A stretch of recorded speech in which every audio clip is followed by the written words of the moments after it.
Welcome to HOJO Radio.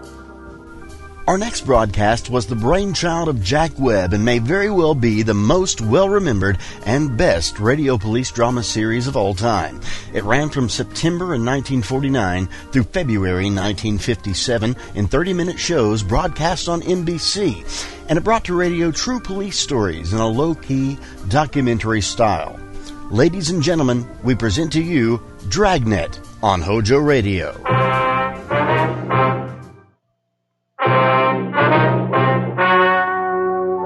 The story you are about to hear is true. The names have been changed to protect the innocent. Fatima Cigarettes, best of all king-size cigarettes, brings you Dragnet on both radio and television.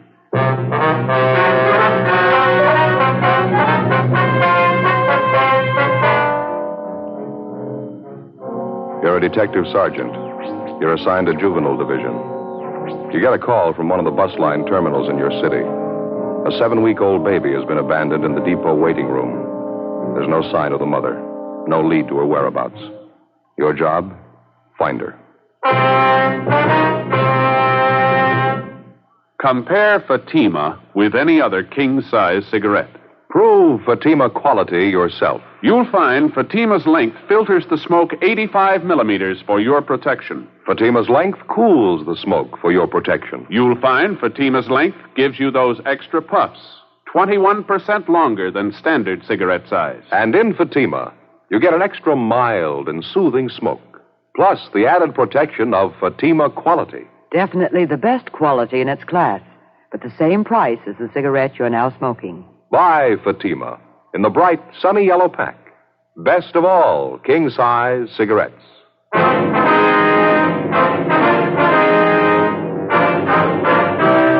Dragnet, the documented drama of an actual crime.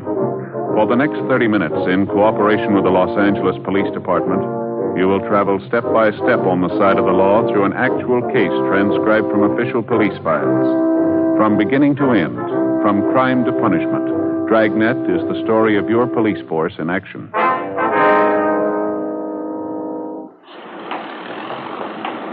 It was Wednesday, August 14th. It was hot in Los Angeles. We were working the day watch out of Juvenile Division. My partner's Ed Jacobs. The boss is Captain Stein, Commander, Juvenile Division. My name's Friday. We were on the way out from the office, and it was 11:05 a.m. when we got to the corner of 6th and Los Angeles streets, the bus depot. Excuse me, ma'am. You Mrs. Lewis? Yes, that's right. Are you the police? Yes, ma'am. This is my partner, Sergeant Jacobs. My name's Friday, Juvenile Division. Well, how do you do? I'm certainly glad you're here. I've been waiting around this depot for hours. I don't know what to do. Baby must be getting pretty heavy, ma'am. Like to sit down over here and tell us about it? All right, thank you. Oh, there, that's all right, honey. You sleep now. Sleepy, bye. Poor little thing's just a shame. Yes, ma'am. The report we got didn't go into detail. Some woman left the baby with you, is that right? Yes, as soon as we got off the bus this morning. She said she'd only be gone a few minutes. It's been hours. I don't know what to do. Well, did you know the woman, Mrs. Lewis? Her name's Dorothy Miller. She's from Arizona, Tucson. We got off the bus, and she asked me if I'd hold her baby while she went to get her luggage. She said she'd meet me right there by the information desk. I've been waiting ever since. She hasn't come back. I don't know what to think of it. Well, how well do you know this Dorothy Miller, ma'am? Well, not too well, but she seemed like such a nice girl. Friendly and very sociable. We sat together all the way in. You got on the bus with her, Tucson's at it? Oh, no. I'm from Cincinnati. I got on the bus there and then went down to Dallas. Had a visit with an aunt of mine down there. I see. And I got another bus at Dallas to come out here. Went along the southern route. Very nice. Same bus I came in on this morning. I'm out here to meet my husband, Army man. He's coming in on a transport from overseas. Coming in tomorrow. Mm-hmm. Now, you say this Dorothy Miller boarded the bus at Tucson with a baby. She rode all the way into Los Angeles with you. Yes, right into this depot. She sat in the seat next to mine. We struck up a conversation. Got to be quite good friends. He's such a cute baby. I just can't imagine. Well, how'd the Miller woman seem to you, Miss Lewis? All right? I mean, was there anything odd about her behavior? Anything unusual? No, nothing at all. Seemed to me to be a perfect mother. Took good care of the baby. Wonderful care. That's what's so upsetting. For her to go off like this. Leave her baby with a stranger. It doesn't make any sense. Well, now, you say you talked to this Dorothy Miller quite a bit along the way, ma'am. I beg your pardon? What was that? Maybe if we move out the car, Joe, it'd be a lot easier to talk out there. Yeah, that's a good idea. Ms. Lewis, would you mind coming along with us to our car? It's parked just down the street. Should be a little quieter there, huh? Yes, all right. I have these two valises All right, I'll here. get them, ma'am. Oh, thank you. Be out this way for you. Excuse me. I'm sorry. Pardon me. Sorry? Pardon us, please. Help you with one of those ads? No, that's okay. Just down the street here, ma'am. Oh, my. Isn't it a beautiful day? What a shame, all this trouble. Yes, ma'am. Now, can you make it all right, Miss Lewis? Oh, yes, I think so. Want to slip the valises and back? There's plenty of room there. Yeah, okay. Give me a hand. Okay. Now, about this Miller woman, Miss Lewis, I was going to ask you. Yes? Well, did she happen to tell you where she lived in Tucson, if she had any people there, any family? No, I don't recall anything like that. She talked about some of the girlfriends she had there, their babies. She didn't mention any of them by name, though. How about her description, Miss Lewis? Anything unusual there? No, I wouldn't say so. Small girl, 5'3" or 4", I'd say. 110 or 15 pounds, dark hair, shoulder length, dark eyes, nice complexion, very pretty eyes. About how old would you say? 20, that's what she told me anyway. She said she had a birthday in May. I remember we talked about that. She was born under the same sign I was, Taurus the Bull. Mm-hmm. And all the talk she had with this Miller girl, she never gave you any reason to think that anything was wrong with her? She didn't seem to be despondent, depressed about anything? Perfectly normal girl, as far as I could tell. I just can't get over it. I can't imagine her doing anything like this. Well, how'd she seem this morning when you got in on the bus? Pretty much the same? Yes, I think so. We got off the bus together. She had her hands full with the baby, so I helped her off with the hand valise she was carrying. When we got inside the waiting room, she mentioned that she had to go pick up some luggage from the check stand. She asked me if I'd mind very much holding her baby while she went after it. I said no, not at all. She went around the corner of the baggage stand, and that's the last I saw of her. You checked around the depot, did you? And you had her paid? I talked to everyone in the place. The porters, ticket clerk, information desk, traveler's aid. Not one of them could help. I tried everybody. Oh, dear. It's all right now. We'll find your mother. Yes. You try and sleep. Sleep some more. Wonderful. He's adorable. It's a little boy. She said his name's Stephen. Yes, ma'am. Well, you say you've been waiting around the depot 3 hours. Has the baby been fed? Yes, this hand valise the Miller girl gave me to hold. I found a bottle full of formula in it. The man at the coffee shop warmed it for me. The little fella here finished it off. The way he eats, I guess he'll be wanting some more pretty soon. I guess we better get back in, huh? Yeah, I guess so. I can't imagine it. I just can't imagine it. Ma'am? This little boy, just look at him. Yes, ma'am. Her own baby. So small and helpless. How could she go off and leave him? Well, I guess she had a reason. Must have been important. A 7-week-old baby? What's more important than that?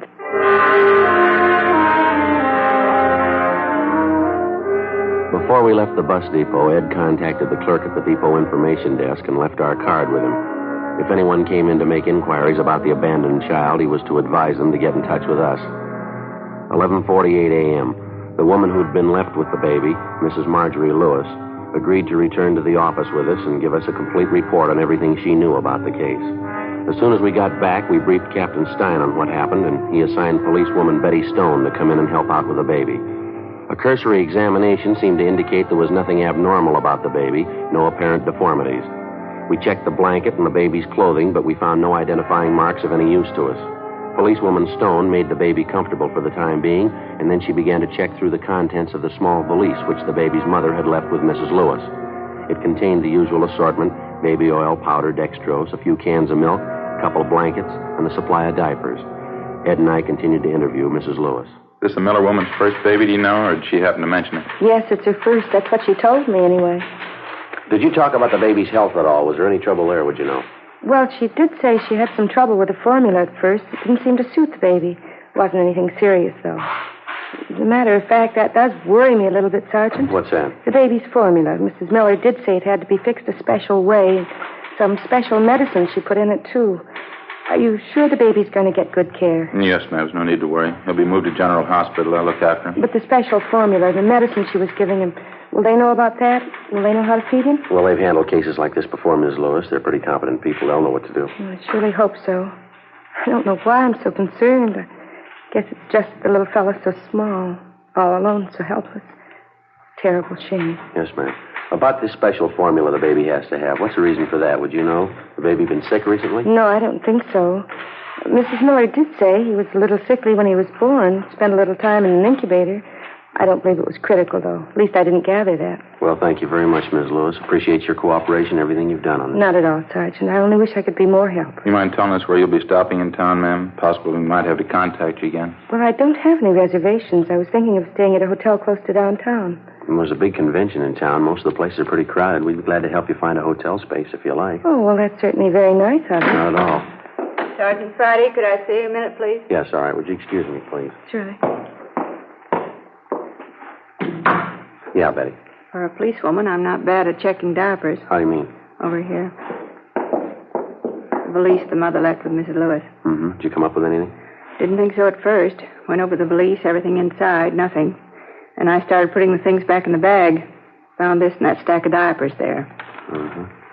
Paid receipt for a hospital bill. Maternity ward. Santa Maria Hospital, Tucson. There's the patient's name right there at the top. Mm-hmm. Dorothy Miller. 12:30 p.m. A local broadcast and an APB was gotten out on Dorothy Miller. And then we sent a communication to the Tucson Police Department laying out the story for them and asking them to check with the Santa Maria Hospital there for a possible lead on the missing mother. Meantime, the baby was removed to General Hospital. We found accommodations for Mrs. Lewis at a downtown hotel. We dropped her off there, and then we drove back to the bus depot on 6th Street. We tried to locate the driver of the bus on which the Miller woman and her baby had arrived that morning. We were told he was off duty and that he wouldn't report back until 8 o'clock the following morning. We left our card along with a message for the driver, asking him to contact us as soon as he returned. For the rest of the afternoon, Ed and I, along with the 2 other men from Juvenile Division, checked with all the bus depot personnel, but we were unable to turn up any kind of a lead. After that, we started making the rounds of the hotels, bars, restaurants, and taxicab stands in the neighborhood. The same results, nothing. 7:55 a.m. the following morning, I reported back in for work. Morning, Joe. Hi, Betty. Ed check in yet? Uh-huh. Went out for a minute, so he'll be right back. What do you know? Anything new? Communication for you from the Tucson PD. Kick back on that query you got off to him yesterday. Think Ed left it in your box. Oh, thanks, Betty. I'll get it. Mm-hmm. Did you see this? Ed showed it to me, yeah. Confirms the fact the woman had her baby in that hospital. Still not much help, though. Yeah, I see. They checked out her last known address in Tucson. She moved. No forwarding address. No line on her relatives or friends. The day the baby was born seems to check out. June 24th. Makes the baby just about 7 weeks old, doesn't it? This part here doesn't make much sense, though, does it? The Miller girl's description? Yeah. Ms. Lewis said Dorothy Miller was small and dark, long dark hair, dark eyes. People at the hospital describe her as being blonde, fairly tall, blue eyes, long blonde hair, about 29, 30 years old. Mrs. Lewis said the Miller girl just turned 20, didn't she? Yeah, that's what she said. Sure doesn't figure. A little too much to write off as coincidence. 2 Dorothy Millers having babies. Same day, same hospital. Well, I just happen to think this description of the Miller girl. Uh-huh. Fairly tall, long blonde hair. Ms. Lewis has long blonde hair, hasn't she? Benny? Oh, hi, Joe. Hi, what's doing? That bus driver we wanted to talk to, the one who drove the bus Dorothy Miller and the baby came in on yesterday? Yeah. That description Ms. Lewis gave us of Dorothy Miller? Mm-hmm. Driver doesn't remember anyone like that on his bus. He remembered Ms. Lewis, though. She didn't get on the bus at Dallas. She didn't sit next to a young girl with a baby either. Driver says he's sure of it. Oh, and what's the pitch? Ms. Lewis got on the bus at Tucson. She had a baby in her arms.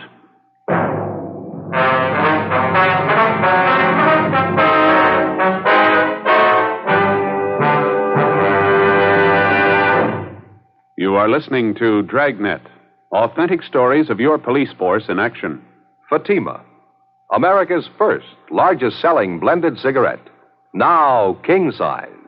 The only king size cigarette that makes you this money back guarantee. Buy a pack of Fatimas.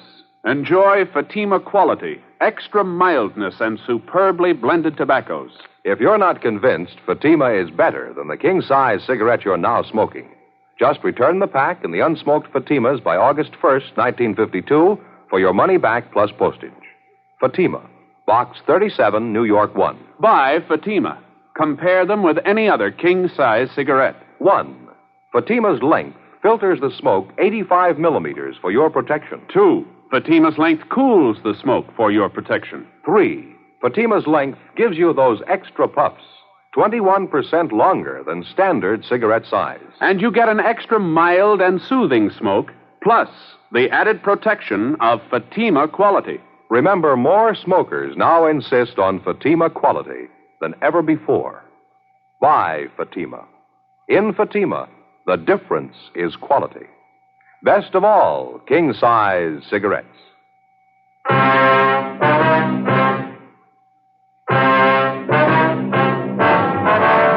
"8:35 a.m. Ed Jacobs and I went into the adjoining room where we continued to interview the bus driver, the same man who'd been driving the bus on which Mrs. Lewis and the abandoned baby and his mother supposedly had arrived in Los Angeles the day before.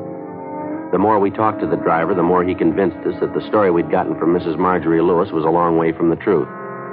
He repeated that he was absolutely sure that Mrs. Lewis did not get on the bus at Dallas, that she boarded the bus at Tucson, and that at the time she got on, she was holding a baby in her arms. He was just as positive that Mrs. Lewis held the baby in her arms all the way to Los Angeles, and that she did not sit next to a young, dark-haired girl, but an elderly woman. He also told us that none of his passengers on that particular trip fitted the description of Dorothy Miller as given us by Mrs. Lewis. 8:50 a.m. Before the bus driver left, we got his address and a phone number where we could get in touch with him if necessary. 9:05 a.m. Ed and I got in the car, drove to the downtown hotel where Mrs. Lewis was staying, and called her room from the phone in the lobby. She told us that her husband, Army Captain Walter Lewis, had arrived in from overseas earlier that morning and checked in at the hotel. I asked her if her husband was with her, but she said no. He was downstairs at the hotel barber shop. Ed and I got in the elevator and went up to see her. Outside and down on the street, you could hear the sounds of a parade passing by. It was American Legion Convention Week, the traditional parade. Some parade, isn't it? Yeah, it's beautiful. Oh, good morning, officers. Come in, please. Thank you. Thank you very much, ma'am. What happened? Did you find out anything? Well, a few things, ma'am. We've been checking around. 2 or 3 more questions we'd like to ask you, if you don't mind. Well, no, not at all. How's the baby? Are they taking care of him? Is he all right? Yes, ma'am. He's fine. We checked at the hospital. He's doing real well. Oh, I'm glad. And the Miller girl, Dorothy Miller, did you find out anything? We haven't been able to locate her. No trace of her at all. That's why we're here, Miss Lewis. A few things we'd like to have you straighten out for us. Well, I'll do anything I can to help. I think I already told you everything I could remember about the girl. Well, now, we're going to be honest with you, Miss Lewis. We don't think you're telling the truth. What? Well, I don't understand. We talked to the man who was driving the bus you came in on yesterday, the same bus you say Dorothy Miller and her baby were on. Yes, that's right. Well, the bus driver couldn't remember the Miller girl. Told us none of his passengers even came close to her description. Well, there was quite a few people on the bus. I guess you can't blame him for not remembering her. He remembered you, Miss Lewis. You were sitting near the front of the bus. He doesn't remember anyone with a baby sitting next to you, though. I guess he made a mistake. He can't remember everything. Well, he said you were holding the baby. I don't understand this. What is it you're trying to find out? Well, when we talked to you yesterday, you told us that you got on the bus at Dallas. Isn't that right? Yes. What would that have to do with it? Well, the bus driver says you got on at Tucson. You seem to remember it pretty well. He says when you got on the bus, you were holding a baby in your arms. Well, that's silly. He's wrong. He must have me confused with somebody else. I don't see how, ma'am. He says you were the only woman on the bus with a baby. What's the point of this, Sergeant? I don't understand any of this. Well, frankly, neither do we. I don't know why you're lying to us about this, but apparently you are. You're wrong. I'm not lying. It happened just the way I told you. The girl gave me the baby to hold, and then she disappeared. There's no reason for me to lie about that. We found a receipt for a hospital bill in that valise with the baby's things in it. The receipt was made out to Dorothy Miller. Well, that proves it, doesn't it? She was on the bus with me, and her baby was with her. The check was made with the hospital at Tucson. They remembered the name Dorothy Miller. She gave birth to a baby boy about 7 weeks ago. She wasn't the same girl you described to us, though. Description wasn't even close. Well, then it must be a mistake. I guess somebody made a mistake. I can't understand any of this. Well, they sent us back a description of the Dorothy Miller who stayed at the hospital. She was a fairly tall woman, long blonde hair, about 29 or 30. Yes? Description fits you, Miss Lewis. Fits almost perfectly. Well, it's wrong. It has to be wrong. The whole thing's a mistake. I beg your pardon? I say the whole thing is a mistake. It has to be wrong. No, I don't think so, ma'am. Why don't you tell me? What do you think? Tell me, please. There is no Dorothy Miller. There never was. There's no such person, ma'am. That's what you really think? I invented it? I made it all up? Did you? And the baby? What about him? There's no Dorothy Miller. What about the baby? I don't know. Do you want to tell us? Ms. Lewis? Yes. Yes. Miss Lewis, can I get something for you? Thank you. I'm all right. I suppose I knew it would happen sometime. I tried not to think about it. Yeah? When you called from downstairs, I knew you'd found out. That's why you asked if my husband was with me, isn't it? You didn't want to embarrass me. We wanted to give you a chance to tell your side of the story. Thought maybe you wanted to keep it from your husband. No, it doesn't matter. I'll tell him. He'll be back in a few minutes. He can do anything he wants. I won't blame him. He'll pack his bags and walk out and leave, and I won't blame him. All right, you want to tell us about it?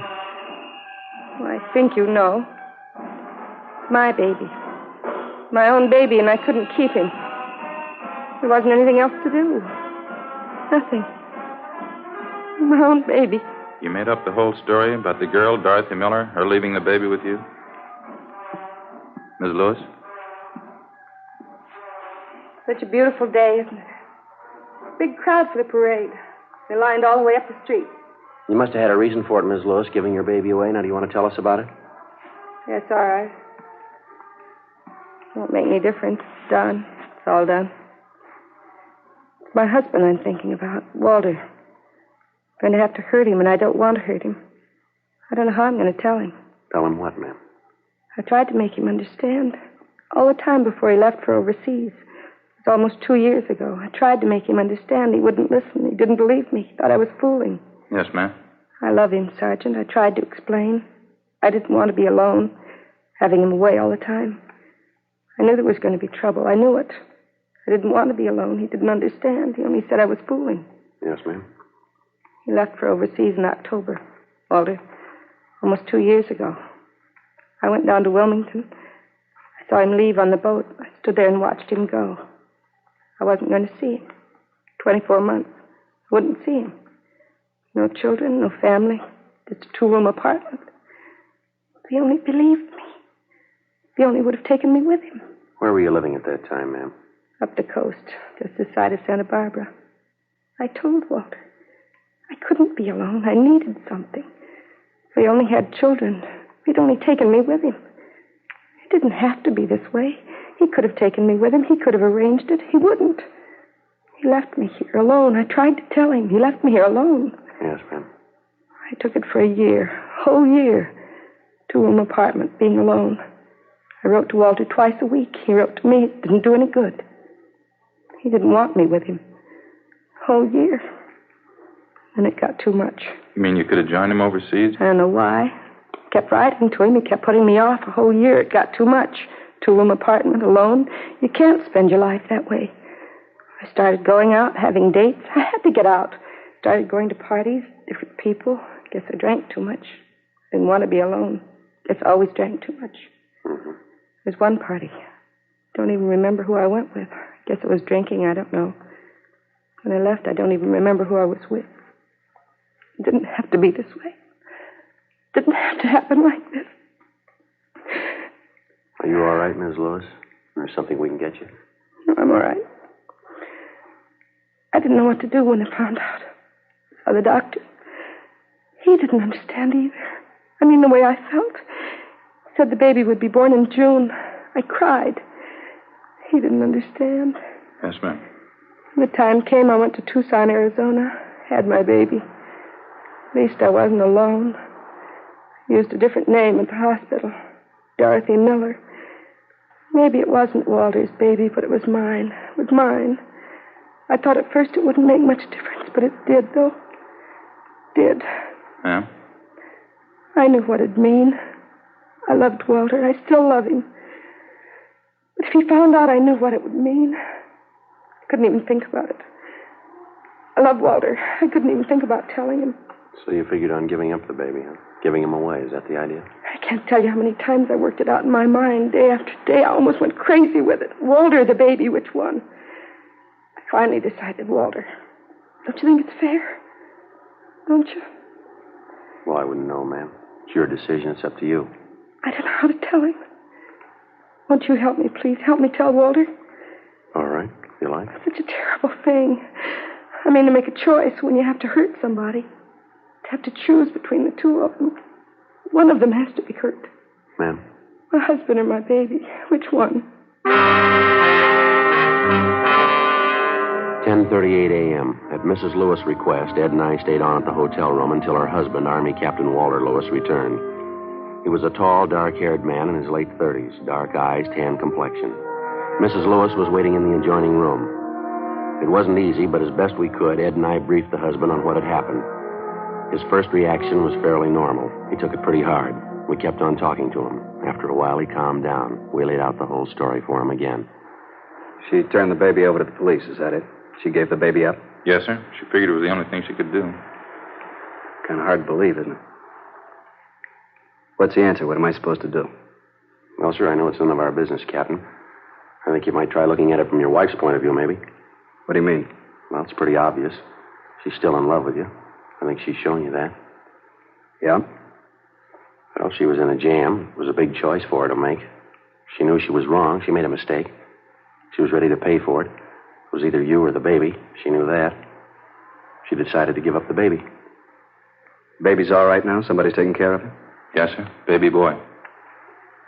Where's Marge now, my wife? In the next room. I want to see her. Well, maybe you should wait just a little No, while. it's all right. Just want to tell her something. Aren't you?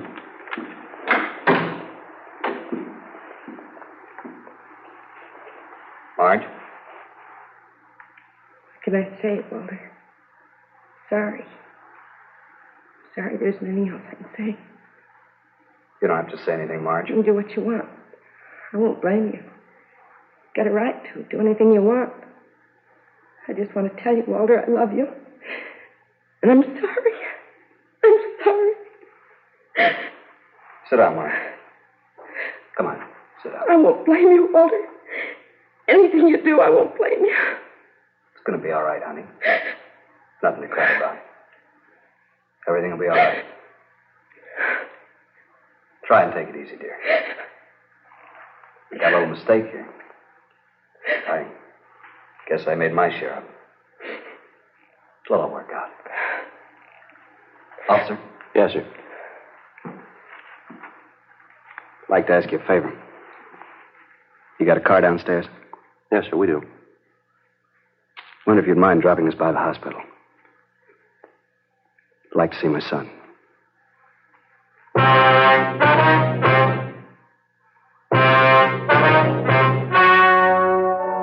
The story you have just heard was true. The names were changed to protect the innocent. On Thursday, August 15th, a meeting was held in the District Attorney's Office, City and County of Los Angeles, State of California. In a moment, the results of that meeting. And now here is our star, Jack Webb. Thank you, George Fenneman. Friends, you've just heard the 130th consecutive Dragnet broadcast for Fatima. Now, the only reason we're able to bring you these programs is because so many of you have switched to Fatima. If you haven't tried Fatimas yet, I wish you'd do this. Buy a pack and compare them with the king-size cigarette you've been smoking. You'll find Fatima gives you an extra mild and soothing smoke. You'll like Fatima's better flavor and aroma. What's more, I kind of think you'll agree with me. Fatima's the best of all king-size cigarettes.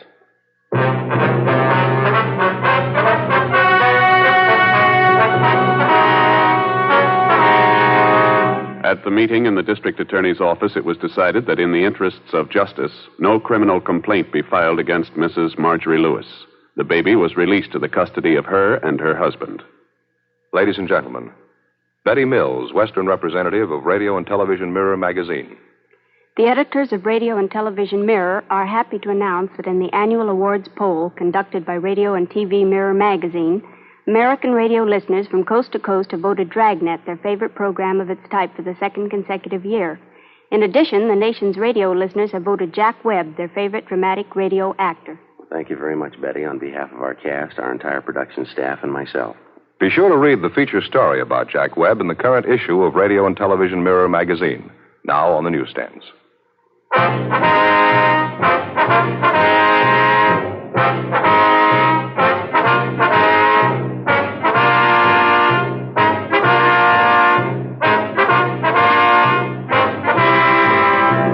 You have just heard Dragnet, a series of authentic cases from official files. Technical advice comes from the Office of Chief of Police W.H. Parker, Los Angeles Police Department. Technical advisors Captain Jack Donahoe, Sergeant Marty Wynn, Sergeant Vance Brasher. Heard tonight were Barney Phillips, Virginia Gregg, Harry Bartell, Helen Cleve. Script by Jim Moser. Music by Walter Schumann. Hal Gibney speaking.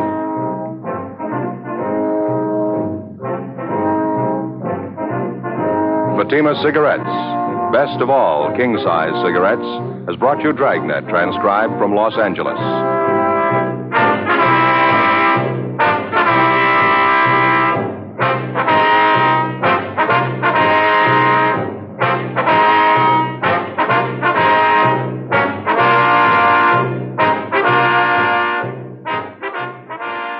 HOJO Radio. We're your old-time radio headquarters. Stay tuned.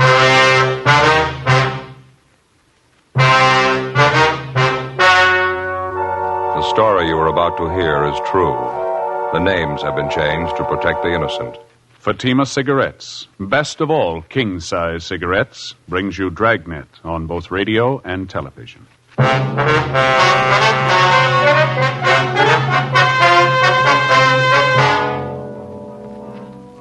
You're a detective sergeant. You're assigned a Bunko detail. An experienced confidence man has set up operations in your city. From his first 2 victims, he gets more than $8,000. You've got one good lead on the suspect, his method of operation. Your job, get him. Prove Fatima quality yourself today. Compare Fatima with any other king-size cigarette. You'll find Fatima's length filters the smoke 85 millimeters for your protection. Fatima's length cools the smoke for your protection. You'll find Fatima's length gives you those extra puffs, 21% longer than standard cigarette size. And in Fatima, you get an extra mild and soothing smoke, plus the added protection of Fatima quality. Remember, Fatima gives you more for your money. Buy Fatima in the bright, sunny yellow pack. Best of all, king-size cigarettes.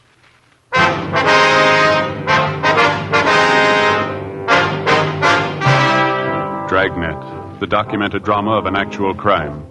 For the next 30 minutes, in cooperation with the Los Angeles Police Department, you will travel step by step on the side of the law through an actual case transcribed from official police files. From beginning to end, from crime to punishment, Dragnet is the story of your police force in action. It was Tuesday, December 9th. It was windy in Los Angeles. We were working the day watch out of Bunko detail. My partner's Ed Jacobs. The boss is Captain Steve. My name's Friday. I was on the way into the office, and it was 7:50 a.m. when I got to room 38. Bunko detail. Oh, morning, Joe. Hi, Charlie. How'd you make out yesterday? Nothing. No luck at all, huh? Nothing's going to help us much. Got the same description on the guy. Used the same name, same M.O. Didn't get anything we don't already know about him. How about you? Your luck any better? No, about the same. Checked out the building where the suspect rented office space. He moved out 3 days ago. No forwarding address. Checked the hotel he was supposed to be stopping at. Didn't pan out. Give him time. He'll stick his neck out again. Well, it doesn't guarantee we'll reach him. Too late to start when the complaints come in. We're going to have to dig up a faster way of getting to him. Hey, you got a match? Yeah, sure, Charlie. Here you are. Thanks. You bet. Oh, by the way, what's this I hear about your partner? What? Ed Jacobs, understands you're losing him. Oh, yeah, temporarily anyway. What's the deal? Well, he's going on a loan out up at the academy. Going to be an instructor up there 2 months anyway, maybe more. When does this happen? Tomorrow, the 10th. Well, what are you going to do for a partner? You and Ken going to work together? No, the captain's bringing in a new man, young fella. He's been working in the business office. You mean the big Irish kid works the early morning? No, this boy's been working days. His name's Bill Lockwood. I asked for him as soon as I found out I was going to lose Ed. You know him? Well, a little bit, yeah. You remember Ben Romero? Yeah, sure. Well, Lockwood's a nephew of Ben's, sister's boy. Tall, red hair. Oh, yeah, I've seen him around. Seems to be a nice enough kid. A good record, has he? Well, the captain thinks so. Figures he ought to work in pretty well. Oh, by the way, have you seen Ben's wife lately? Yeah, I did a couple of weeks ago. Seems to be doing all right. Still Mrs. Ben, of course. Yeah, I imagine. Her little boy's sure getting big. Looks a lot like his dad, too. Miss him quite a bit yourself, huh? Yeah, Charlie, I guess I do. Well, I better get on my horse. I got some checking to do. I hope the Lockwood boy works out for you. Well, I think he'll do all right. Can't say I'd be crazy about the idea myself. Well, how do you mean? Breaking in a new man. No detective experience. When I go out to pick up a thief, I like to figure I've got some good backing. I mean, a partner I'm used to. Tough enough watching out for yourself, let alone a green youngster. Well, somebody had to do it for us. That's the way it goes. Yeah, I suppose. I remember when I first started. It didn't come much greener than me. Partner did all the work, took all the chances, helped me every foot of the way. He never mentioned it once. I never forgot that. He's a good cop. What was his name? Ben Romero.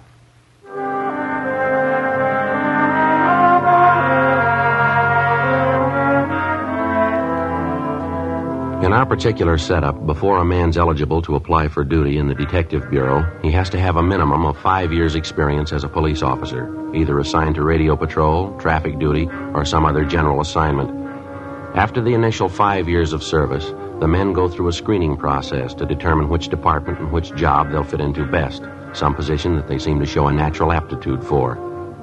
If a man applies for duty in a division of the Detective Bureau, and if he's accepted, he's assigned a partner to work with the day he goes on the job, generally a working detective with some experience. In the case of Ben's nephew, Bill Lockwood, He put in his first 5 years working Wilshire traffic and also doing radio patrol in Hollenbeck and 77th Street divisions. After spending another 11 months in our business office, Captain Steed put in a request for him, and he was transferred. When I heard Ed Jacobs was going to be loaned to the police academy as an instructor, I talked to Captain Steed about Lockwood, and he assigned him as my new partner. The changeover happened in the middle of one of the toughest investigations we'd had in months. A Bunko artist who was working hard at the business opportunities racket. The following morning, December 10th, Bill Lockwood reported in for work, and we drove out to check a potential lead on the suspect. On the way, I laid out the case for him. Nothing on the man in R&I, huh? No record at all? No, not as far as we know, Bill. Checked Brereton up at Sacramento, CII. Nothing doing there. He couldn't help us. What have you been going on? His description? Yeah, that and his M.O. and his name. He uses a different alias on each job. Russell Preston, that was the last name he used. I see. He usually starts by putting a want ad in the paper, is that it? Well, he rents himself an office first, usually a pretty expensive one, well furnished. Then he hires a good-looking secretary, has her put a want ad in the daily papers for him, and he's in business. How do the ads read? The usual? Yeah, typical thing you see in the daily paper. A business opportunity for people with vision, good investment, high profits. Apply now, you know. And then he gives his address and phone number. There's nothing clever about it, but people still go for it. He get many replies, do you know? Well, we figure he got between 20 and 30 on that last deal he pulled. Seems all he has to do is land one victim out of the bunch with enough money, and he's got it made. Took his first victim here for $5,000. Second one for $3,200. Both elderly women. Took them for their last dollar. About the way he sets up the deal with these different businessmen, Joe, I don't think I got it quite straight. Well, how do you mean? Well, say the owner of that manufacturing plant this Russell Preston lined up. Yeah. You say Preston went to the plant, introduced himself as a business advisor, told the owner of the plant he had some people with money to invest. He convinced the owner he was legitimate. Yeah, that's right. Then Preston had his two victims shown through the plant and convinced them they ought to invest their money in the business. Yeah, that's it. Do you mean to say the plant owners were acting in good faith? Well, they were all checked out, Bill. Everything about them. They all have good business reputations. They didn't know any more about the deal than the victims. They needed more capital for their business, and they figured this was it. This Preston, or whatever his name is, sure must have a line that won't stop. He's got everything that goes with it. Nice clothes, well-mannered, good-looking. He doesn't try to high-pressure anybody. Tells them if they have confidence in him, he'd be glad to invest their money. If they hedge it all, he shows them right through the office. Pretty good pitch. Once they're sold on him, he's got them over a barrel. It's about the size of it, yeah. Funny there's no record on him. Sure sounds like he's had a lot of experience. What are the other names he's used, you remember? Well, just two of them we know of. Russell R. Preston and George A. Fairchild. I guess the newspapers have been checked out, huh? The ones he ran the what ads in? Yeah, they've all been talked to. All their personnel have been notified to watch for ads of that type. Be one way to get a lead on him if he tries again. Well, what about the buildings where he rented office space? Couldn't the people there help any? Well, they confirmed his description. We picked up samples of his handwriting. That's about it. He only rented the offices long enough to cover his deal, about 2 weeks. Let's see, what 100 block is this, Bill? Can you see over there? Let's see. Yeah, 1700. Oh, we want the next one, 1811. Who's this woman we're going to talk to? Vivian Castle, that right? Yeah. I'm not sure if she's the right girl or not. Got the lead from an employment agency. Chance she might be the girl Preston hired to be his secretary. I don't know. Oh, good parking place up there ahead, huh? Yeah, that's good. You can pull up anywhere along here. It's fine.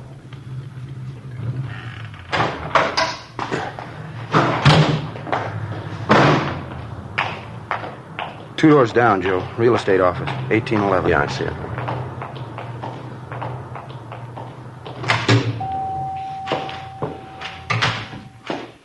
Good morning. Good morning.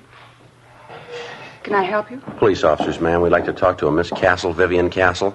Oh, I'm Vivian Castle. Well, here's our identification. This is my partner, Officer Lockwood. My name's Friday. How do you do? How do you do?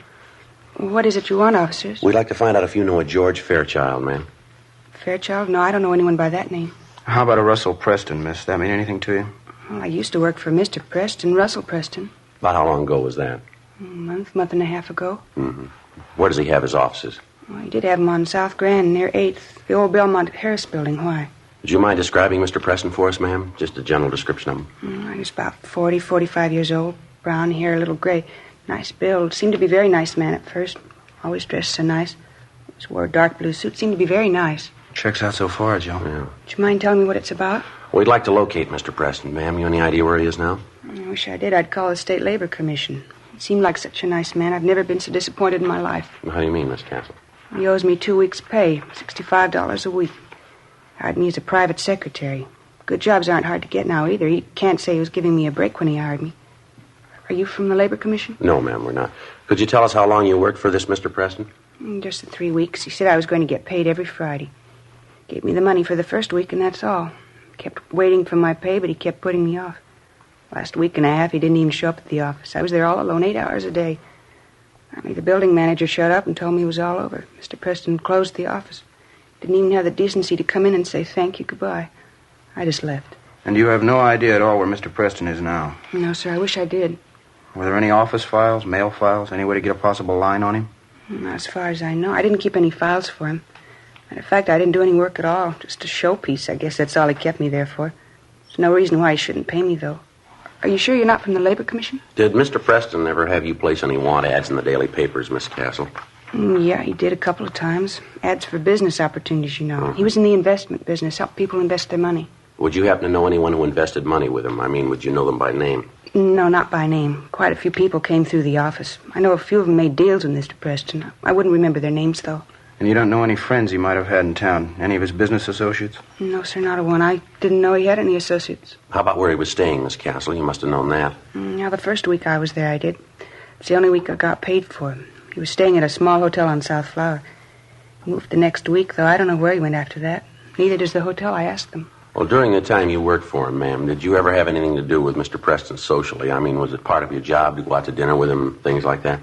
I did once or twice when he asked me. I didn't think it was part of my job, though. Mr. Preston didn't mention it either. Once we went out to dinner, just the two of us. Another time we went out with my girlfriend, Norma. I had a terrible time. Mr. Preston was awful. And how do you mean, miss? Well, he drank too much and was throwing his weight around. You know, the boss. And he kept making a play for my girlfriend, Norma. I think he liked her quite a bit. Sure was embarrassing, though. Look, would you mind telling me what's the matter? Is Mr. Preston in trouble with the police? Yes, ma'am, I'm afraid so. He's cheated some people out of quite a bit of money. It's not the first time either. Well, what was it? What'd he do? Confidence scheme. Selling interest in a company he had no connection with. If that isn't the limit. I guess it's my own fault. I should have known better. It's happened before. Ma'am? They hire you. They give you a beautiful office, nice soft chair to sit on. They never give you any work to do. You don't have to lift a finger. I finally got the drift. Yeah. Those are the kind you have to watch out for. Bill Lockwood and I continued questioning the former secretary of Russell Preston, alias George Fairchild, but she was unable to come up with any kind of a definite lead as to the suspect's whereabouts. We left our card with the girl, and she promised to contact us in the event she came across any information regarding Preston. For the rest of the day, we ran down 3 more possible leads. They came from an informant, a head waiter in a second-rate nightclub, a small-time grifter with an axe to grind. And they all figured they had the right answer, where to find Preston. We checked out the 3 locations they gave us, a motel out near Santa Monica, a rooming house in Hollywood, a cocktail lounge in Highland Park. Not one of the 3 paid off. Russell Preston, alias George Fairchild, wasn't known at any of the places, either by name, dress, or physical description. During the next 3 weeks, along with Sergeants Charlie Riblett and Ken Scarce of Bunko Detail, Bill Lockwood and I ran down every possible lead on the suspect. Hotels, the want-ad departments of the daily papers, managers of downtown office buildings, secretarial employment agencies, small businesses advertising stock for sale. They got us nothing. Despite all the precautions and all the legwork, on January 6th, we got a call from a Mrs. Marie Barrett in the Westlake Park area. She owned and managed a toy shop just off Wilshire Boulevard. Bill Lockwood and I drove out to talk to her. Yes, and they told me it was the opportunity of a lifetime, a big opportunity. I just can't believe it. Can't understand it. Why, he even took me out and showed me the factory. Him and the man who ran the place. They're making plastics. Showed me the whole plant. You say the plant was out in Glendale, ma'am. Whereabouts? It was right along San Fernando Road, maybe a mile or 2 before you get to the airport. They showed me through the whole plant. Who showed you through, Miss Barrett? Owner of the place in this, Mr. Fairchild. A big place, making plastics of all kinds. Can't say I wasn't impressed.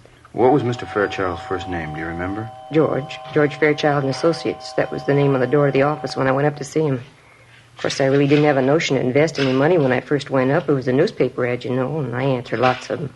Kind of a hobby with me. Yes, ma'am.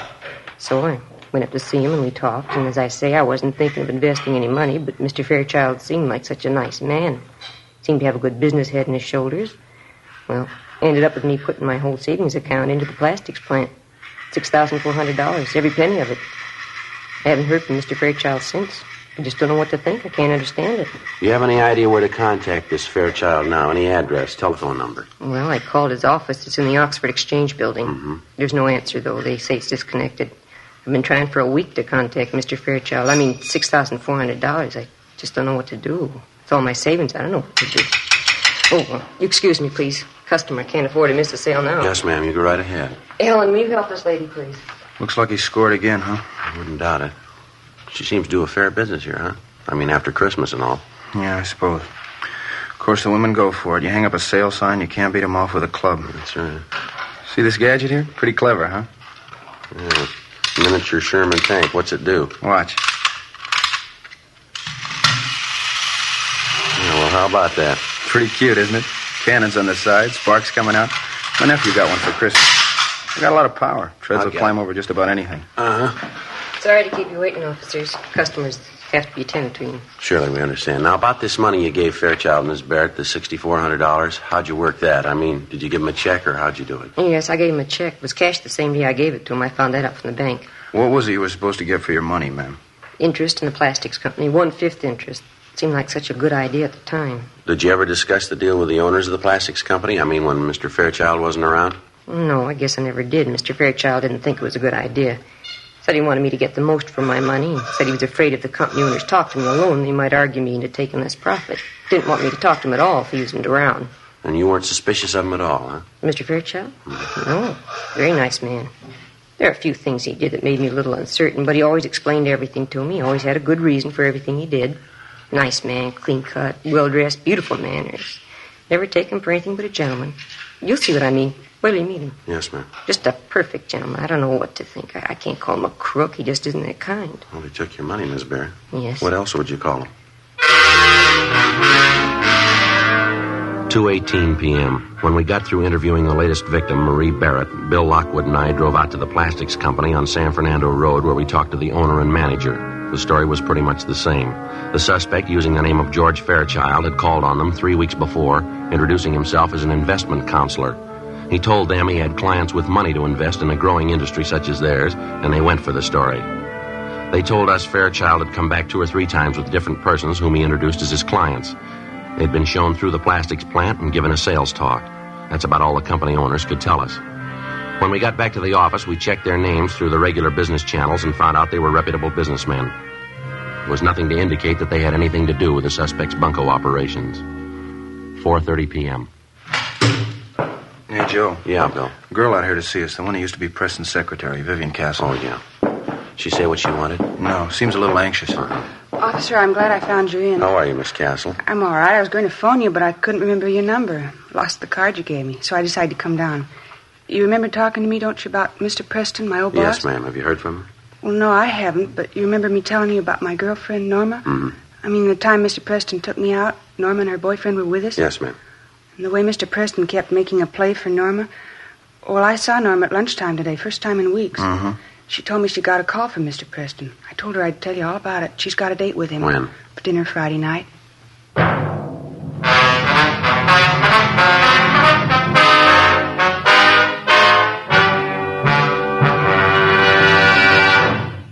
You are listening to Dragnet, authentic stories of your police force in action. To show our confidence in Fatima, we make you this money-back guarantee. Buy a pack of Fatimas. Enjoy Fatima quality, extra mildness, and superbly blended tobaccos. If you're not convinced Fatima is better than the king-size cigarette you're now smoking, just return the pack and the unsmoked Fatimas by August 1st, 1952, for your money back plus postage. Fatima, Box 37, New York 1. Prove Fatima quality yourself. Compare Fatima with any other king-size cigarette. 1. Fatima's length filters the smoke 85 millimeters for your protection. 2. Fatima's length cools the smoke for your protection. 3. Fatima's length gives you those extra puffs, 21% longer than standard cigarette size. And in Fatima, you get an extra mild and soothing smoke, plus the added protection of Fatima quality. Fatima gives you more for your money. Ask your dealer for Fatima in the bright, sunny yellow pack. Buy Fatima. Best of all, king-size cigarettes.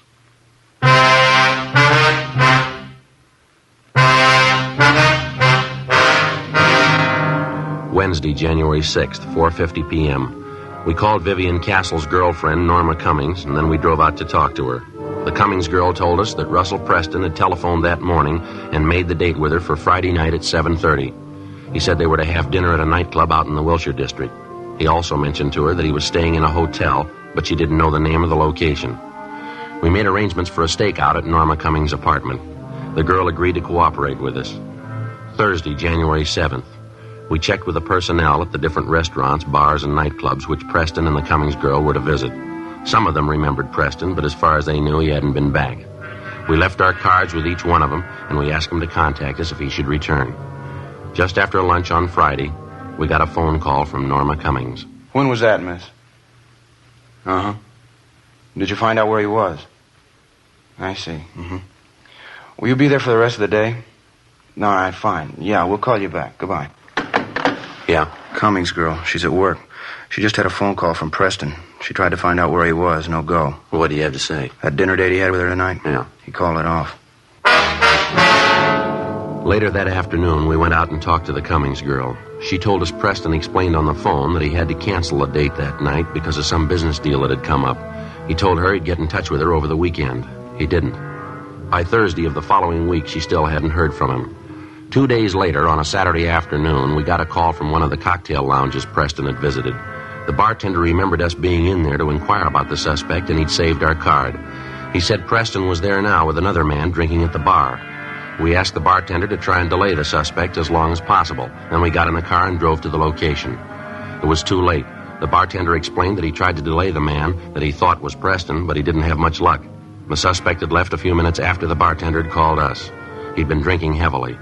The man Preston had been with was still there. He was sitting at an old upright piano in the back of the place trying to pick out a tune with one finger. Bill and I went back and talked to him. He gave his name as Fred Sandell. Yeah, that's right. I was drinking with a fellow. Why? What's the matter, officer? Did you ever see the man before? Yeah, once or twice. In here? No, a place up the street, 780 Club. I had a couple of drinks with him in there. You know his name? Well, what's the angle? You want him for something? It's just a routine check. We'd like to talk to him. Well, I don't know. I might know his name. Yeah? Well, what's the angle on the thing? You want him for something big? We want to talk to him, that's all.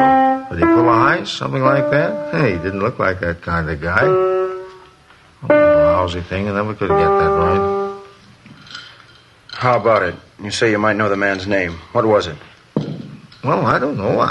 I'm not sure if I'm the one that ought to tell you. How do you mean?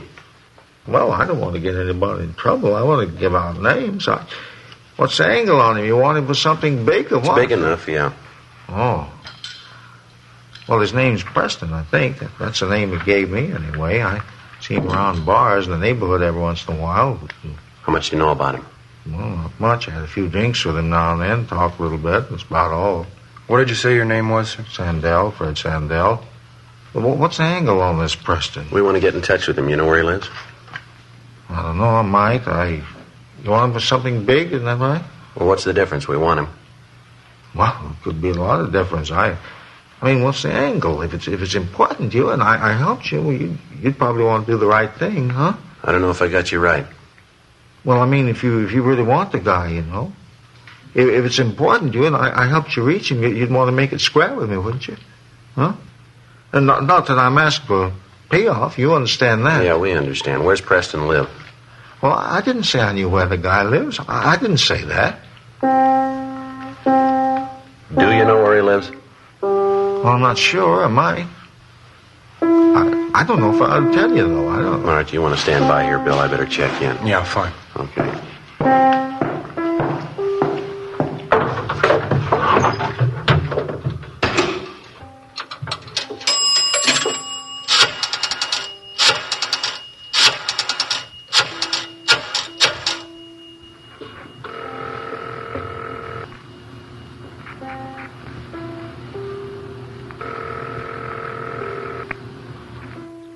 City Hall. 2625, please. 2625.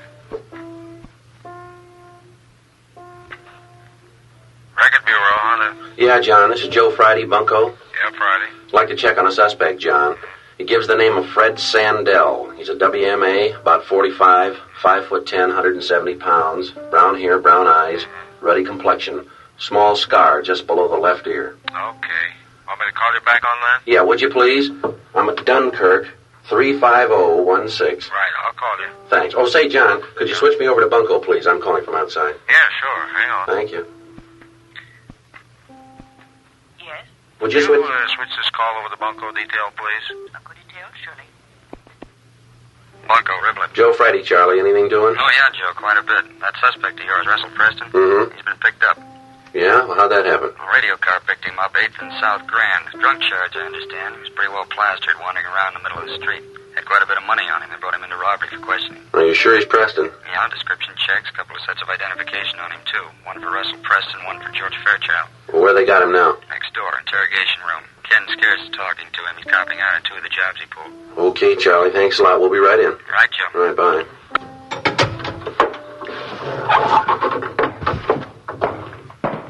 Bill, see you a minute.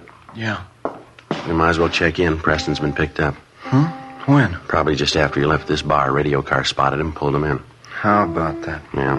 You work 2 months on a case, and just when we start to get close, somebody else picks the guy up. Yeah, that's right. It's not very exciting, is it? You know, I was just thinking, officers, I don't want to be a hardhead about this thing, you know. I mean, if you want this guy Preston, I'd be glad I'd help you find him. I don't want to be a hardhead. Excuse me a minute.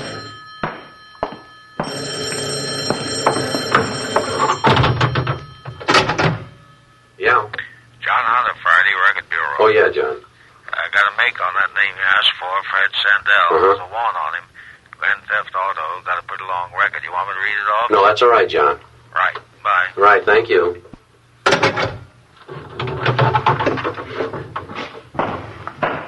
What do you say, Sergeant? Suppose we sit down and have a drink and talk things over. And I'll show you where I think this Preston hangs out. I mean, if we make the right deal, Well, it's already been made. You want to grab your top coat there? We'd like to talk to you downtown. Me? What for? What are you talking about? Grand Theft Auto. They want you, mister. Well, wait a minute. You made a mistake. You didn't come in here looking for me. You're not even assigned to my case. Well, this ain't fair. Get your coat. Let's go. Yeah, but this ain't fair. You come in here looking for Preston. You didn't want me. We do now. Well, what kind of a deal do you call that? You're looking for Preston. You picked me up. Well, what's the angle? There's no angle. Some days you got to settle for less, that's all. Come on, let's go.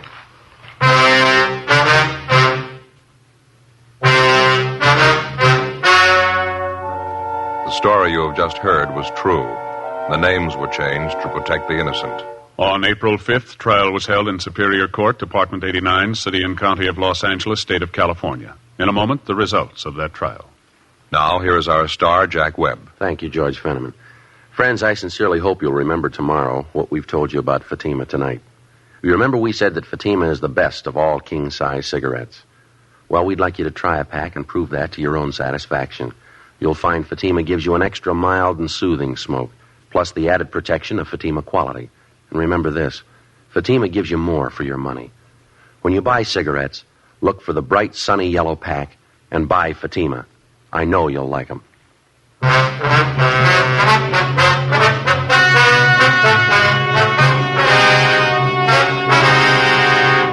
Russell R. Preston, alias George Fairchild, alias Robert Fairchild, was tried and convicted on 3 counts of grand theft.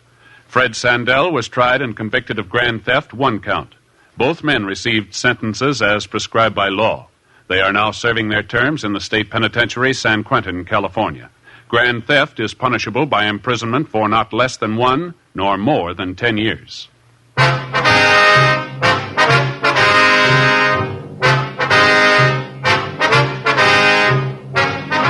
You have just heard Dragnet, a series of authentic cases from official files. Technical advice comes from the Office of Chief of Police W.H. Parker, Los Angeles Police Department. Technical advisors Captain Jack Donahoe, Sergeant Marty Wynn, Sergeant Vance Brasher. Heard tonight were Martin Milner, Marion Richmond, Vic Rodman. Script by Jim Moser. Music by Walter Schumann. Hal Gibney speaking. Fatima Cigarettes, best of all king-size cigarettes, has brought you Dragnet, transcribed from Los Angeles. Now it's Counter Spy on NBC. The origins of Dragnet can be traced to a semi-documentary film, He Walked by Night, in 1948, in which Jack Webb had a small role. Both employed the same Los Angeles Police Department technical advisor. They used actual police cases and presented the case in a just-the-facts manner that became the hallmark of Dragnet. It's interesting to note that Jack Webb employed that format in other radio series, some predating the film mentioned above. And now, more Dragnet on HOJO Radio.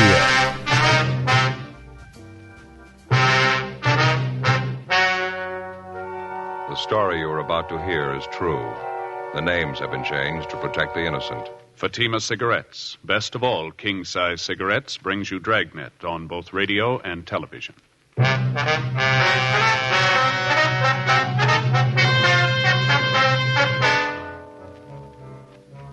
You're a detective sergeant. You're assigned to homicide detail. You get a call from the receiving hospital in your city. A dead body has been left in the hospital elevator. There's no lead to the identity of the corpse. There's no apparent cause of death. Your job, investigate. Compare Fatima with any other king-size cigarette. Yes, compare Fatima with any other king-size cigarette. 1. Fatima's length filters the smoke 85 millimeters for your protection. 2. Fatima's length cools the smoke for your protection. 3.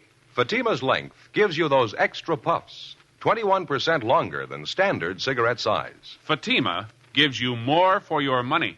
And in king-size Fatima, you get an extra mild and soothing smoke, plus the added protection of Fatima quality. Buy Fatima in the bright, sunny yellow pack. Best of all, king-size cigarettes.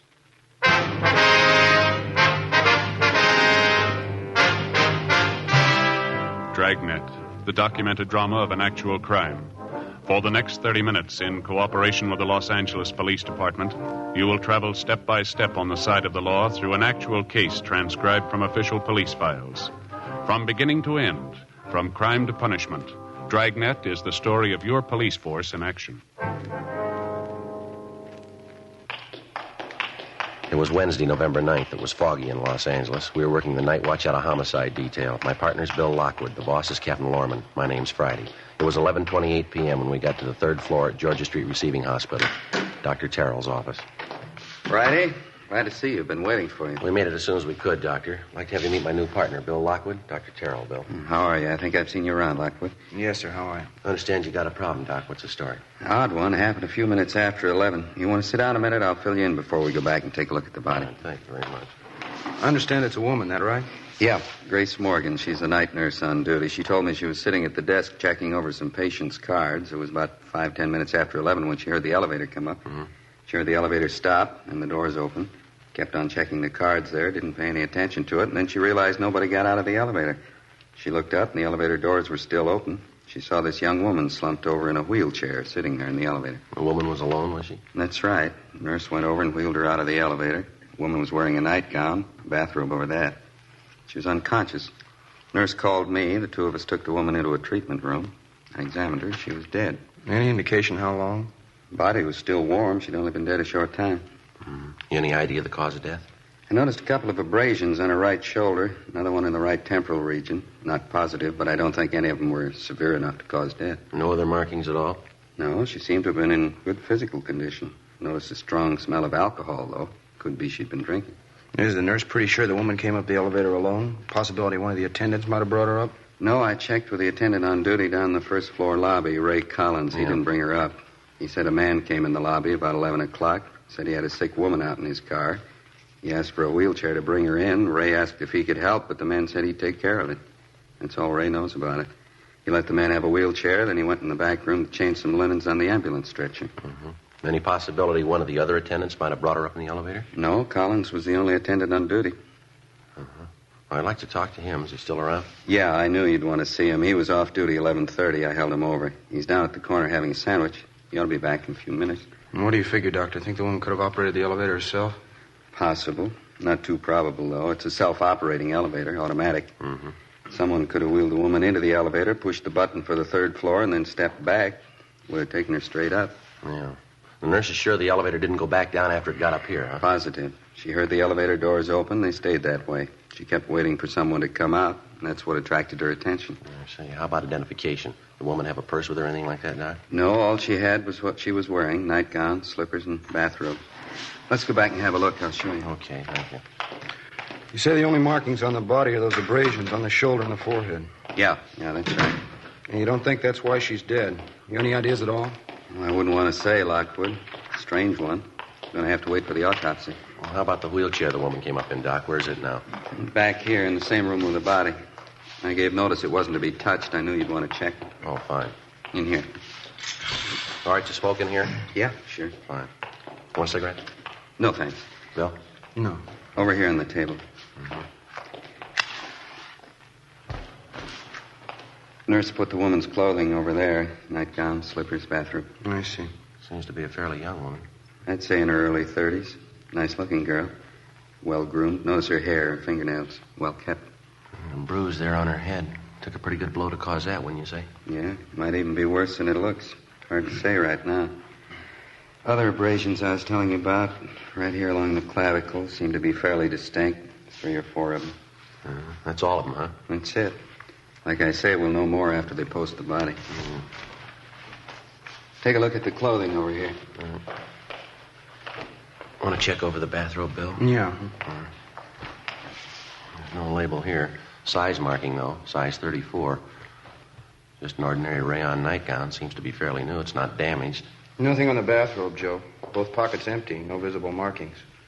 Manufacturer's label here. Fairly common trade name. Laundry marks? No, none showing. We can have the crime lab check them over. How about the slippers? No, it's the same. Nothing. You fellas want me to notify the coroner? No, we'll get it, Doc. We have to call in for the crime lab crew anyway. It looks like a rough one. We don't even know what we've got. I can't figure it. If somebody murdered the woman, why'd they bring her here to die? Yeah. If she was sick or hurt and they were worried enough about it to bring her here, why'd they want to get rid of her? Leave her alone in an elevator. Yeah. Doesn't make sense. Somebody's got something to hide. Sure could use a lead. Man puts her on the elevator and sends her up 3 floors. Don't know who she is, how she died. Don't even know where she came from. Well, there's no choice. We'll just start at the beginning. Yeah? Ground floor. 11:52 p.m. The receiving hospital attendant, Ray Collins, returned, and we interviewed him in Dr. Terrell's office. He told us substantially the same thing the doctor had told us. At a few minutes past 11 o'clock that night, a man entered the lobby of the hospital and asked for a wheelchair to move a patient up to the 3rd floor. Collins stated he gave the man the wheelchair. The man refused his offer of assistance, and Collins went on about his work. He didn't see the patient, and he didn't see any car parked outside, and he was able to give us only a partial description of the man himself. A male Caucasian, about 35 years old, short, heavy build, dark hair. The crew from the crime lab arrived and began their investigation. The body was photographed and fingerprinted, and the wheelchair was also dusted for prints. The clothing was packed up to be taken downtown for further examination. After the men from the crime lab left, Bill Lockwood began a canvass of the immediate neighborhood for possible witnesses. Meantime, I checked with the rest of the hospital personnel and the patients. They could tell me nothing. 12:30 a.m., I met Bill back at Dr. Terrell's office. How'd you do, Joe? Any luck? Well, I talked to the nurses and some of the other attendants. They couldn't help any. Checked with the dispatcher on incoming and outgoing ambulances. Nothing there. What about you? No good. Most of the business places around here are locked up. Talked to the newsboy down at the corner. He was about the only one on the street. He didn't see anything. It's sure going slow, isn't it? Might give Bergman a call, see if he's got the woman's prints classified yet.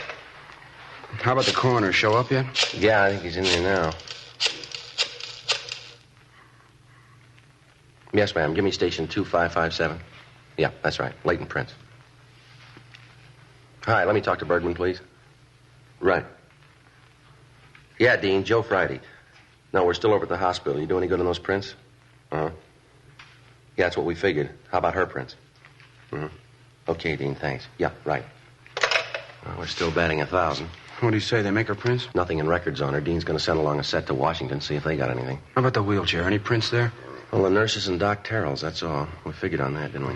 Lousy luck. Sure is. I checked with missing persons while you were out. There's nothing there either. Well, that about finishes up here, huh? Yeah, we better get back to the office.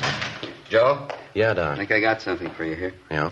Nurse at the switchboard got a call a minute ago. Man's voice wanted to know the condition of Carla Cheswick. Mm-hmm. Nurse checked the list of patients, didn't find anyone by that name. The man insisted she's here. The nurse asked him what time the woman was admitted to the hospital. He told her 11 o'clock tonight. Yeah? The man said, I know she's there. I brought her myself.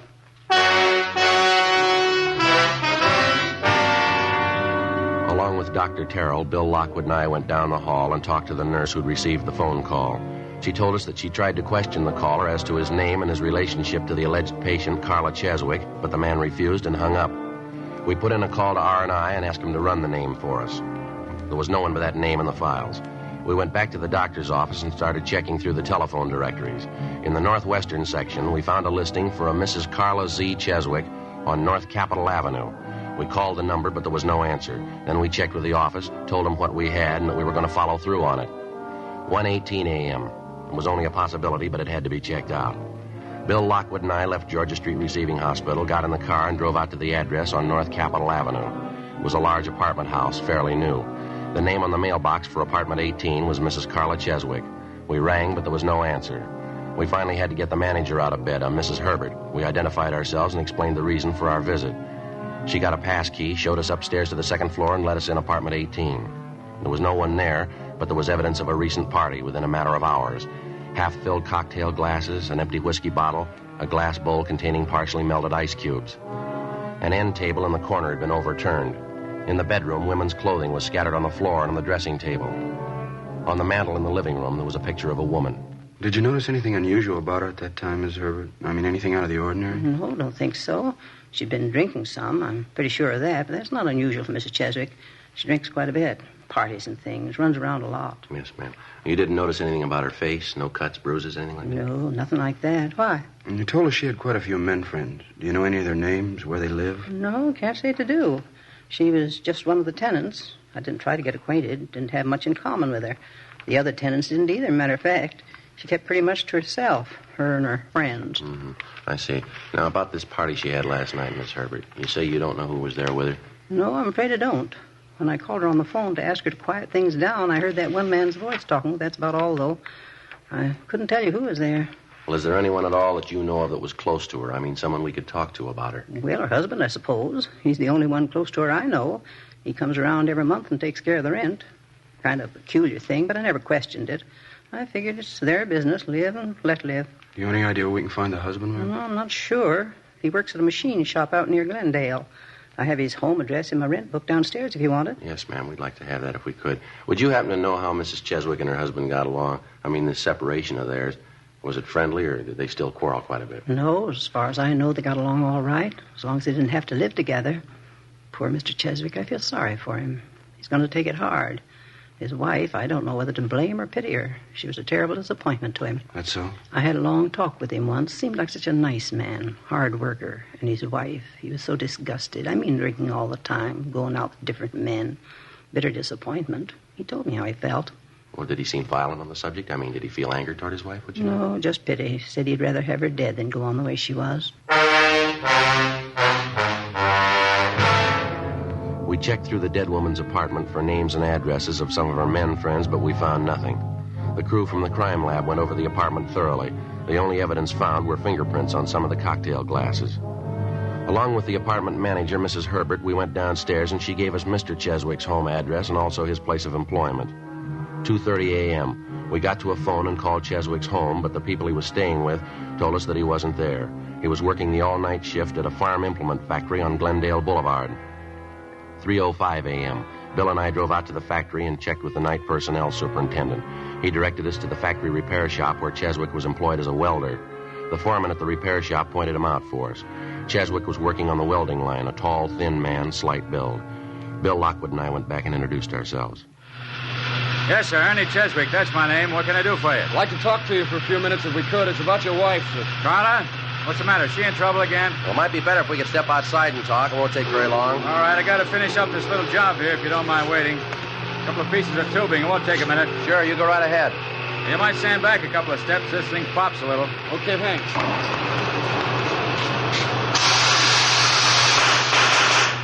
Ah, too much oxygen. Have to light it again. Yeah, that does it. Don't look at the flames, Joe. Bad for your eyes. Yeah, I know. They're sure in their money, don't they? Yeah, they seem to. A lot of work. Finish the second here. Okay, that's got it. Now, what's this about my wife, Sergeant? What's the matter? We understand you're separated from her, Mr. Cheswick. Yeah, that's right. About a year ago now. I finally gave it up as a bad job. Wasn't anything I could do for her. Nothing anybody could do for her. Hopeless. Well, when's the last time you saw her? First of the month. Went by to pay her rent. Dropped in to say hello, that's all. I stay away as much as I can. No good bum, that's about all you can say about her. Shame to admit I was even married to her. Why do you ask, anyway? Your wife's dead, Mr. Cheswick. Huh? Yes, sir. She died late last night. Found her at Georgia Street Receiving Hospital. Oh. Guess I've been expecting something like that. I can't feel sorry. Probably the best thing for her. How'd it happen? Well, we're not sure. I wonder if we could step outside. Sure be a lot easier to talk, wouldn't it? Yeah, all right. Fine. Over here, we can duck out the back way. Okay.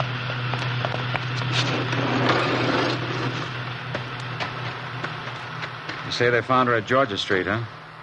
What was it? She in an accident? Oh, so it doesn't look like that. We're going to have to wait for the coroner's report. What time do you check in at night for work, Mr. Cheswick? You're supposed to be on the job by 10 o'clock. I punched in before that tonight. Why? A routine question. I suppose the men around the plant will vouch for you. You checked in at 10 and you've been here ever since? Yeah, that's right. You can ask any of them. What's the pitch? You think I had something to do with it? Carla getting killed? Well, we didn't say that, Cheswick. Your wife's dead, and we have to check on all the leads, all the possible suspects. Well, I don't know how it happened, but I didn't have anything to do with it. She wasn't well. I lived 9 years with her. Lousiest 9 years of my life. Booze, parties, going out all the time. She wasn't a wife. She didn't know what the word meant. I understand she'd been running around with different men lately. Do you happen to know any of them? No, I don't know. I couldn't care less. Stupid dame, Sergeant. That's the easiest way you can let her off. I tried to make a go of it. Wasn't any good. I worked for her, tried to give her everything she wanted. Didn't make any difference. Yeah? She was a bum. Some of them must be born that way, a bum dame. I could have killed her. I had reason enough to. I didn't. How about your wife's drinking habits? She do most of it at home, or did she go out to bars? Always at the bar. Only one place she ever went to. Place on 8th and Rosewood, right on the corner. Went there all the time, 6, 7 nights a week. She'd hang over the bar all night. How'd you like to put up with that for 9 years, huh? Drinking, going off somewhere on weekends. How come it lasted that long, Cheswick? I don't know. I guess I should have had my head examined. Just a bum. I figured I could change her. Kept trying. Never worked out. After the drinking, she'd have these terrific headaches. It'd make her sick. I'd stay home from work and take care of her, wait on her hand and foot. She always made promises, nothing but a liar. As soon as she got well, she'd start it all over again. Same thing. Yeah. Just a bum, a tramp. No good at all, no good. She's a tramp, no good tramp. Cheswick? Mr. Cheswick, is there anything we can do? Carla. She's dead. Carla.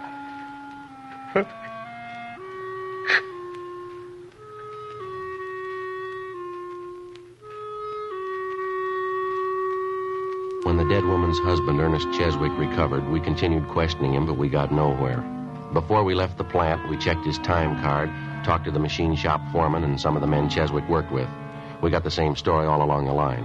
Cheswick had showed up for work at 9:46 p.m. the night before and had not left the plant since that time.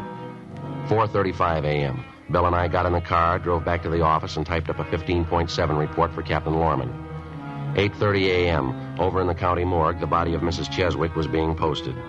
A few minutes past 10 a.m., Bill Lockwood and I drove out to a bar on the corner of 8th and Rosewood, the same bar where Ernest Cheswick told us his wife did most of her drinking. It was a typical neighborhood cocktail lounge in the early morning. 2 customers sipping beer at the far end of the bar. The manager busy washing glasses and bringing in supplies. We called him over and identified ourselves.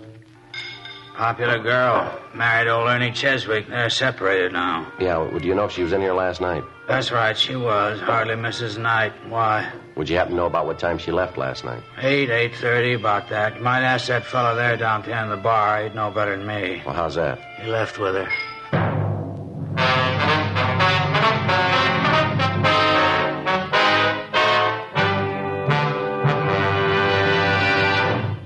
You are listening to Dragnet, authentic stories of your police force in action.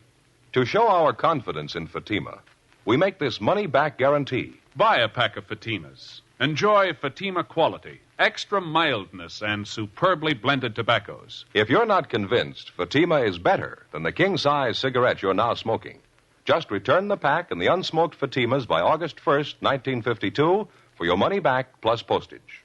Fatima, Box 37, New York 1. Prove Fatima quality yourself. Compare Fatima with any other king-size cigarette. 1. Fatima's length filters the smoke 85 millimeters for your protection. 2. Fatima's length cools the smoke for your protection. 3. Fatima's length gives you those extra puffs, 21% longer than standard cigarette size. Fatima gives you more for your money. And in Fatima, you get an extra mild and soothing smoke, plus the added protection of Fatima quality. Ask your dealer for Fatima in the bright sunny yellow pack. Best of all, king-size cigarettes.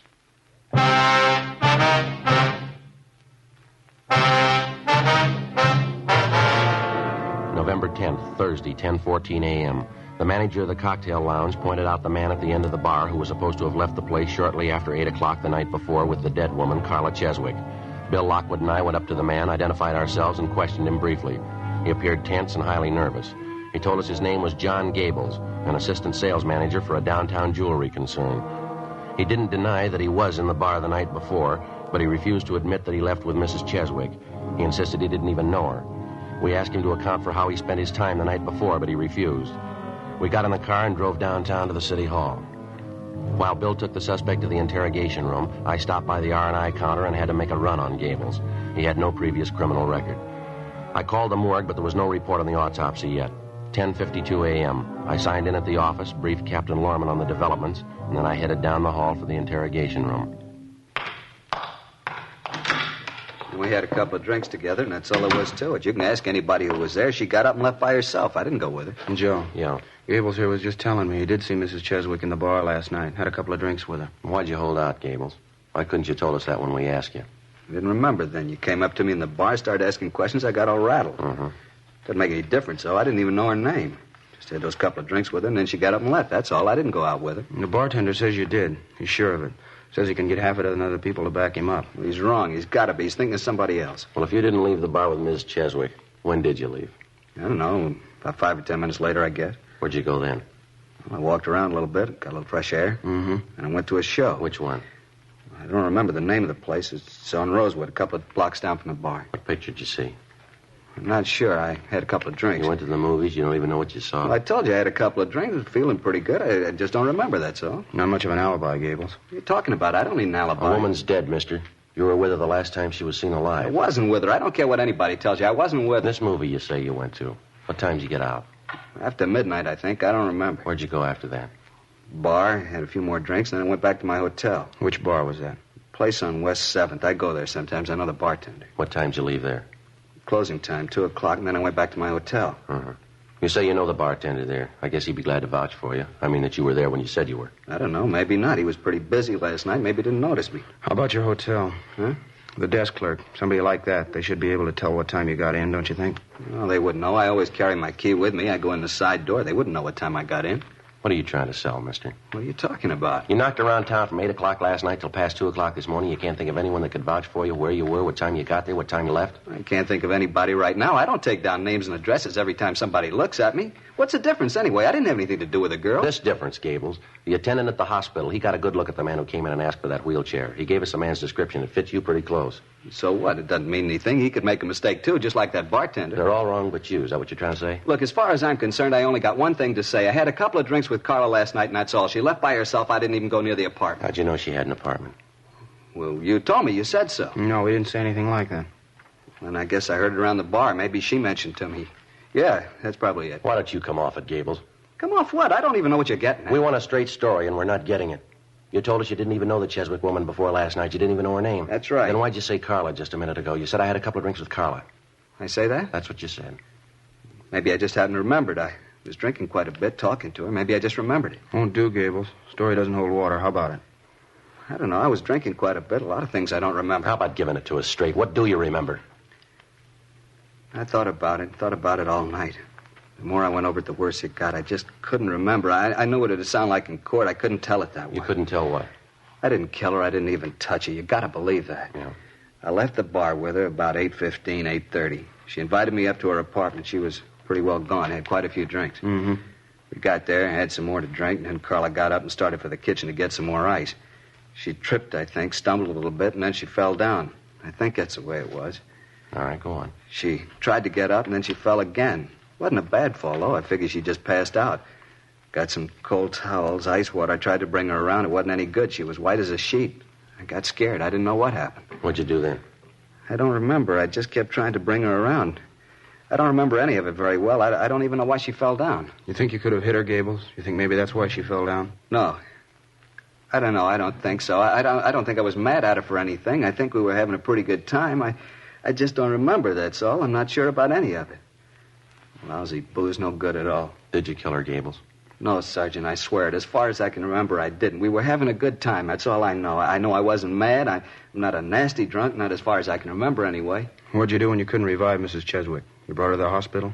Yeah, the shape I was in, I couldn't figure anything else to do. I got her in the car, drove her down to Georgia Street. I put her in the elevator, pressed the button, and sent her up. I'm a married man, you know. I didn't want any scandal and didn't want to get involved. You didn't kill her. Is that what you want us to believe? I don't know what to tell you. I don't remember. If I killed her, I think I'd know it. I'm sure I would. I just don't remember. I'll get it. Okay. Interrogation room, Friday talking. Yeah, Arthur. That's so. Just a second. All right, I got a pencil now. Go ahead. Uh-huh. Are you sure? How was that? I see. No possibility, huh? Yeah, I see. Okay, Arthur, thanks a lot. Yeah, sure, we'll pick it up later. Right, bye. Yeah, Jim? Coroner's report. Just finished the autopsy. It's all right, Gables. Huh? It's all right. It's all cleared up. What do you mean? Well, you're free to go if you like. We're not going to hold you. What's the pitch, Joe? Coroner's report. Primary cause of death was a massive cerebral hemorrhage into the ventricle. Could have been a blow on the head, couldn't it? You figure that could have done it? No. Secondary cause was a brain tumor, a big one.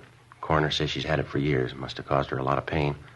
Probably would have counted for the drinking. And the tumor brought on the hemorrhage. That's what's killed her. That's it. Coroner says erosion of the blood vessel by brain tumor. Probably grew, caused pressure on a blood vessel, finally gave way, caused a hemorrhage, and that killed her. And she just died. I didn't have anything to do with it. She died and I didn't kill her. Yes, sir, that's right. You're free to go if you want. Thank God. You know, officers, I'll tell you the truth. I didn't know the answer. I didn't know if I killed her or not. I really didn't. Drinking so much, I came to, and there she was dead. I didn't know what happened. I really didn't. I didn't know the answer. Well, you're one up on us, Gables. Huh? We thought we did.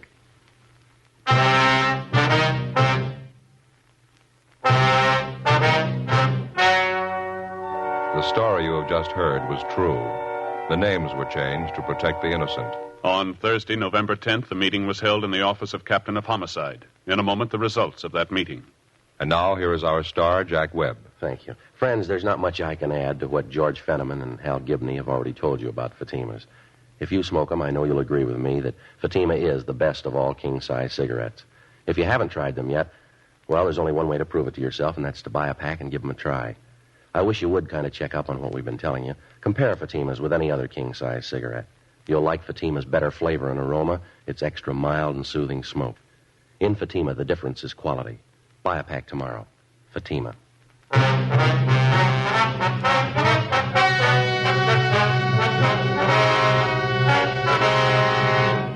With the filing of the official autopsy report by the county coroner, John Gables was cleared of all charges. He was released from custody immediately. The death of Mrs. Carla Cheswick was listed as due to natural causes by the coroner's jury.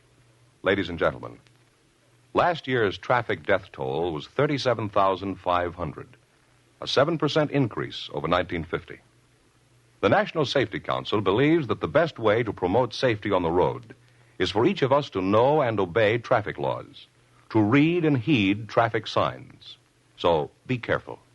The life you save may... A series of authentic cases from official files. Technical advice comes from the Office of Chief of Police W.H. Parker, Los Angeles Police Department. Technical advisors Captain Jack Donahoe, Sergeant Marty Wynn, Sergeant Vance Brasher. Heard tonight were Martin Milner, Vic Perrin, and Gwen Delano. Script by Jim Moser. Music by Walter Schumann. Hal Gibney speaking. Fatima Cigarettes, best of all king-size cigarettes, has brought you Dragnet, transcribed from Los Angeles.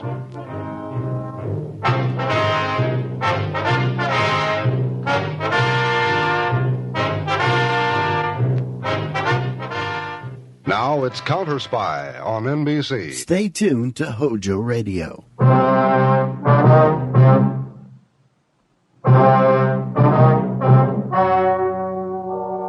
The story you are about to hear is true. The names have been changed to protect the innocent. Fatima Cigarettes, best of all king-size cigarettes, brings you Dragnet on both radio and television.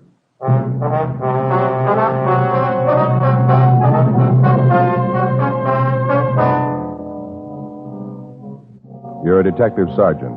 You're assigned to burglary detail. For more than 2 months, a wave of safe burglaries has been sweeping your city. Apparently, it's the work of professionals. The jobs are well planned, well executed. There's no lead to the whereabouts of the suspects. Your job, get them. Compare Fatima with any other king-size cigarette. Yes, compare Fatima with any other king-size cigarette. 1. Fatima's length filters the smoke 85 millimeters for your protection. 2. Fatima's length cools the smoke for your protection. 3. Fatima's length gives you those extra puffs, 21% longer than standard cigarette size. Fatima gives you more for your money. And in king-size Fatima, you get an extra mild and soothing smoke, plus the added protection of Fatima quality. Buy Fatima in the bright, sunny yellow pack. Best of all, king-size cigarettes.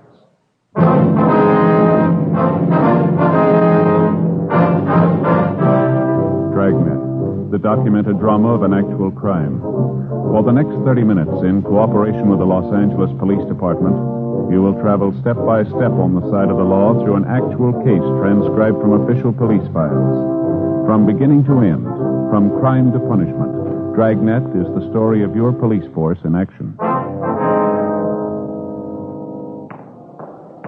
It was Sunday, June 8th. It was warm in Los Angeles. We were working the day watch out of burglary division, safe detail. My partner's Bill Lockwood. The boss is Captain Wisdom. My name's Friday. I was on the way back to the office, and it was 8:36 a.m. when I got to room 45, burglary division. Joe? Oh, hi, Smith. There's a note in the book for us from the captain about your partner, Lockwood. Yeah, what's that? Forgot to make that sick report on him yesterday. Did you call him? How's his leg? Well, I talked to him on the phone last night. Pretty bad ankle sprain. Doctor figures he'll be out for a couple of weeks anyway. Who's the fellow you got there? Suspect Jones and McCready picked up on stakeout, drugstore, 3rd and Ventura. What do you got on him? McCready says they picked him up about 4:45 this morning. Yeah. He and Jones were staked out inside the drugstore.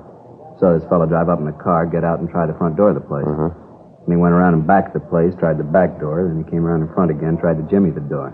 Finally gave up, got in his car, and started to drive off. Jones and McCready followed him, picked him up, and brought him in. Where's Jones and McCready now, you know? I told him to go ahead home. No reason for him to hang around. We carried the thing from here. What have you done so far? Did you check him through R&I yet? Call Frank Cunningham. He's doing it now. What's his name? According to his identification, it's Charles W. Boyd, an address of 239 West 92nd Street. That's what he tells us, anyway. Is that your name, fella? Yeah, that's my name. It's all my identification. No reason for me to lie. You can check me out. All right. Hold your hand up there. I'll get these cuffs off you. Yeah, sure. All right, there you are. Yeah, thanks. Sure tired sitting here handcuffed, sitting in one place. Frank, you want to tell Gaffney we'll be down in the interrogation room? When R&I calls back, tell him to transfer it in there, would you? Yeah, okay. I'll meet you there. All right, thanks. All right, boy, let's go. I'd like to talk to you down the hall. Yeah, let's get this thing over with. I don't feel good. I want to get out of here. What are you shaking for? There's nothing to get nervous about. Are you sick? Yeah, I haven't been feeling good at all the last couple of days. Hey, wouldn't you know it? I was smokes. Hey, say, would you happen to have a cigarette, please? Yeah. Here. Thanks. There's a light for you.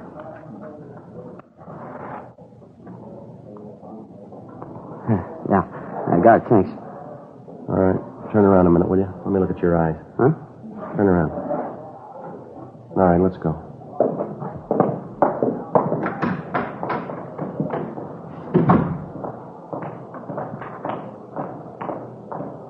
It's okay, Joe. I told Gaffney he'll put through the call from R&I. Oh, that's fine. You sure this won't take long? I'd like to get out of here and get home. I've been sick for a week. I ought to be in bed right now. We'll make it as fast as we can. All right, in here. Have a chair, Boyd. Yeah. All right, mister. You say you're not feeling well, you're tired, you want to go home. So are we. We've been working all night. Now, how about getting to the bottom of this thing? I'm sure I'm all for it. Try to explain to the guys who picked me up. I don't know what it's all about. Ask me anything you want. Now, let's start it here, Boyd. What were you doing out there hanging around that drugstore at 4:45 this morning? It's the same thing I told the other officers. I was sick. I wanted to get something for my nerves. Jumpy as a cat. I couldn't sleep. Well, the drugstore was closed. That was pretty obvious, wasn't it? Yeah, that's right. It was. I just drove up there, tried the door, and I saw the joint was closed, so I left. That's all there is to it. Just what I told the other No, officers. that's not true, Boyd, and you know it isn't. You hung around the store for more than 10 minutes. You tried the front door, then you waited a couple of minutes. You went around to the back. You tried to get in back there. You couldn't make it, so you came around front again. You tried to jimmy the front door, didn't you? No, that's not it. You got it all wrong. How about this, Boyd? This your crowbar? Yeah, what about it? Just a car tool used to fix flat tires. Carry it around all the time in the car. You carry it on you? No, not all the time. I just happen to have it, that's all. Now, look, Boyd, that's not going to get it. The officers that picked you up saw you using this bar in the door of that drugstore. I thought you were willing to get on to facts. You were going to square with us. How about it? Sure, I'll square with you. I wanted to get over as much as you do. Just tell me what you want to know. All we want is the truth. This address on your ID, the one you gave us, is that your true address? You living there now? Yeah, that's right. Check it out if you want. I'm not lying. No reason to lie. We think there is. This address of yours is just about 10 miles away from where you were picked up. Now you tell us how much sense it makes driving 10 miles to a drugstore at 4:30 in the morning. Well, I had to. I was sick. It was the only place open. You're lying and you know it, mister. You had to pass at least 2 all-night drugstores on the way. Why couldn't you stop at one of those? I didn't see any stores open. I was sick. I just kept driving till I spotted a place I thought was open. Looked to me like it was open. A lot of lights in the window, inside the store, too. I didn't know it was closed, so I tried the door. You usually try doors with a crowbar, Boyd? Oh, look, what are you getting at? You think I was trying to break in that place? Yeah, that's what we think. Well, what for? Well, I want to break in there. I wanted to get something for my nerves, that's all. I wanted to find a drugstore. Why should I break or open a place and just get a bottle of medicine? Huh? We don't think you were looking for medicine, Boyd. Well, then what was it? Well, what do you figure? This is what we figure, mister. You were going in that store to burglarize the safe. The area is the same, the time element's right, so's the type of business. The M.O. matches right down the line. I don't know what you're talking about. 6 safe jobs in the last 2 months. The same time element, the same general area. Drugstores, liquor stores, and markets. What about it? I don't know what you're talking about. It's the truth. I'm not a burglar. You got me wrong. I never touched a safe in my life. How many times you been arrested, mister? Huh? How many times you been arrested? Well, a couple of times I've been picked up. Nothing serious, though, so help me. It's the truth. I never touched a safe in my whole life. It's not going to do much good lying to us, Boyd. We'll get everything we need from records. Well, I got a record. I ain't denying that, but I'm no burglar. Then what were you doing at 4:45 this morning trying to get in that drugstore if you're not a burglar? I tried to explain to you. I wasn't trying to break in. I needed some medicine, something for my nerves. I thought the place was open. I'm a sick man. I swear on a Bible officer. That's just the way it was. I get it. Yeah, Friday talking. Oh, yeah, Cunningham. Charles Boyd, yeah, that's right. That's him. What do you got? Uh-huh. All the same. I see. Give me the last 2 arrests. No, the last 2 arrests again. Yeah. May 9th, May 22nd. All right, Cunningham. Yeah, thanks very much. Frank, you got that folder there, those crime reports? Yeah, here you are. What do you have to say? Boyd was in custody May 9th, May 22nd. What was he in on? Narcotics. He's a user. Long record. It's all the same, though. Never been picked up for anything but narcotics. Just about rules him out, huh? 9th and the 22nd. If he was in jail, he couldn't have had anything to do with those last 2 jobs. Yeah, it's about the size of it. You got it straight now, huh? I told you. You thought I was lying, didn't you? I'm no burglar. You know what my record is. I never touched a safe in my life. Just checking it out, Boyd. Sometimes it happens this way. Sure. No hard feelings. I'll take off now and go home. I'm not feeling well at all. I guess it's okay if No, you just sit still, Boyd. You're not going yet. What do you mean? Red tab on your card down at the Record Bureau. Your last arrest, May 22nd, violation State Narcotics Act. You went out on a $1,500 bail. Yeah, that's right. It was all legal. I paid for it. Why didn't you show up for your preliminary hearing? We got a bench warrant for your arrest. Oh, no, they wouldn't do that to me, would they? I was sick in bed. I couldn't make it to court. You just look at me. You can tell, can't you? I ought to be in bed. Yeah, you don't look good at all. Of course I don't. I'm a sick man, really sick. I would be in a hospital. Well, maybe that's where they'll send you. We continued questioning the suspect, Charles Boyd, who finally admitted that he'd gone to the drugstore early that morning for the purpose of burglarizing a place to obtain narcotics. He told us it was his first attempt at burglary, and further interrogation proved beyond a doubt he had nothing to do with the current wave of safe burglaries. He was booked on the bench warrant, and narcotics detail was notified of his arrest. For all practical purposes, we were right back where we'd started from 2 months before, when the campaign of safe jobs first started. Boyd was just another in a long line of possible suspects who had to be tracked down and checked out. In the final analysis, they meant nothing to the case, but tracking them down and checking them out meant long hours of legwork, days, even weeks, and then more hours spent interrogating them. Boyd typified the possible suspect. He added nothing, but he couldn't be ignored. In the weeks that followed, stakeouts continued in the general area where the safe burglaries had been operating. No further leads. The investigation went on. On June 17th, Frank Smith and I drove out to the San Fernando Valley to check a lead on a possible suspect we'd gotten from one of our informants. His information was that the possible suspect, an ex-convict by the name of Mark Chandler, who'd served time for burglary, had apparently come into some money recently. Through the parole office, we located Chandler on a chicken ranch just outside of Van Nuys. Yeah, I've been out here almost 3 months now. Nice life. Pretty hard work, though. Got a few routine questions for you, Mark. Like we told you with the burglary detail. I guess you know why we're out here. Yeah, I think I get the idea.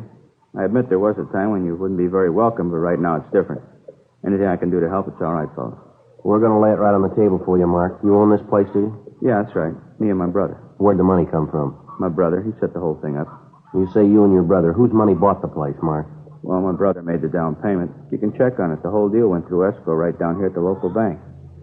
What's the deal anyway? Didn't you check with my parole officer? Yeah, we checked with Galloway. He told us you were still on active parole. You were running a chicken ranch. Didn't say it was for your brother, though. Well, I thought I filled him in on it. I didn't have enough cash to swing the deal. My brother put up most of the dough. I only had $800. Uh-huh. That's your car back there in the driveway, Mark? No, it's my brother's. Nice one, huh? Yeah. I got permission from the parole officer to drive. Say, would you mind walking back with me to the Brooder Shack? I got a new batch of Rhode Islands in this morning. Day-old chicks. Got to be sure the heat's right. Yeah, all right. There's a lot of work around a place like this. I just built those pens there. Uh-huh. They're nice. Good-looking flock of chicks there, wouldn't you say? 4 weeks old. Those are barred rocks. Notice how they're starting to feather out already, getting nice and heavy? Make wonderful fryers, you know. Oh, that's all? Oh, yeah. Just a minute. Hey, will you look at that mash rack? They like fiends. I just filled that thing an hour ago. That's where the money goes. You know that mash goes for better than $5 a sack? Look, we don't want to take too much of your time, Chandler. We can see you're busy. We got a couple of dates we'd like to check with you. Where you were, what you did. Oh, sure, fellow. Just let me check the temperature in the brooder house here. It won't take a minute. Hey, come on in. All right. They're pretty cute when they're small, huh? Let me see here. Just look at that, huh, Joe? Piled all over each other. Must be more than 1,000 of them. Yeah, at least. Yeah, just right. 89. Got to watch them pretty close the first week. Fell up the road, lost a big batch last week. Heating element in the brooder went out overnight. Oh, yeah, got to shove that door hard. Sticks a little. Yeah, I'll get it. Okay, what else was it, officers? I'm glad to help you any way I can. Those dates we want to check, Mark. It was almost a month ago, the week ending May 7th. Yeah. Can you account for your time on that weekend, where you were, what you did? The 7th? Yeah, let's see. Yeah, I was here. You any way of proving that? Yeah, I think so. I started here the 23rd of April. Been here every night since. Anyone we can check with on that? Well, my brother and his wife. If they were here, they can tell you. Neighbors, too. They come over for cards on the weekends. Come to think of it, I remember my parole officer was out to see me one of those weekends. I'm pretty sure of it. You can check with him. All right, Mark, thanks. Hey, what's the pitch anyway, Sergeant? The safe jobs around town, is that it? That's it. You heard anything, Mark? Any rumbles at all? No, sorry. This job keeps me pretty close to home. I don't get around at all. Maybe 2-3 nights a month. That's the only time I get out. That's all we're asking about. Before we left the suspect, Mark Chandler, we called his parole officer, and he substantiated the fact that he visited with Chandler on the night of May 7th, the date of one of the safe burglaries. We checked with his brother, his sister-in-law, and the neighbors, and all of them fully corroborated his story.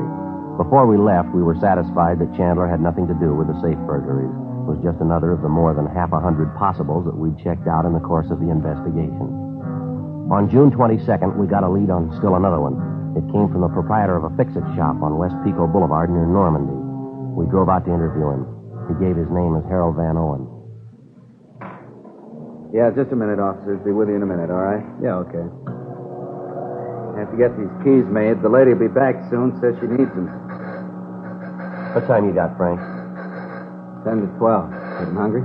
Well, I didn't have much breakfast. How about dropping by Felipe's, all right? Suits me. I could use a good French dip sandwich. You haven't been down there for a while. Yeah. All right, officer. Sorry to keep you waiting. I had to get keys done. I promised the woman. That's all right, Mr. Van Owen. Well, what was it you wanted to see us about? Well, I don't know, to tell the truth.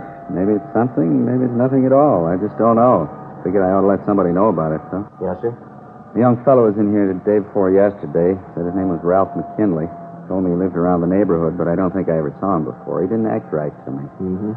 Said he's an inventor. I doubt it, though. He just didn't look the part to me. A young fellow, you know, dresses pretty flashy. Never met an inventor that looked like that before. Well, what do you want with you, sir? He wanted me to make up a piece of machinery for him. He said it was a special part of a new gadget he was working on. He brought in his own drawing of the thing. I got it down here someplace. Well, what did the young fellow look like? Would you remember that? Oh, typical pool room cowboy, I guess. About 29, 30 years old.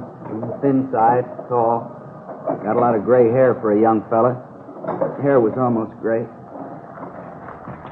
Here's the drawing. This is what he wants me to make up for him.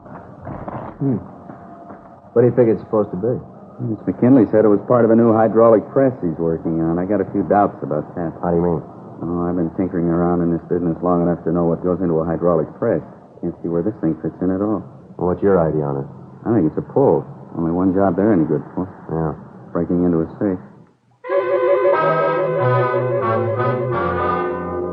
Before we left the fix-it shop, Van Owen gave us a complete description of Ralph McKinley, the man who'd ordered the gadget made for him. We showed him several mug shots of possible suspects, but he was unable to make any identification. Van Owen told us that McKinley said he'd call back in about 3 or 4 days to pick it up. Except for the man's chance remark that he lived in the neighborhood, Van Owen had no idea as to his whereabouts.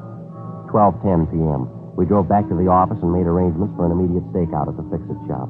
Then we checked the name and description of Ralph McKinley through R&I and through the stats office. It got us nothing. As far as we could find out, he had no previous criminal record. The end of the week came and went. The man known as McKinley failed to show up at Van Owen's fix-it shop to pick up the article that he'd ordered. 8 o'clock Monday morning, June 28th. We got the report when we checked in for work. Despite all precautions, another safe job had occurred over the weekend, this time at a liquor store on South Alvarado. The time, the area, and the MO were generally the same. Frank and I drove out to the location. The store was located in the middle of the block, directly beneath an apartment hotel. 2 of the rooms on the second floor of the hotel were situated above the liquor store. In one of these rooms, a hole had been ripped in the floor, a hole large enough to allow a man to pass through it and gain access to the liquor store directly beneath. After we checked over the room, we put in a call for Ray Pinker and the crime lab crew. Then we went downstairs to interview the manager of the hotel, Clyde Winters. Yeah, I rented that room Friday night. A couple of young fellows. They checked in a few minutes before 7. I figure I'm a pretty good judge of faces. They sure didn't look like thieves to me. How'd they register, Mr. Winters? Well, one signed his name was Gordon. The other one was Richardson, I think. Yeah, the register's right outside on the desk. You can check it if you like. Yes, sir, we'd like to do that. When these 2 men, Gordon and Richardson, checked in here, did they have any baggage with them? Would you know that? Oh, yes. If they had baggage, they took most of it with them, though. They left a few old clothes behind. They must have left for the back way. Sometime late Sunday night, I figure. Imagine tearing up the floor of that room. The lousy bums. I sure like to get my hands on them. Did they have a car, do you know? Yeah, they had a car. I got the license number, too. You think you'd recognize the 2 men if you saw them again? Oh, I'd take them in a minute. You sure of that, are you? Positive. I'd know him in a minute, especially the young fellow Richardson. He couldn't have been more than 27, 28 years old. Yeah. Hair was gray, almost completely gray.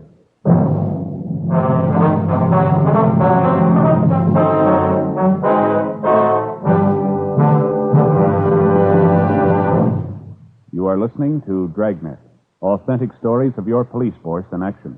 To show our confidence in Fatima, we make this money-back guarantee. Buy a pack of Fatimas. Enjoy Fatima quality, extra mildness, and superbly blended tobaccos. If you're not convinced Fatima is better than the king-size cigarette you're now smoking, just return the pack and the unsmoked Fatimas by August 1st, 1952, for your money back plus postage. Fatima, Box 37, New York 1. Prove Fatima quality yourself. Compare Fatima with any other king-size cigarette. 1. Fatima's length filters the smoke 85 millimeters for your protection. 2. Fatima's length cools the smoke for your protection. 3. Fatima's length gives you those extra puffs, 21% longer than standard cigarette size. Fatima gives you more for your money. And in king-size Fatima, you get an extra mild and soothing smoke, plus the added protection of Fatima quality. Ask your dealer for Fatima in the bright sunny yellow pack. Best of all, king-size cigarettes.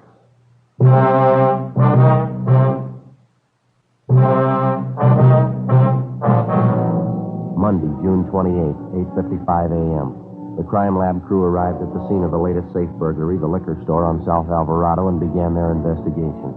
The store was gone over thoroughly, as well as the hotel room directly above it, through which the burglars had gained access by ripping a hole in the floor. In the store itself, a few feet from the safe, the men from the crime lab found what appeared to be a broken button, probably off a coat.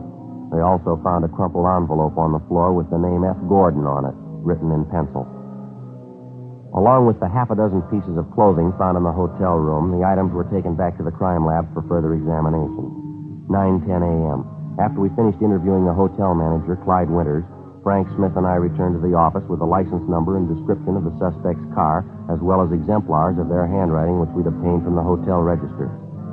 We gave our DMV all the information on the car, and they began an immediate check. The vehicle was registered in the name of Ralph McKinley at a Bronson Avenue address. The legal owner was a local bank. We checked the Bronson Avenue place, but they told us there that the man known as McKinley had moved out 7 months before. They had no information on his whereabouts. 10:20 a.m. We talked to the people at the bank which held the pink slip on the car. They told us that the last 2 monthly payments on the car had been mailed in from a Clifford Street address. Frank and I drove out to the location, a one-story duplex apartment building near the intersection of Clifford and Beverly Boulevard. Nice units, aren't they? Run up all over town. They seem to be, don't they? I'll get it. Yeah? Your name, Ralph McKinley? Yeah, that's right. Police officers, you want to get your coat, McKinley? I'd like to talk to you downtown. What for? What's it all about? Anybody else living here with you? No, just myself. Look, you mind telling me what this is all about? Got a few questions we'd like to ask you. Won't take long. I can't go with you now. I got a business appointment, half an hour. I've been out of town the last couple of months. I'm due back on the job today. That's all? Yeah, I just can't spare the time. Appointments all day long. I got a whole flock of business I have to clear up. Well, that makes us even. Come on, let's go. Well, there wasn't much doubt about McKinley. He fitted the suspect's description almost perfectly. Tall, slight build, approximately 29 years of age, prematurely gray hair. We went over the apartment, but there was no sign of anyone else on the premises. No sign of any of the loot taken in the burglary. We checked the adjoining garage, but it was empty. The suspect refused to admit that he even owned a car. Frank got on the phone, called the office, and arranged for an immediate stakeout on the apartment. When the men arrived, we drove McKinley back to the city hall and took him to the interrogation room. He was arrogant and uncooperative. We talked to him for a full hour, but he'd admit nothing. Frank left and went down the street to the crime lab to check with Ray Pinker on his findings. I continued questioning McKinley. I don't care what the old man says. I don't know what you're talking about. He described you perfectly. He says you were in his fix-it shop a little over a week ago. You told him you were an inventor. You ordered this gadget from him here. I don't get it. What's that supposed to prove? Well, you admit you went to the old man. You had him make this thing up for you, didn't you? I don't admit anything. Why should I? All we're looking for is a straight story. We're going to get it sooner or later, McKinley. Might as well be now. You're getting nothing from me. I don't have to tell you a thing. How about the hotel over on South Alvarado? You stayed there last weekend? No, of course not. Why should I go to a hotel? I stayed at my place. Thought you said you'd been away. You just got back in town. Sure, that's what I said. I just got back last week. Well, then you didn't stay at that hotel in South Alvarado. I told you I didn't. I don't even know the place. But you know Mr. Van Owen, the old fellow at the fix-it shop. I don't know him either. I don't even go near that end of town. What end of town? What are you talking about? Where you said the shop is? I didn't mention where it was. I asked you if you knew a Mr. Van Owen, if you ever went to his fix-it shop to order anything. Look, what are you lying for? What's the angle? No angle, McKinley. I told you I like to have a straight story, that's all. Well, you got it, mister. You heard everything I have to say. I don't know any old man. I don't know anything about that hotel. Friday talking. Yeah, Don. How'd it go? Uh-huh. I see. Yeah, we'll pick it up. No, we'll pick it up. Right. Thanks a lot. You don't lie very good, McKinley. Now, what are you talking about? That was our handwriting man. He just finished checking those exemplars of your handwriting we got from you. He compared them to a signature in the register at the hotel in South Alvarado. I already told you. I don't know the place. Young fellow by the name of Richardson checked in there Friday night about 7 o'clock. He signed the register. The signature's in your handwriting, McKinley. Yeah, sure. That's right. I don't know the place. I never been there. Now, look, you're going to have to do better than that, fella. The hotel manager's on his way down here now to identify you. So's Mr. Van Owen from that fix-it shop. Maybe you better piece together a new story, huh? You got my story, cop. I was out of town. You can't prove I wasn't. All right, McKinley, any way you want it. Joe? Hi, how'd it go? Pretty good. Ray Pinker finished checking that stuff at the crime lab. Here's a report on it. Thank you. Just about sews it up, no doubt about it. Yeah, you're right.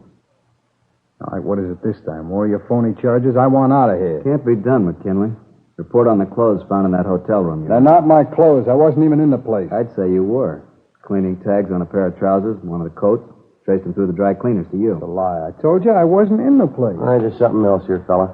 They ran tests on all the clothes they found in your room. They found particles of fire clay from the safe that you broke into down below in the liquor store. Your coat, your trousers, they were covered with the stuff. Save your breath, will you? I'm not And when you ripped up the floor of that hotel room, you picked up something else on the clothes. Particles of floor varnish. Small bits of wood, they all tie in. You through? No, not quite. A piece of broken coat button we picked up a couple of feet from the safe. They matched it up with one of the buttons on your coat, a broken one. The pieces fit perfectly. Kinley, how about it? Got my story. No, you got a lot to explain. I'll take my chances. What's the pitch, McKinley? You know you got to come up with a story. It might as well be now. There's no story to it. I was out of town. I told you that. Why don't you get off it, mister? It's not going to take much to make a liar out of you. You know that, don't you? Oh, look, why don't you get off my back, the two of you? I told you everything I'm going to tell you. Sit down, McKinley. I'm getting out of here. Sit down. All right. Go ahead. I can wait it out as long as you can. I doubt that. I'll get it. All right. Smith speaking. How's it? Oh, yeah, Jim. What is it? That's right. When? Mm-hmm. Fine. Yeah, thanks. Piece of news for you, McKinley. Yeah? Your partner came back to your place a few minutes ago. Our men picked him up. They're bringing him in now. Well, there's news to me. I don't have any partner. I'm in business for myself. That's what your partner figures. Tell me he claims you got all the money. He thinks you were trying to run out on him. Oh, what money? Look, I showed you my wallet. You know how much I got. Now, we're going to ask you just once more. You got it. There's nothing else to say. All right, Frank. Yeah, let's book him in. According to Rogers, his partner's willing to talk. We'll get the story from him. All right, McKinley, let's go. What do you mean, go where? Main jail. We're booking you in. Come on, let's go. Go ahead, Frank. Yeah, come on.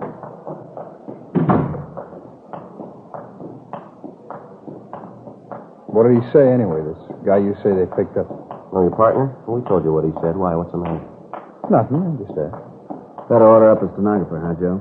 Have her ready to take the statement when they bring the guy in. Yeah, it's a good idea.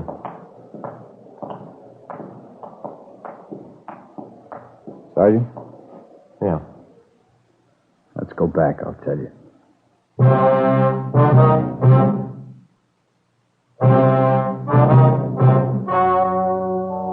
The story you have just heard was true. The names were changed to protect the innocent.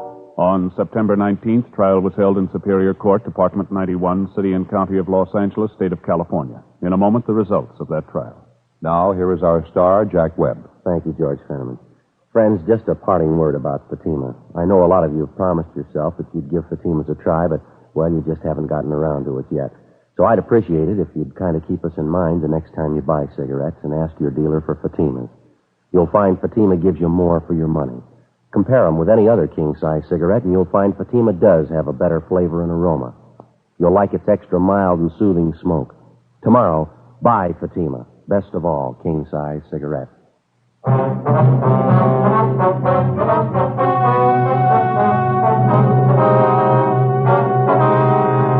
Ralph Arthur McKinley and his accomplice, John Warren Hatfield, were tried and convicted on 6 counts of second-degree burglary. They received sentences as prescribed by law.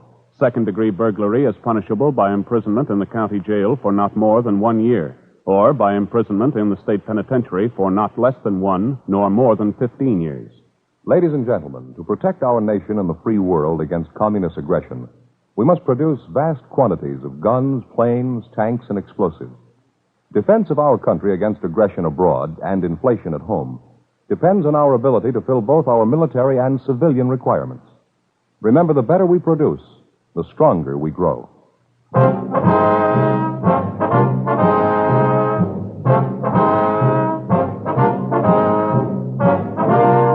You have just heard Dragnet, a series of authentic cases from official files. Technical advice comes from the Office of Chief of Police W.H. Parker, Los Angeles Police Department. Technical advisors Captain Jack Donahoe, Sergeant Marty Wynn, Sergeant Vance Brasher. Heard tonight were Harry Bartell, Stacey Harris, Jack Crucian. Script by Jim Moser. Music by Walter Schumann. Hal Gipney speaking. Fatima Cigarettes, best of all king-size cigarettes, has brought you Dragnet, transcribed from Los Angeles.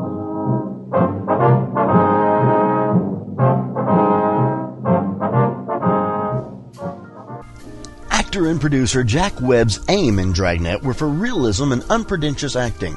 He achieved both goals, and Dragnet remains a key influence on subsequent police dramas in many media. The show's cultural impact is demonstrated by the fact that even after 5 decades, elements of Dragnet are known to those who have never heard nor seen the program. The ominous 4-note introduction to the brass and timpani theme music titled Danger Ahead is instantly recognizable, as well as the show's opening narration. Stay tuned for more Dragnet right here on HOJO Radio.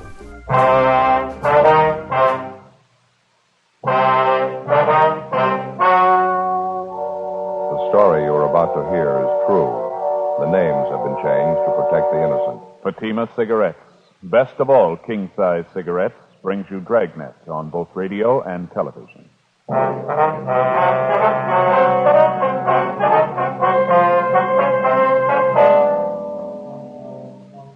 You're a detective sergeant. You're assigned to vice detail. A professional gambling ring has set up operations in your city. Dozens of citizens are being victimized. The gamblers keep on the move, changing their locations day to day. Your job? Get them. Compare Fatima with any other king-size cigarette. Yes, compare Fatima with any other king-size cigarette. 1. Fatima's length filters the smoke 85 millimeters for your protection. 2. Fatima's length cools the smoke for your protection. 3. Fatima's length gives you those extra puffs, 21% longer than standard cigarette size. Fatima gives you more for your money. And in king-size Fatima, you get an extra mild and soothing smoke, plus the added protection of Fatima quality. Buy Fatima in the bright, sunny yellow pack. Best of all, king-size cigarettes.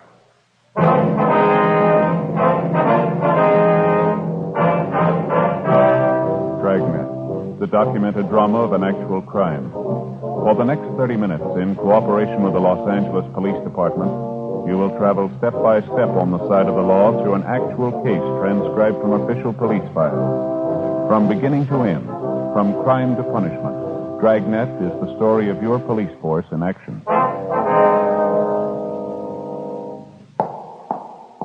It was Monday, February 9th. It was foggy in Los Angeles. We were working the day watch out of Vice Detail. My partner's Bill Lockwood. The boss is Lieutenant Bingham. My name's Friday. It was 4:20 p.m. when I got to the second floor of the old Central Jail building. Vice Detail. Hi, Bill. Hi, Bill. You show up yet? Yeah, waiting in the next room. Oh, fine. Did you talk to him yet? No, he just came in a couple of minutes ago. Figured I'd wait for you. Well, how's he seem? Sober? He looks like he's off the light? Yeah, he looks pretty good. Shaved, cleaned up a little. Fine. Dave, how are you? Oh, hiya, Friday. Thought I'd drop by and see you. Remember you were talking to me last week about that thing. You hear anything, Dave? Yeah, I think I might have something for you. I think it's what you're looking for. Tried to get you on the phone last night. You weren't in. Well, you should have left a message. Oh, I didn't want to do that. You know how it is. Guess I shouldn't even be coming up here like this. You got some kind of a permanent address, Dave? Phone number? Someplace we can contact you? No, I'm still floating around a little. Mm-hmm. Now, about this thing we were talking about, what'd you hear? I picked up a little chatter. I think it's what you want. Say, you fellas had your coffee. I haven't had mine. What do you say? Okay, how about the place down the corner? Fine with me. All right, you want to check us out, Bill? Tell him we'll be back in about 10 minutes. Yeah, fine. Thank you. All right, Dave, we can go out this way. Okay. You're looking pretty good, Friday. World treating you okay? Well, I can't complain, I guess. Go ahead. Thank you. Guess we better wait for your partner, huh? What's his name? Lockwood. Oh, yeah, sure. Skipper's got something for us when we get back, Joe. All right. You're looking pretty good yourself, Lockwood. Yeah, real good. You seem to be in pretty fair shape. That pocket full of change sounds healthy. It's not too good. Still got a few dimes to rattle. Hasn't been coming too fast lately, though. Mm-hmm. You still setting pins down there at that bowling alley? Yeah, a lot of help hanging around, though. We really got to hustle for it. That's so. Oh, yeah. A lot of the alley's changing over to those automatic machines, you know? Mm-hmm. Quite a few guys out. A lot of the machines can set pins better than a man can. Hi, Matthews. How are you? Hi, Joe. Hi, Bill. What do you say, John? Not too much. Say, who's that guy? He works out of the office. Why? Nothing. I thought I'd seen him around. Yeah. No, down this way, Dave. Just a couple of doors. Oh, yeah. By the way, did you hear anything about Tony? You know if he's in town? No, I've been working on it. It's Dirty Tony. He's not going to show. Go ahead, Dave. Yeah, thanks. Why don't you two grab the back table? I'll order up. All right, fine, Bill. Black with sugar, huh? All right. Cream and sugar for you, Joe? Yeah, that's fine. Bring a couple of those jelly donuts, will you? Okay. All right. Well, what's the story, Dave? What do you hear? Well, I heard about it last night, right after I left the alley. You told me to keep my ears open, you know. Yeah. Said you figured there might be something on that new bunch hanging around the bar down from the alley. You figured they might tie in with a new bunch of high rollers in town. Yeah. What'd you pick up? I think you figured right, from what I heard anyway. Mm-hmm. Here you go. Have a donut, Dave? Oh, yeah, thanks. You make a fine waiter, Lockwood. Thanks. We don't get a lead pretty soon. I may have to take it up. Dave was just telling me that he figures he might have something for us. He picked it up at the spot down from the alleys last night. Well, like I said, after I was through at the alleys, I stopped by the place and had a couple of beers. Can't afford anything else. The few nickels they pay me. Lucky to get enough to eat the way things are going. Yeah, it's pretty rough, I know. Well, what's the pitch you got, Dave? Well, I was sitting there having a beer, and a couple of those new faces were sitting next to me. So I put my ear out and tried to pick up some of the talk. Yeah. I couldn't get all of it, but I did get enough to make out there's going to be a big game tonight. From what I could get, there's going to be a lot of scratch floating around. You hear what it's going to be, Dave? Well, I had to play it careful, you know. Couldn't be too nosy. Yeah, sure. I sat and had another beer, and one of the new monks heard the other guy call him Mike, I think. He asked the bartender for change to make a phone call. He got the change, went over the wall phone. I got up and drifted over that way. And made out like I was watching the shuffleboard. I caught some of his talk. Yeah, what was that? Well, he was talking about some big game tonight. I heard him say to the guy on the other end not to show up before 11:30. Did you get an address? Yeah, Said he'd be back of an empty store building down on Gibbons Avenue. You get a number? 9122. What was that again? 9122, is that right? Yeah. Gibbons, huh? Yeah, I'm pretty sure. As soon as I get out of the place, I wrote it down. Wait a minute. I got it. Let's see. Yeah, 9122 Gibbons. That's it. Now, this fellow that made the phone call, you say his name was Mike, is that right? Yeah, that's what I heard his partner call him. He's kind of a short guy, like 35, 36 on the fat side, black hair. Mm-hmm. Mike Filmer. You know him? Yeah, we've had an eye on him. Thought he might figure in. Not about the size of it, Dave? That all you heard? Yeah, that's about it, Friday. As soon as he finished the phone call, him and his partner left. I finished my beer and left, too. I had to. Couldn't afford another one. Real tough these days. Yeah, well, thanks a lot, Dave. Really appreciate it. Well, don't mention it. You've always done all right by me. Donut sure tasted great. Still hungry. The way I feel, I could take on a 3-inch steak. I'm sorry things aren't better for you, Dave. How about a 10 spot? Will that help you any? It sure will, Friday. Thanks a lot, huh? You really can use it. Well, I'm glad to help you. You're always helping out. You sure make it nice. I mean, you make it nice and easy on a guy. How do you mean? Well, it's always there first. I never have to come right out and ask. Okay. Good, though. You always get the pitch, don't you?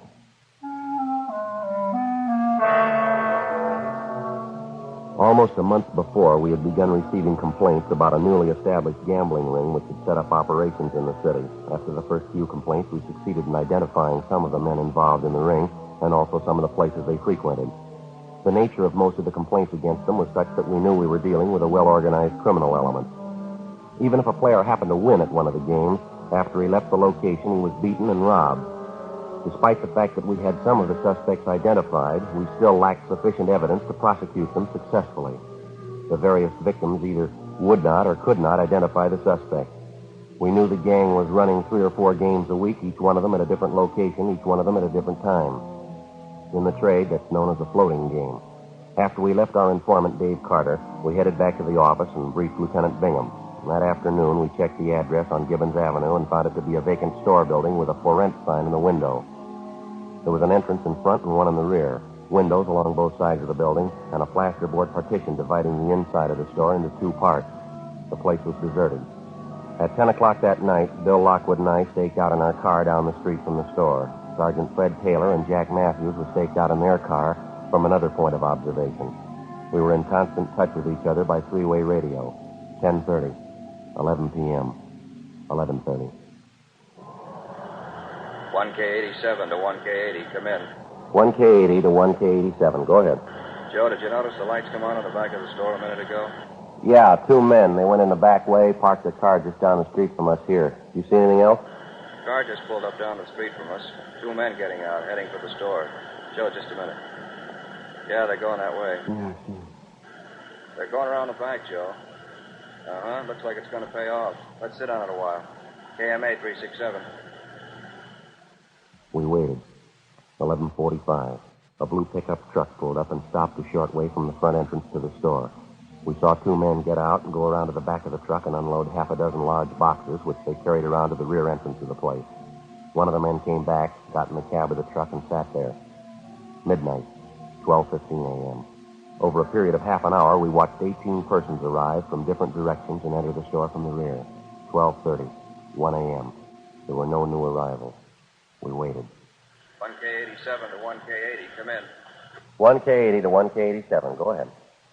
Not much activity down here, Joe. Looks like it's pretty well set. What do you think? Yeah, I think we might as well hit it. Same way we laid it out, huh, Fred? We'll wait until Matthews picks up the lookout, the man sitting in the truck. Right, Joe. Jack, you want to go ahead and grab and go away. He's on his way, Joe. Okay, as soon as he picks him up, we meet in front of the place. Bill and I'll take the front. You cover the back. You got that? Okay, Joe. Oh, hold on a minute, will you? Yeah, Jack got him. Bring him back to the car. Okay, let's go. KMA 367. Got the car keys, Joe? Yeah, let's go. All right. You figure that's the best way, Joe, too, is going in the front? Well, it's probably where the rush is going to be. When Fred goes through the back, they're sure to start for the front.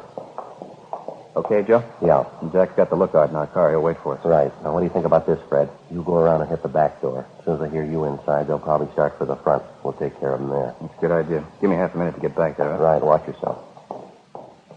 All right, Joe? Let's go.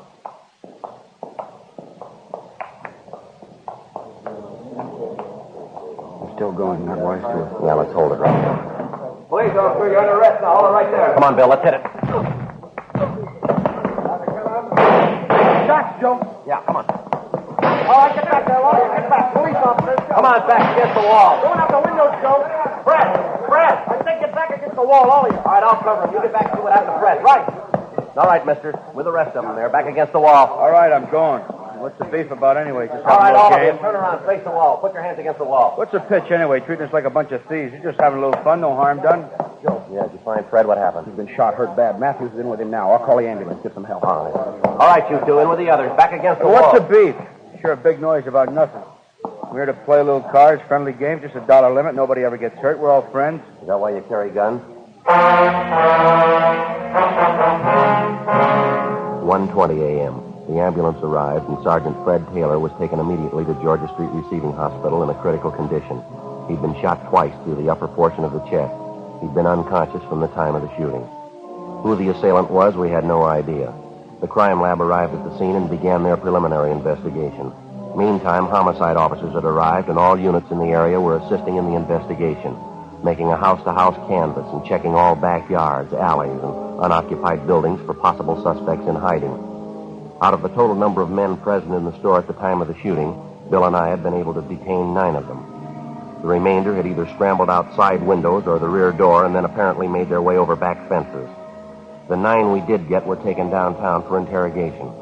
All of them had been searched, but no weapons had been found. Bill Lockwood and I remained at the scene assisting the homicide officers. 2:05 a.m. An additional 4 men who'd been present at the gambling game that night were picked up in the area, transported downtown, and held along with the other 9 at homicide detail. 2:20 a.m. Bill and I were called downtown to assist in the questioning. We got nowhere with the first 3 suspects. It was the same with the 4th.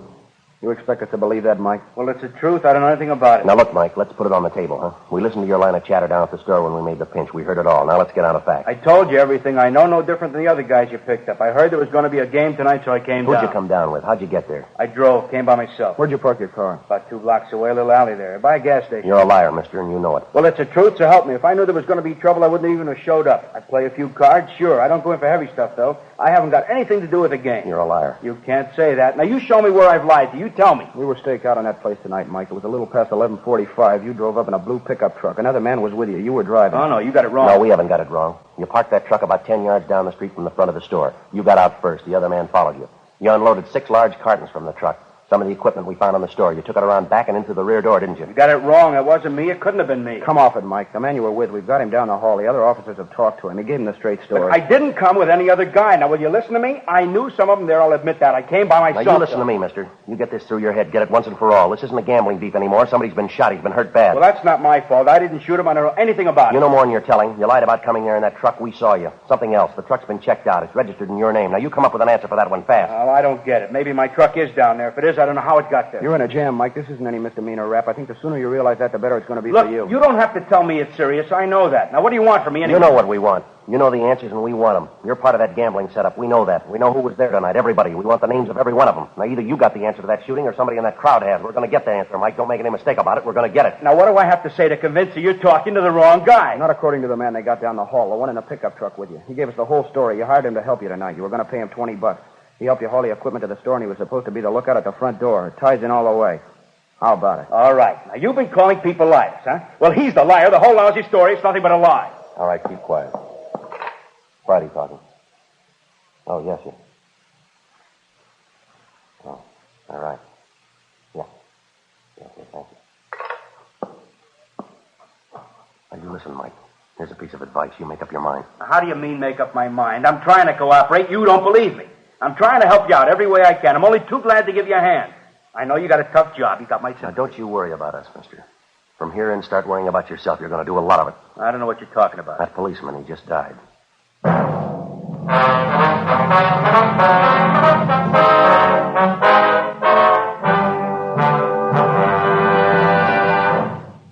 You are listening to Dragnet, authentic stories of your police force in action. To show our confidence in Fatima, we make this money-back guarantee. Buy a pack of Fatimas. Enjoy Fatima quality, extra mildness, and superbly blended tobaccos. If you're not convinced Fatima is better than the king-size cigarette you're now smoking, just return the pack and the unsmoked Fatimas by August 1st, 1952, for your money back plus postage. Fatima, Box 37, New York 1. Prove Fatima quality yourself. Compare Fatima with any other king-size cigarette. 1. Fatima's length filters the smoke 85 millimeters for your protection. 2. Fatima's length cools the smoke for your protection. 3. Fatima's length gives you those extra puffs, 21% longer than standard cigarette size. Fatima gives you more for your money. And in king-size Fatima, you get an extra mild and soothing smoke, plus the added protection of Fatima quality. Ask your dealer for Fatima in the bright sunny yellow pack. Best of all, king-size cigarettes.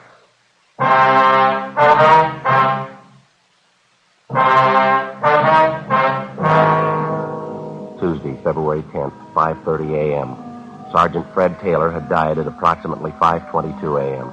Cause of death was listed as hemorrhage and shock due to the 2 gunshot wounds in the chest. Officers from the medical detail had rushed Taylor's wife from his home to the receiving hospital. She was with him at the time of his death. Unfortunately, he never regained consciousness. 5:45 a.m. While the investigation went on at the scene of the murder, Bill Lockwood and I continued our interrogation of the suspect, Mike Filmer. Another hour of questioning, and he still refused to tell us anything. We finally confronted him with the man we'd seen him arrive with at the location of the gambling game earlier that morning. Another 10 minutes of questioning, and he finally broke down. Why didn't you tell us that to begin with? Well, believe me, I wanted to. I was scared. I was scared to death. I never had anything like this happen to me before. I didn't know what to do. I didn't know what to say. All right, this is a complete list of everybody you saw there last night. Everybody who was in that game. Well, yeah, I think it covers it. Well, let me see it. All right, here you are. Yeah, just about everybody. These are the only addresses you got, just these 3 here. Yeah, that's it. No, I'm not lying now, believe me. Those are the only ones I know of. All right, so you had a hand in the game. You brought in the equipment, you were working for the house. Yeah, that's right. Then who's the boss, Mike? Who's running the game? What about it? Who's running it? Look, I told you everybody that was there, everybody. He wasn't there that night. He couldn't have had anything to do with it. Mike, we didn't ask you that. We asked you who the boss is. What's his name? Now, how about it? We want his name. But I told you he wasn't there last night. If he wasn't there, he couldn't have had anything to do with it. Look, he's a nice guy. He doesn't want trouble any more than I do. He couldn't tell you. You let us figure that out, will you? Now, who's the boss, Mike? Does it have to be? Is that important? We wouldn't be asking you. Who is he? George Delano. Now, that's all I know about him, his name. How does he spell his last name? What's he look like? Well, I guess it's Delano. I never saw him write it down, though. I've only known him about a month, maybe 5 weeks. What's his description? Well, he's taller than I am, about 5 feet 10, 11 maybe. Dark hair. A little bit on the heavy side. Like me, I guess. Man about 45, 50. Where does he live? Where do we find him? I don't know where he lives. Some hotel downtown, I think. The only times I ever met him was at a bar. Which bar? Whereabouts? South end of town. Down on Vermont. I don't know the address, but I can point it out to you. It's a couple doors down from the big bowling alley. Right across from a theater, woman's dress shop next door. Yeah, that's right. That's the place. The only place I've ever seen him. He always calls me at home and tells me where to meet him. You mean to say you've been working for this Delano and you don't even know where he lives? Well, I don't know what else to tell you. I'm squaring with you. I really don't know. Friday, talk to you, man? Yeah, Sam. I'll be right back now. What do you got, Sam? Charlie Hart and I just got back from the place down on Gibbons Avenue, the store. Yeah. Thought you'd like to know. We found a gun in the back of the place hidden under a lumber pile. All right. Did you check it out? Yeah, I ran through gun records. It's registered. What's the name? George Delano. 7:38 a.m. With the new lead on the alleged boss of the gambling ring, George Delano, we interrupted our questioning of the suspect, Mike Filmer. We took him down the hall back to the homicide squad room to be held for further interrogation. We checked Delano through R&I, but we had no record on him. Then, along with Sergeant Sam Flowers and Charlie Hart of Homicide, we drove out to the address of George Delano as listed in the gun registration files. It was a small cottage in the Wilshire area. The woman who answered the door identified herself as Mrs. George Delano, the suspect's wife. She called her husband to the door. We identified ourselves, briefed him on the reason for our visit, and told him we wanted to talk to him downtown. He appeared cooperative, more than willing to come along. He got dressed. We drove him back to the city hall and took him to the interrogation room. He was well-dressed and, in his own way, well-mannered. After being told of the situation, he admitted freely that he'd been operating games at different locations throughout the city for the past month and a half. He told us that he'd employed Mike Filmer to assist him in his operations, and he also admitted ownership of the gun found near the murder scene. The gun had since been checked by Russ Camp and ballistics and found to be the murder weapon. Well, yes, it's my gun, but I'd like to explain a little bit about it. What's that, Delano? Well, number one, I admit I'm a gambler. That's my racket. I'm new to Los Angeles. I even admit I've been working a few games, but I'm no murderer. I wouldn't have any part of it. You said you were going to explain about the gun. Now, what about it? Now, look, I'd like to fill you in on everything, officers. I got nothing to hide from you. I'll tell you everything. Now? When I first came to this town, as I say, it's been about 5-6 weeks, I made a few connections and I started running these games. For the first couple of weeks, everything went fine. No beefs, everything was fine. All I had to do was dodge you fellas, and then the trouble started in. How do you mean? You mind if I have a smoke? A little upset. All right, go ahead. You care for one? No, thanks. Yeah. I want to fill you in from the start. I want to clear this whole thing up. Yeah, that's what you said. Yeah. Well, as I told you, first few weeks, everything was fine. Then one night when the game was just about ready to break, a couple of punks came in, held us up. They cleaned everybody in the place, made a big haul. When was this? Where did it happen? Down on the east side. Punks took us for everything. You know how it is. Couldn't make a report to you. I just had to take it, cover the losses myself. Yeah, now how about that gun? I'm coming to it. This thing happens, and I figure that's the end of it. But no, a couple nights later, they hit again. I still can't squawk. I have to stand the losses. Another couple nights, they knock us over again. Couldn't do a thing about it. Losing money. All right, everything. we've heard all that. That's your racket. You can expect it. All we want to know is about that gun. Now, what's your story? I told you I was coming to it. After the third time they reached us, I hired a guard. Somebody stand watch outside in case of another stick-up. It's the only thing I could do. Yeah? Well, so I hired some guy to stand guard on the games. Loaned him my gun in case there was any trouble. And you told him to use it in case there was trouble. Yeah, that's right. How about a raid from the police? You tell him to use it for that? No. Matter of fact, I made a point of telling him about that. All he was supposed to use the gun for was just to fire it up in the air, maybe scare those punks off and warn the guys inside at the same time. We'll talk about that later, Delano. We want to know who had the gun last night. Well, the guard did. I told you I loaned him the gun. Who's the guard? What's his name? Where do we find him? His name's Jake. A friend of mine got him for me. See, Jake Gleason. I said Gleason. Where's he live? Couldn't tell you that. I don't know. I always contacted him at a bar in South Vermont, place I go quite a bit. Be a little too early to catch him there now. What do you know about this Gleason? What's he look like? I don't know. I haven't seen him much. I guess you'd say he's about 32, 33. Kind of light brown hair, tall. Ex-con, I think. Either he told me or somebody told me he did time. You knew he was an ex-con and you gave him your gun. Well, yeah, but I didn't tell him to shoot anybody. I made a point of telling him that. A dumb jerk, especially shooting a cop. All he was supposed to do was fire up in the air if those punks came around, scare him away. To help me, that's the only time he was supposed to use a gun. I told him that. Not much of a story, Delano. Can you prove it? Sure, I can prove it. You can ask Mike Felmer. He'll tell you the same thing. You can ask Gleason himself. That dumb jerk. Mike said he wasn't too sharp, a little punchy, wasn't quite right in the head. What's that? I said he was a little punchy, wasn't quite right in the head, Gleason. You mean you met him in a bar? You didn't know anything about his background. You knew he was an ex-con. You had an idea he wasn't too sharp. Maybe he wasn't all there. Is that right? Yeah, that's about it. And you put this man in a spot where you knew he'd be in trouble, and then you gave him a gun. Is that right? How about it, Delano? What are you looking at me for? I told the dumb jerk what to do. I didn't tell him to shoot anybody. Punch drunk boozer. Yeah. It's truth. I didn't have a thing to do with it. I hired the guy, that's all. It's not my fault. What are you looking at? I wasn't even there. I didn't even know about it. I didn't kill that cop. Didn't you? 9:23 a.m. We continued questioning George Delano. He told us that he'd instructed Jake Gleason, the ex-convict, to stand guard at the rear of the store where the gambling games were held. He insisted that his instructions to Gleason were that if he had to fire the gun at all, he was to fire it in the air, and then only as a warning signal in case of robbery attempt. Delano was detained by homicide officers pending further investigation. We checked the name and description of Jake Gleason through R&I and found his record and mug shot. We showed the mug to Delano, and he identified it. Gleason's record showed him to be on active parole. 10:30 a.m., we contacted the parole office. They gave us his address, and Bill and I checked it out, the second-rate hotel on South Flower Street. The manager told us Gleason had left the hotel about 7:45 that morning and that he was not expected back until after 6 o'clock that night.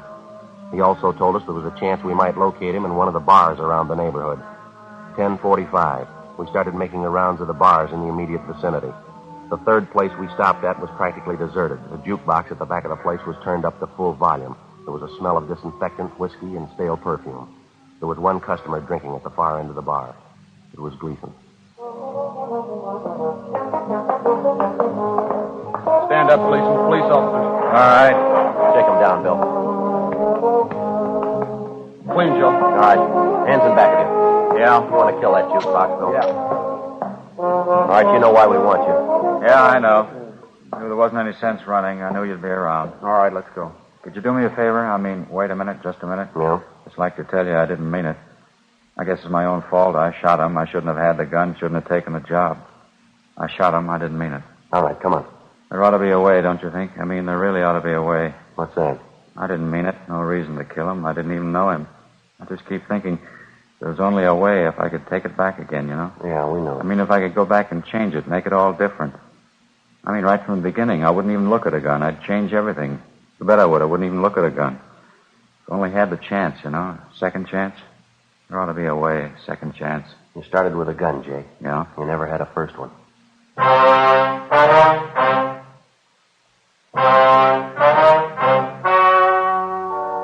story you have just heard was true. The names were changed to protect the innocent. On May 22nd, trial was held in Superior Court, Department 88, City and County of Los Angeles, State of California. In a moment, the results of that trial. And now, here is our star, Jack Webb. Thank you, George Fenneman.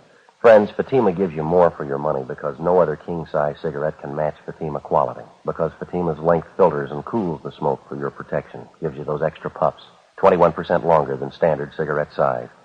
I'm convinced that you'll agree with me once you try them. Get a pack of Fatimas next time you buy cigarettes. Fatima, an extra mild and soothing smoke. Best of all, king-size cigarettes.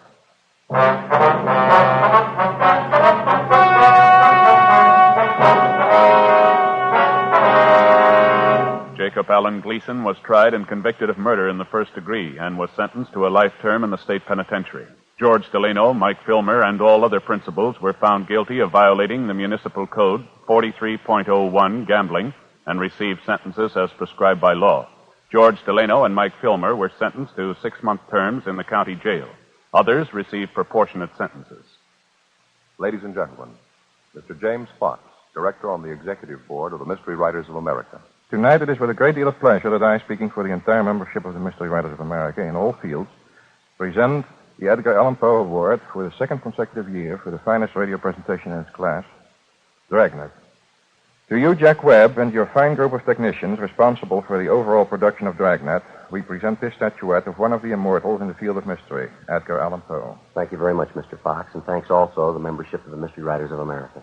And standing by to receive his award, also for the second consecutive year, as the outstanding radio writer in his field, and for the consistent job he does on Dragnet, Jim Moser. Here is your statuette. Thank you very much, Mr. Fox. Ladies and gentlemen, it's seldom indeed when the writer of any radio show receives his just and due acclaim. It's with the greatest of pleasure that we accept the Edgar Allan Poe Awards, as it is primarily a writer's award. All of us who have had a hand in bringing Dragnet into your homes each week are proud of our writer, Jim Moser. For as anyone in radio will readily go on record by saying and knowing that you're only as good as the script you read. So it's with deep gratitude that we receive the MWA Award, which best illustrates and confirms the high opinion which we all hold of our writer, Jim Moser. Thank you, Jack, and I'd like to express my special appreciation to our technical advisors from the Los Angeles Police Department, without whom none of this would be possible.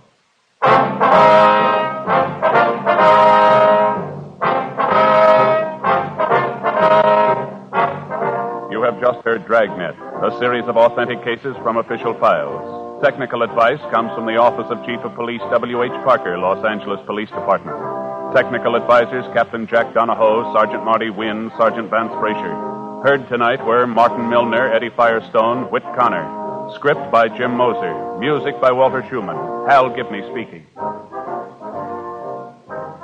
Fatima Cigarettes, best of all king-size cigarettes, has brought you Dragnet, transcribed from Los Angeles. HOJO Radio, where the classics come alive. Ladies and gentlemen, I'd like to read a telegram we just received. Final ballot tabulation shows Dragnet has won Michael Award for Best Radio and also for Best Television Mystery Program in 1952. 20,090 qualified members participated in nominations and final ballot. Congratulations and best wishes. Ed Bobley, President, Academy of Radio and Television Arts and Sciences. The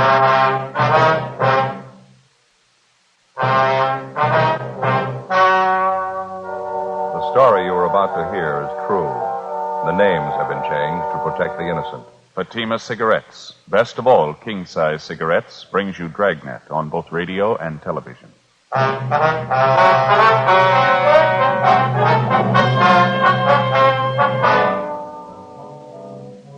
You're a detective sergeant.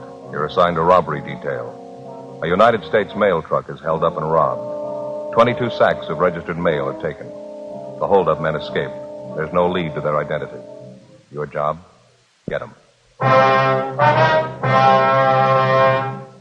Compare Fatima with any other king-size cigarette. Yes, compare Fatima with any other king-size cigarette. 1. Fatima's length filters the smoke 85 millimeters for your protection. 2. Fatima's length cools the smoke for your protection. 3. Fatima's length gives you those extra puffs. 21% longer than standard cigarette size. Fatima gives you more for your money. And in king-size Fatima, you get an extra mild and soothing smoke, plus the added protection of Fatima quality. Buy Fatima in the bright, sunny yellow pack. Best of all, king-size cigarettes.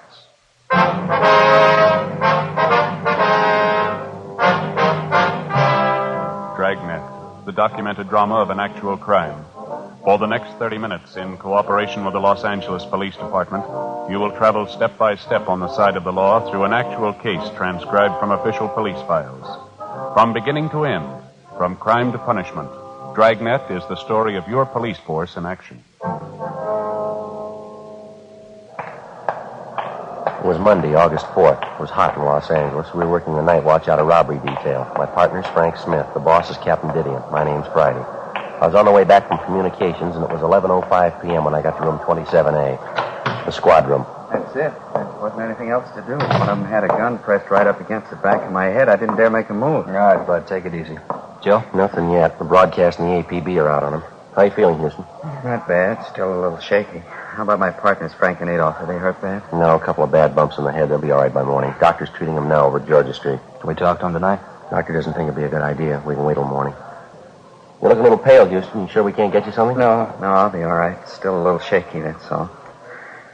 It's the worst scare I ever got in my life. Thought I was gone for sure. How about a glass of water? Yeah, okay, if you got it. You bet. You got a penny, Frank? Yeah. Okay.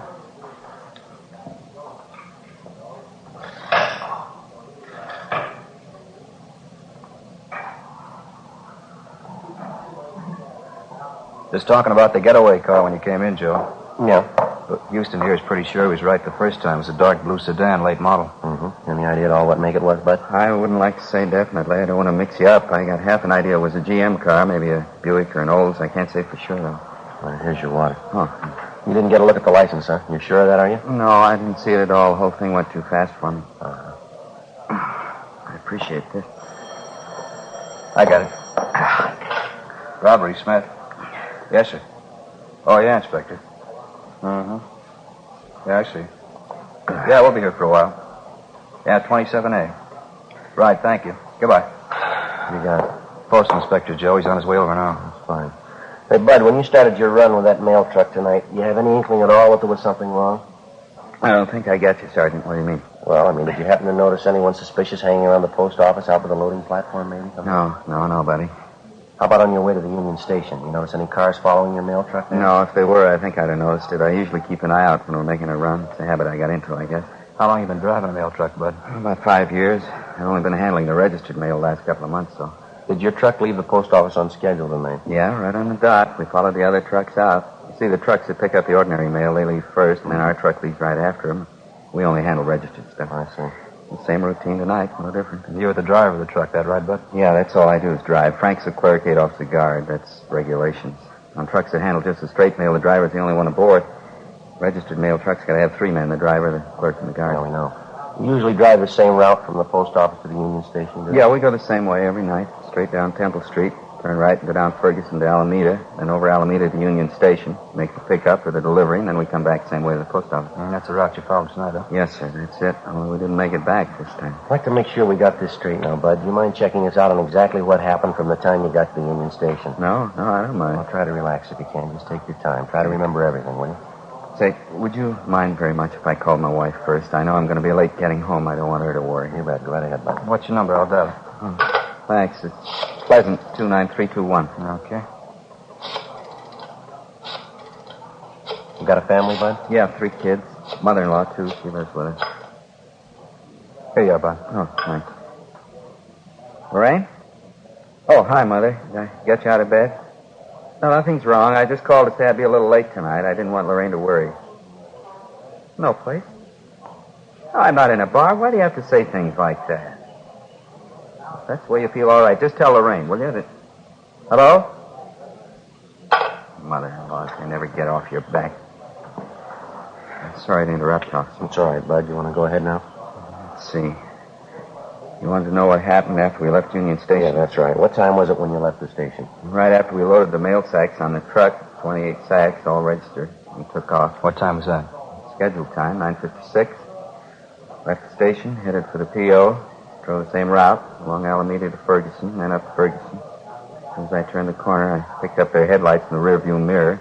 Then they started crowding us. I knew something was wrong. Too late to do anything now. They pulled up alongside, forced you into the curb, is that it? Yeah, the darkest part of the street, too. It was a big sedan, I know that, a four-door job, dark blue, and it was a late model, I'm sure. You notice anything special about the car, Bud? I mean, maybe a dented fender, some special accessories on it, anything like that? No, nothing I'd be sure about. I was too busy trying to keep going, get out of their way. I didn't have much of a chance. They forced us up on the sidewalk. I saw a telephone pole coming at me. I had to stop. What happened then? I threw a bright spotlight on us. Blinded me for a minute. And these three men got out of the car and came at us, guns in their hands. It all happened in a couple of seconds. I was never so scared in my life. Did you get a good look at any of the men? No, I didn't. It was pretty dark. The place they stopped us at. I couldn't be sure I'd recognize any of them if I saw them again. Well, what'd the men do when they came up to the truck? Put their guns in our face, made us get out of the truck and climb into their car, the blue sedan. And one of them got in the mail truck behind the wheel. His name was Sid. I heard that. One of the men said, "Follow us in the truck, Sid. You know where to go." That's what he said. You happen to hear any other names? No, that was the only one.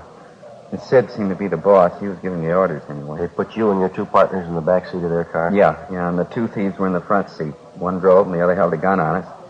He kept the lower part of his face covered with a handkerchief. You could see the mail truck following a little ways behind us. Mm-hmm. They drove you straight down Alameda, is that right? Yes, sir. Like I told you before, I think it was about a mile and a half.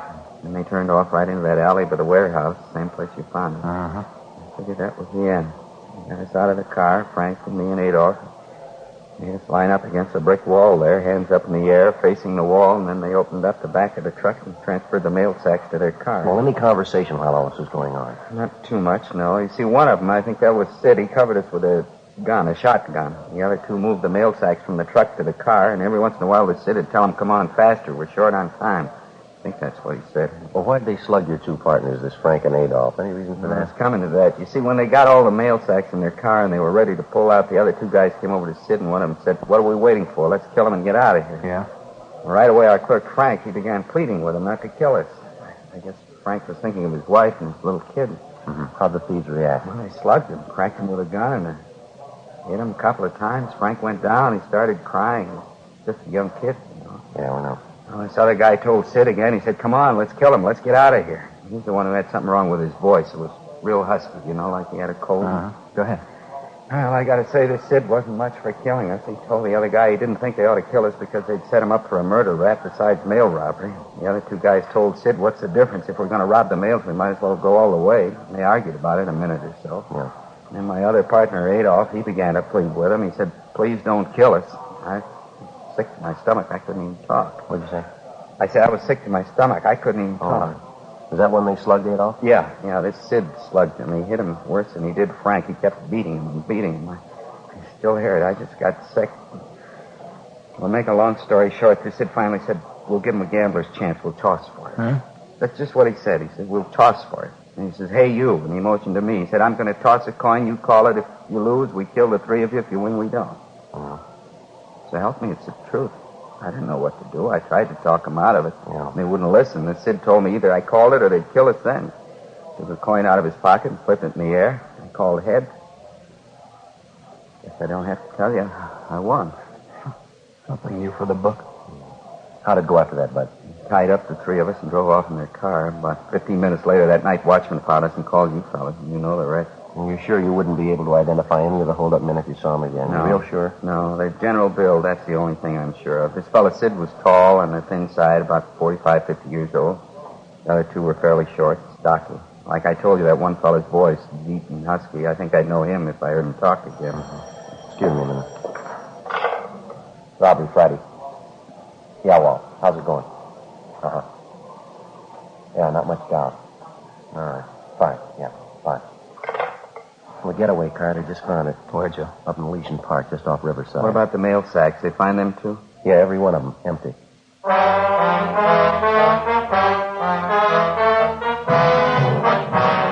According to the report we've received, the getaway car was found parked in a clump of shrubbery on the edge of Elysian Park, about half a mile from Riverside Drive. All of the 28 registered mail sacks were found scattered in and around the car, and with the exception of a few pieces of mail, the sacks were empty. A crew from the crime lab was dispatched immediately to the scene to check the car and the mail sacks for fingerprints and to cover the entire area for physical evidence. The mail truck was also gone over for prints at the point where it had been located. The officers at the scene, Sergeants Bitteroff and Gonzalez, continued the investigation on their end. 11:50 p.m. After the inspector from the post office department arrived, we continued our interview with Bud Houston, one of the 3 victims of the mail truck robbery. We ended the interview a few minutes after midnight, and Houston was driven to his home. The following morning, along with the postal inspector, Frank Smith and I talked to the other 2 victims, the clerk and the guard who were with Houston at the time of the holdup. They could add nothing to what their partner had already told us. The investigation went on. Every possible angle was checked and rechecked. 3 days passed. Nothing. Thursday, August 7th, 5:40 p.m. Hi, Joe. How'd you make out? Oh, it's sour. Nothing at all. The guy wasn't even in town the night of the holdup, and he can prove it. You have any luck? No better than yours. I might just as well have taken the day off for all the good we did. Nothing from the stats office, huh? No. Last one we asked for won't be ready till tomorrow. It's getting a little embarrassing, Joe. We got them checking practically every robbery card they've got. M.O., description, only a few of them come close. We've already ruled them out as possible. The one you just checked on, that was the last. About does it. Might as well close up shop for the day, huh? You ready? Yeah, let's go. All right. I'll sign us out. All right.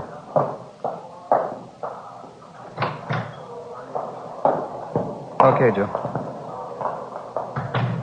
That mail truck driver, Houston, he and his partners were in checking through our mug books again this afternoon. Oh, yeah, I forgot about that. Did they come up with anything? Well, they spotted one mug shot, Paroli from Quentin, only a partial ident. 3 of them couldn't even agree on that. I checked on the man. He's back in Quentin for a month. I can't say the 3 of them aren't cooperative. They've sure been working for us, haven't they? Hey, Joe, you in a hurry? How about washing up? Yeah, all right. Been a long time since we've had one start as slow as this one. You'll run into worse, Frank. Oh, I mean right from the start, Joe. We find the getaway car, plenty of prints on it. Can't get a make on any of them. Yeah, no. Find out the car was stolen. We check the owner, location, leads nowhere. Prints on the steering wheel of the mail truck, parts of the mail sack, still no make. How tough can it get? Well, they might have something when their kickback comes through from Washington. The holdup men weren't amateurs, we know that. Joe, you checked with Gonzalez and Bitteroff today. I didn't see him. Yeah, they're not doing much better than the rest of us. They got an informant hot on the thing. He's supposed to have some worse one tomorrow and a couple of possibles. Say, how about the money taken from the mail they got? List of the serial numbers on the bills going out to everybody? Yeah, revised list went out late last night. Copy sent all over the country. Right? Yeah, Mac, we're in here. Call for him. Okay, thanks. Be right there. Okay? Let's go. All right. Hope this call means something, Joe. Wouldn't mind going late tonight. What do you mean? My sister-in-law, Florence, she's having me and the wife over for dinner, some kind of fancy pork dish. What's the matter with that? She never cooks anything until it's done. She likes things raw. Oh, that's all? Imagine what that roast pork's going to be like. We'll all end up with trichinosis. Yeah. Go ahead. Mac? Which one, Mac? 1, 2, Joe. Thank you. Friday talking. Yeah. Oh, yeah, John. Mm-hmm. You sure checked? Okay, fine. About 20 minutes. 20 minutes, yeah. Right, thank you. Anything, Joe? Wilshire detectives. They got a petty theft suspect out there now named Cecil Grant. Picked him up this morning. What about him? Well, he had a $20 bill on him stuffed down in the corner of his pocket. Yeah? They checked out the serial number. It's on the list. 6:05 p.m. Frank and I got in the car and drove out to Wilshire Station, where we double-checked the serial numbers on the $20 bill taken from the petty theft suspect, Cecil Grant. It checked out. The officers at Wilshire Division had already made a run on Grant through R&I, but outside of one other arrest for petty theft, he had no further criminal record. His fingerprints had been checked, but they failed to tie in. The suspect was taken from his cell to the interrogation room, where Bill and I questioned him. He talked a lot, but he didn't say much. Well, now, look, there ain't any reason to get mad. We can settle this thing without a big rhubarb. No reason to get mad. 28 sacks of U.S. mail, mister. A couple of men slugged till they couldn't stand up. We figure that's a good reason. All right. I know. Why bring your troubles on me? That wasn't, You got a piece of the loot, a $20 bill. You had it in your pocket. You admit it's yours. All right, so what? The holdup's still fresh. It ties you in close, Cecil. You're warm enough for us. What do you mean? What are you getting at? You don't need me to explain it. You got a piece of the loot. You say the bill must have been in your pocket for at least a day. That's right. Then it's a good chance you were in contact with the thieves. Either that or you're one of them. I'm not. You know that. Couldn't have been there. I got an alibi. Now, face it, Grant. You're not going to alibi that $20 bill. Now, how about it? I don't know. I told you I don't know. If it's not your job, you better check us out, Cecil. Robbing the U.S. mail. I think you know what that gets you. I don't know. Money was in my pocket. I just don't know. 25 years, 30, maybe 35. If you're not in, why fool with it? How about it, Cecil? I'm not in. You know that. Then what about the 20? What about it? Well, this is the way it happened. Guy owed me a 20. Owed it to me for 6 months, maybe more. Tuesday he came around, paid off. Gave me that bill you got. This last Tuesday? That's right. Thought it was funny, but he's a nice guy. I didn't want to make trouble. How do you mean? Well, when he paid me the 20 back, He said, well, look, Bill isn't phony, but don't let it out for a couple of days. Bill's okay, but just sit on it, maybe a week or two. That's just what he told me. Who was it? Where did we find him? Well, he's a nice guy, friend. I don't want to make trouble. It's already made. Now, what about it? Johnny Carter, 380 Nashville Avenue, apartment 2.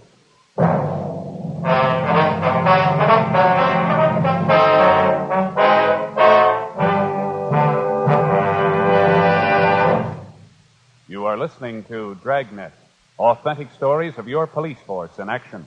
Because of its quality, Fatima is the one king-size cigarette that stands out. Here's the practical way to prove that yourself. Compare Fatima with any other king-size cigarette. 1. Fatima's length filters the smoke 85 millimeters for your protection. 2. Fatima's length cools the smoke for your protection. 3.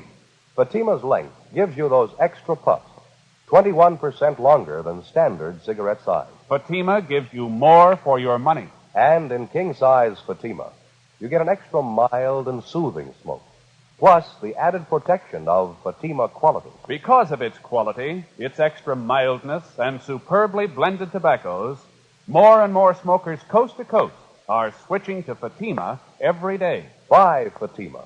Your money back plus postage if you're not convinced Fatima is better than the king-size cigarette you're now smoking. Just return the pack and the unsmoked Fatimas by August 1st, 1952. Fatima, Box 37, New York 1. Add to your smoking enjoyment. Smoke king-size Fatima, extra mild and soothing, plus the added protection of Fatima quality. Get Fatima in the bright sunny yellow pack. Best of all, king-size cigarettes.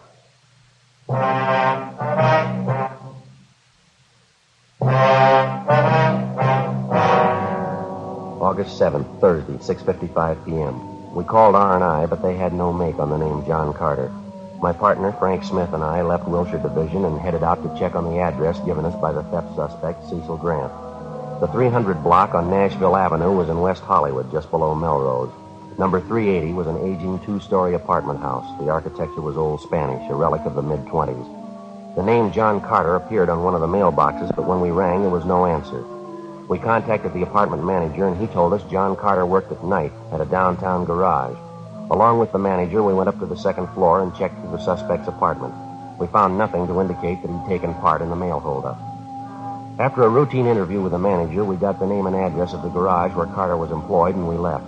8:23 p.m. We pulled up and parked half a block away from Carter's place of employment, an all-night service garage on South Figueroa. Frank waited in the car, and I headed up the block alone toward the garage. In the event Carter was one of the mail truck holdup men, there was a possibility his two Confederates might be employed at the same place he was. If this was the case, we didn't want to tip him off.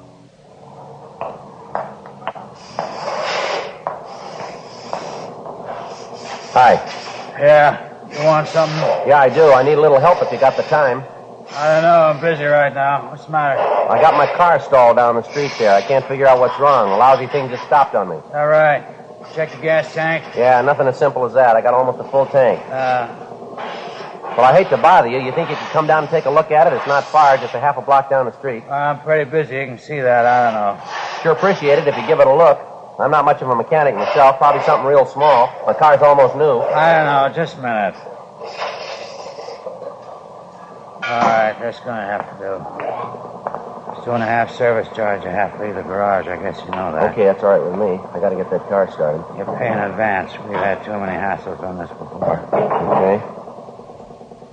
There you go. Yeah, okay.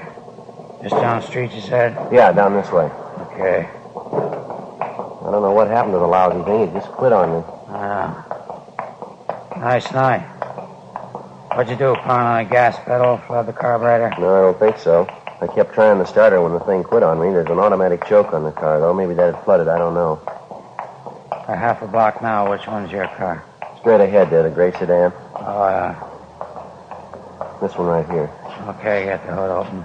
Well, never mind that, mister. Just get in the car. All right, Frank. Oh, what's this? Police officer, his identification. Get in the car. What's the matter? What is it? Come on, in the car. Hey, what's the pitch? What's it all about? Your name, John Carter, address 380 Nashville Avenue? I don't know what you're talking about. Is that your name and address? All right, it is. What about it? Get him behind you. Help him, Frank. Yeah. All right, that's good. What are you trying to pull? What's this about? U.S. mail robbery, Carter. I want to talk to you downtown. I don't know anything about any mail robbery. What are you talking about? Nothing to worry over. If you're cleared, you'll be back on the job in an hour. Well, why pick me? I work at garage. It's my bread and butter. Why don't you go ahead and arrest the newsboy down corner? Same thing. No, there's a big difference. Yeah, you name it. A $20 bill.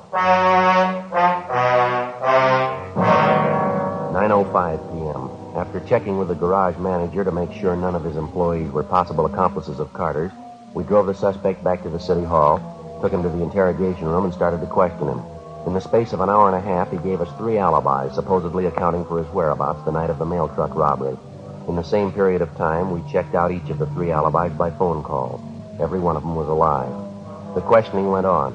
11:30, midnight, 12:30 a.m. We sent out for coffee. 1 a.m., 1:30. We stayed on it. 2 o'clock, 2:30, 3 a.m. It was like any other interrogation. It's a lot tougher to keep asking the questions than to answer them. We were as tired as the suspect, but he had one big advantage. We had to keep pressing, and we couldn't afford to show our fatigue. All he had to do was to say no and refuse to answer the questions. At a few minutes before 5 a.m., we called a halt to the interrogation, but not before we gained a point. Apparently, by a slip of the tongue, Carter gave us the name of the girl he was keeping company with and also her place of employment. After we booked Carter on suspicion of 211 PC, and after we picked up 2 hours' sleep, we located the girlfriend, a Grace Nelson, at her place of employment, a telegraph office at Alpine and South Flower.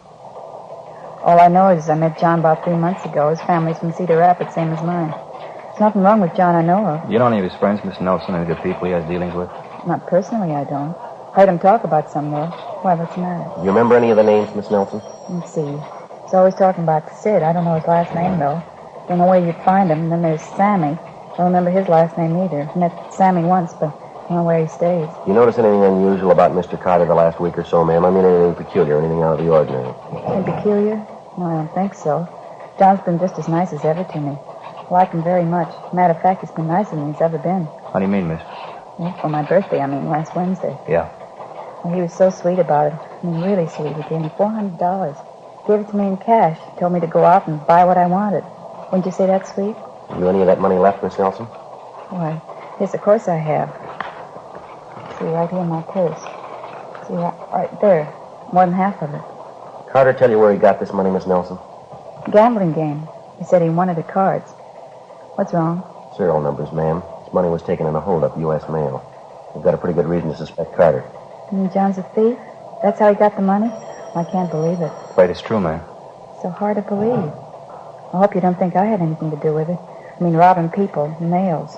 Are you sure it's John Carter you want? Yes, ma'am, we're pretty sure. We understand you were pretty close to him. He said the two of you were going to get married. I don't know. We did have it said at one time, but no, I don't know. I had people in this town, my whole family. I couldn't let this get out now. You're willing to admit the $400 you got came from John Carter, the same bills that he gave them to you? I don't know. I love John. I want to hurt him. I really love him. Tell me the truth. What's going to happen? Well, he's going to be charged with robbery, ma'am, holding up a U.S. mail truck, taking 28 sacks of registered mail. John Carter? That's right, him and 2 others. I'd like to ask you one more question, miss. Do you have any idea what Carter was up to? The robbery, I mean? Me? Of course not.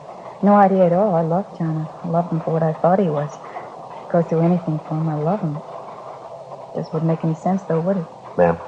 Going to jail for him. Just common sense. You can't love anybody that much. That afternoon, we had the suspect, John Carter, brought from his cell to the interrogation room where he was confronted with the testimony of both Cecil Grant and Grace Nelson, 2 of the people he'd given some of the stolen money to. Another hour of interrogation and Carter broke. He admitted taking part in the holdup and gave us the name of his partner. He named as the leader and mastermind of the robbery a Sidney Grover at an address in Highland Park. Frank and I checked it out. Yeah? Police officers, you Sidney Grover? Yeah. I'm not feeling so well. Can't you come back later? Not feeling well at all. It's kind of important, Grover. Like to talk to you downtown? Come back later, huh? A little later on. I got so many troubles right now, please. I'd like to talk to you about a holdup, Grover, a mail truck. We got the 2 men who worked it for you. They gave us the whole story. 2 men? What do you mean? Can't you see I got troubles? Please don't bother me. Come back later, huh? Bad trouble. You better get your coat, Grover. Got to talk to you downtown. Look, don't you understand? My son's left me. My only boy. He packed his bag. He walked out. He left me. Afraid that's your problem, mister. He said he didn't want any part of me. He had an argument. He didn't like what I was doing. Big argument. He slapped my face, my own boy, and he walked out. Slapped my face. All right, you want to get your coat? Yeah, okay. Mail job, is that it? Got the other 2? Yeah, we got them. All right, no argument. I didn't try to run away. I guess you can see that. My boy said it was a crook. We argued. He slapped me, walked out. How come, Sergeant? I wouldn't know. Let's go, Rover. A sour story, huh? Old man trying a mail robbery. I'm 55. I don't look it, do I? Kid slapped my face. He said I was a crook. I couldn't hit him back, my only boy. Wish he hadn't called me a crook. But a sour story, isn't it? Yeah, it's sour. Let's go. The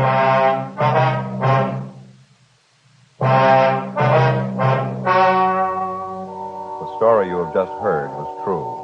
The names were changed to protect the innocent.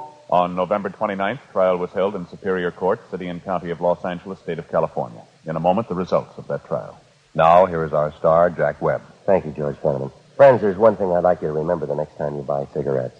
Fatimas give you more for your money. That's because no other king-size cigarette can match Fatima quality, and because Fatima is 21% longer than standard cigarette size. That added length means that Fatima's extra mild and soothing smoke is cooled and filtered for your protection. Get a pack tomorrow and compare them with the cigarettes you've been smoking. Fatima, best of all king-size cigarettes.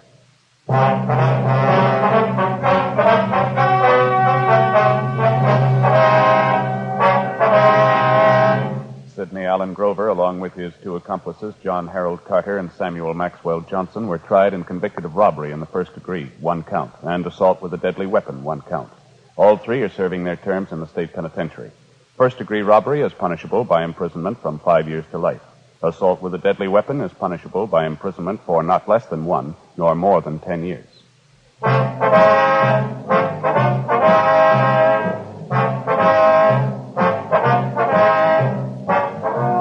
You have just heard Dragnet, a series of authentic cases from official files. Technical advice comes from the Office of Chief of Police W.H. Parker, Los Angeles Police Department. Technical advisors, Captain Jack Donahoe, Sergeant Marty Wynn, Sergeant Vance Frazier. Heard tonight were Herb Ellis, Vic Perrin, Inga Hollis. Script by Jim Moser. Music by Walter Schumann. Hal Gibney speaking. Fatima Cigarettes, best of all king-size cigarettes, has brought you Dragnet, transcribed from Los Angeles.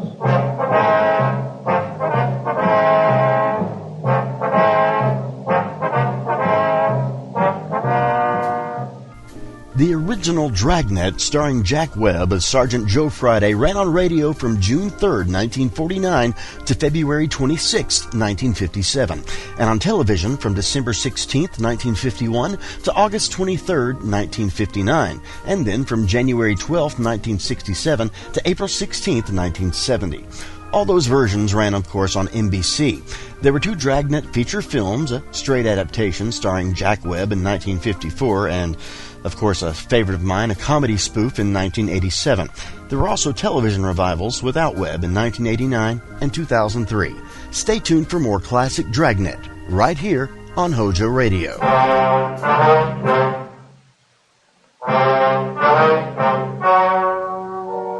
The story you were about to hear is true. The names have been changed to protect the innocent. Fatima Cigarettes, best of all king-size cigarettes, brings you Dragnet on both radio and television.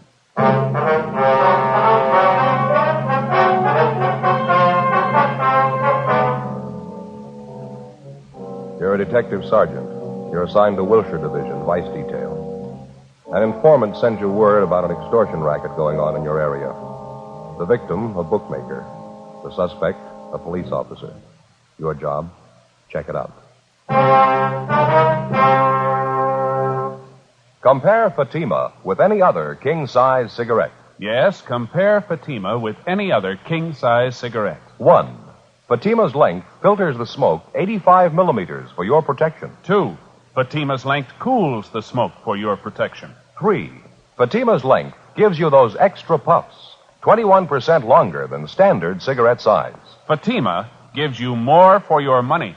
And in king-size Fatima, you get an extra mild and soothing smoke, plus the added protection of Fatima quality. Buy Fatima in the bright, sunny yellow pack. Best of all king-size cigarettes.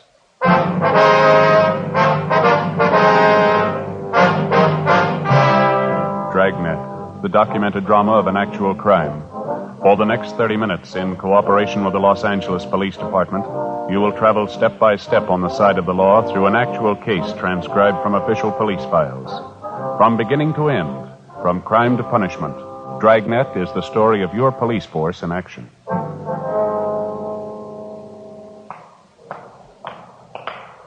It was Tuesday, October 18th. It was hot in Los Angeles.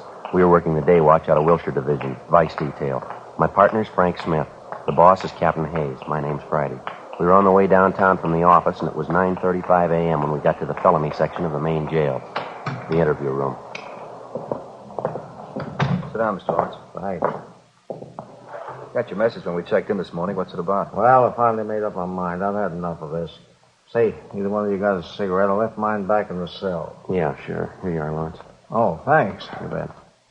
There's a match for you. Now, what's the story? What's on your mind? Well, I've been thinking about it most of the night. I didn't get very much sleep. So you remember yesterday? I mean, when you arrested me? Yeah. Well, it's just like I told you then. I'm not trying to kid anybody. I admit it. I've been taking a few bets. It wasn't any big operation, though. You know that. They're just laying off a few bets for my friends, people in the neighborhood. We know all that, Lawrence. We went through that yesterday, didn't we? Yeah, I know. I just wanted to make sure we got it straight. We're not any big operators. We just ran the bookmaking as a sideline. Mm-hmm. Business hasn't been too good lately. Had to make it up somehow. Sorry, Lawrence. We can't feel bad about it. You were tagged for making book before. You should have learned your lesson. Oh, I know. I'm not singing the blues. I'm not trying to alibi. I didn't call you down here for that. Well, then, what's this all about? Well, like I told you, I've been thinking about it a lot. I didn't sleep hard at all last night. I finally made up my mind, though. I'm going to get it off my chest if it kills me. All right, what's that? I'm no stoolie. I don't want to get anybody in trouble, but there's one thing I believe in, and that's playing it square, no matter what you do. Just like now, Sergeant, I ain't beating about the arrest. You know that. What are you getting at? What do you want to tell us? Oh, all right. Here it is. You know what the record is. I stood a pinch for bookmaking a year and a half ago. I got the thing all squared away, and it came back to my business. I learned my lesson. I didn't want any more trouble, so I laid off the books. All right, fill us in. What about this policeman? I'm getting to it. Just a minute. Hey, I'm sorry. You got another cigarette, please. I'm a little jumpy this morning. Yeah, Lawrence, here you are. Thanks. Oh, thanks a lot. Well, like I was saying, when I cleared up the last beef, I forgot all about the horses. I was off them for good. The wife made me promise. I wouldn't have anything more to do with them. We'd just run the business, live on what they made, and we'd get along fine. All right, go ahead. Everything was going fine, too. Business wasn't too good, but we made out. Then the trouble started. Yeah. My oldest boy, that's Harry Jr. Mm-hmm. He had an accident on the job, and he broke his hip. I had to help his family out while he was in the hospital. Like I say, the business wasn't making too much money, but we made out, though. No. Then, Go ahead. Yeah, well, then just as soon as Harry got well, the wife came down. Gallbladder. She had to have an operation. Really cost money, Yeah. Well, wife was resting at home. She didn't come down to the store. I started with the books again, just taking a few bets on the side, just a few. Mm-hmm. I didn't really want to do it. Just one of those things, I didn't have anybody to go to. The bills had to be paid. Where does this policeman fit into it, this Ray Williams? Well, I'm just coming to it. No. Well, he came in the store. He said he wanted to make a bet. I didn't know him from Adam, so I played careful, I told him I wasn't making books, and then he said he was a good friend of Myra's. Myra, that's a gal who runs a beauty parlor on Crenshaw. She used to make books, but she isn't now. Yeah, we know the spot. Well, when he said that he knew Myra, I figured it was all right, so I took the bet. That's when it started. As soon as he makes the bet, he comes out and says he's a cop working for Vice. I thought he was just kidding, and he flashes this identification. What kind of identification? Bag. What kind of a bag? Well, I don't know. Just a bag. Looked all right. All right, have a look. This one here, was it like this one? I don't know. I didn't get too good a look at it. It might have been something like that. I don't know. You ask for any other identification? You volunteer to show you any? No, I didn't ask for any. I was scared. I just figured I was arrested again, that's all. He seemed to know all about the first pinch. I stood for making book. He told me that I'd been operating for about a month and a half. He said he had his eye on me. Mm-hmm. What did he do after he told you he was a policeman? Well, I started explaining to him how the thing shaped up, why I was making books again, how I had to pay up those doctor's bills. I tried to beg off. I told him that I'd quit right now. Then he turns around and tells me I don't have to. What do you mean? Well, that's just what he said. He didn't make sense to me either. And he went on, he told me I was operating in his destiny. He said it'd be okay if I went right along the way I was. He'd see to it that I didn't stand any pinches. Yes, sir. What else did he say? Well, he said he wasn't the only one who'd have to be taken care of. He said that was his partner. And then a couple of guys over him, they'd have to be taken care of, too. He said the juice would cost me $100 a week. I tried to explain to him that, well, I told him that I wasn't operating big. I was just on the side. I said I wasn't making that much a week. All I was doing is about 50. That's all, just 50. Then he said, well, he says, all right, if that's the way you feel about it, I'll just take you down, book you now. Mm-hmm. Well, I told him I didn't want to stand the pinch again, and I'd do the best that I could. So he finally said, I'll give you 2 weeks to go ahead and open this thing up. He said I'd have to do more business because the juice was just going to cost me $100 a week. He didn't care how I got it. This policeman told you to go ahead and open up, huh? For $100 a week, you could go ahead and make book and nobody bother you. Yeah. Did your wife ever see this policeman, this fellow Williams? Yeah, she saw him. She saw him a couple of times. She saw me give him the money. Mm-hmm. Well, when did all this start? About the 1st of July. Paid him $100 every week since then. Yeah, I'm almost glad you fellas picked me up, understand. He was running in the ground. He had me in a bind. You say the man's name was Ray Williams, is that right? Yeah, that's right. You said he had a partner. Did you ever see him? No, I never did. Did Williams ever come in with anybody? Did you ever see him with anybody? Well, no. No matter of fact, I never did. One time I asked him who his partner was. He says, none of my business. What kind of a car does he drive? Well, no. Never came to my place in a car. He always walked. He came on foot. Do you know anything else about him? Where does he live? I don't know. He never told me. He never told me anything, you see? Nothing. Once I asked him what station he was working out of, who his boss was. He got a little hard with me. He told me not to get nosy, not to ask so many questions. Is there anything else you can tell us about Williams? Maybe where he hangs out, people he knows? Anything you figure will help us? Well, he works out Wilshire. You ought to know him. Ray Williams. Yeah, Ray Williams. The policeman. Not in my book. Frank and I continued questioning the prisoner, Harold Lawrence, and he gave us a complete description of the extortionist, the man he knew as Officer Ray Williams. Frank got on the phone, notified the commander of Internal Affairs Division of the latest development, and he advised us to bring the prisoner to his office immediately. We signed Lawrence out of the main jail for investigation and took him to the City Hall, room 37. With the help of Sergeants Lloyd Reiner and Floyd Phillips, we started checking through the personnel files for the suspect. Neither Frank nor myself recognized the name or the description of Williams as given us by Lawrence. The first step was to show the prisoner photographs of every police officer in the department, regardless of rank or detail. He was unable to make an identification. We then showed him photographs of all police officers, retired or otherwise. He failed to identify any of them as Williams. We showed him photographs of all civilian employees of the department. Again, no identification. He was unable to find anyone who even closely resembled the extortionist. Not satisfied with this, the prisoner was shown photographs of all law enforcement agencies' personnel in the area. The same results. No identification. 4:18 p.m. While Reiner and Phillips continued checking on their end, we returned the prisoner to the main jail, and then Frank and I drove out to see his wife, Mrs. Mildred Lawrence. We located her at Lawrence's place of business, a small pet shop just off Wilshire Boulevard. What is it this time? Haven't we got enough trouble? What do you want now? We just got through talking to your husband, ma'am. A few things we'd like to clear up. I'd like to talk to you a few minutes if we could. You talked to Harry? How is he? He's all right, ma'am. We've been with him all day. We're still looking into the case. Why can't you let him alone? He admitted what he was doing. He wasn't lying. He told you everything. Yes, ma'am. We appreciate that. And why don't you let him alone? Let me alone. Trouble. That's all we've had. Sickness and trouble. No end of it. Well, we realize that, Ms. Lawrence. We don't like to bother you, but there's something we have to straighten out here. I haven't anything to tell you. I'm busy. Left alone here to run the store. No help. I'm sick. Shouldn't even be down here.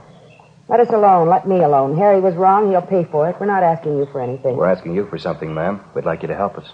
Help you? Why? Policeman all our life. As far as I'm concerned, you're nothing but trouble. Reason for all our trouble. Well, that's what we'd like to talk to you about, ma'am. I haven't anything to say, I told you. I'm a sick woman. Got a lot of work to do. Do you mind stepping aside there? Got this whole bin of dog food to package up. Can't just stand around and talk. Poor little pups have to be fed. Haven't even cleaned their litter yet. We appreciate how you feel, Ms. Lawrence. We won't take up too much of your time. Can't you give us just a few minutes, Now, please? you listen to me. I've tried to be nice to you. I've got no reason to either. I could tell you a lot of things about policemen, things you wouldn't want to listen to. You think you're so smart. Maybe Harry was doing wrong, but he's not the only one. I could tell you plenty if I wanted. Well, that's what we're here for, ma'am. We told you we were with your husband all day. Then why don't you let me alone? I talked to one cop already today. I told him to stay away, and you do the same. I told him just what I thought of him. Low-down thief. Who was this policeman you talked to today? You know who he is. Works the same place with you. You big, honest policeman. You never do anything wrong. That Ray Williams ought to be in jail just like Harry is. Ray Williams. Is that the man who was here today? That's what I said, wasn't it? Now, will you get out of here? Now, look, Ms. Lawrence, just a minute, please. We talked to your husband, and he told us all about this man, Williams. And why don't you do something about it?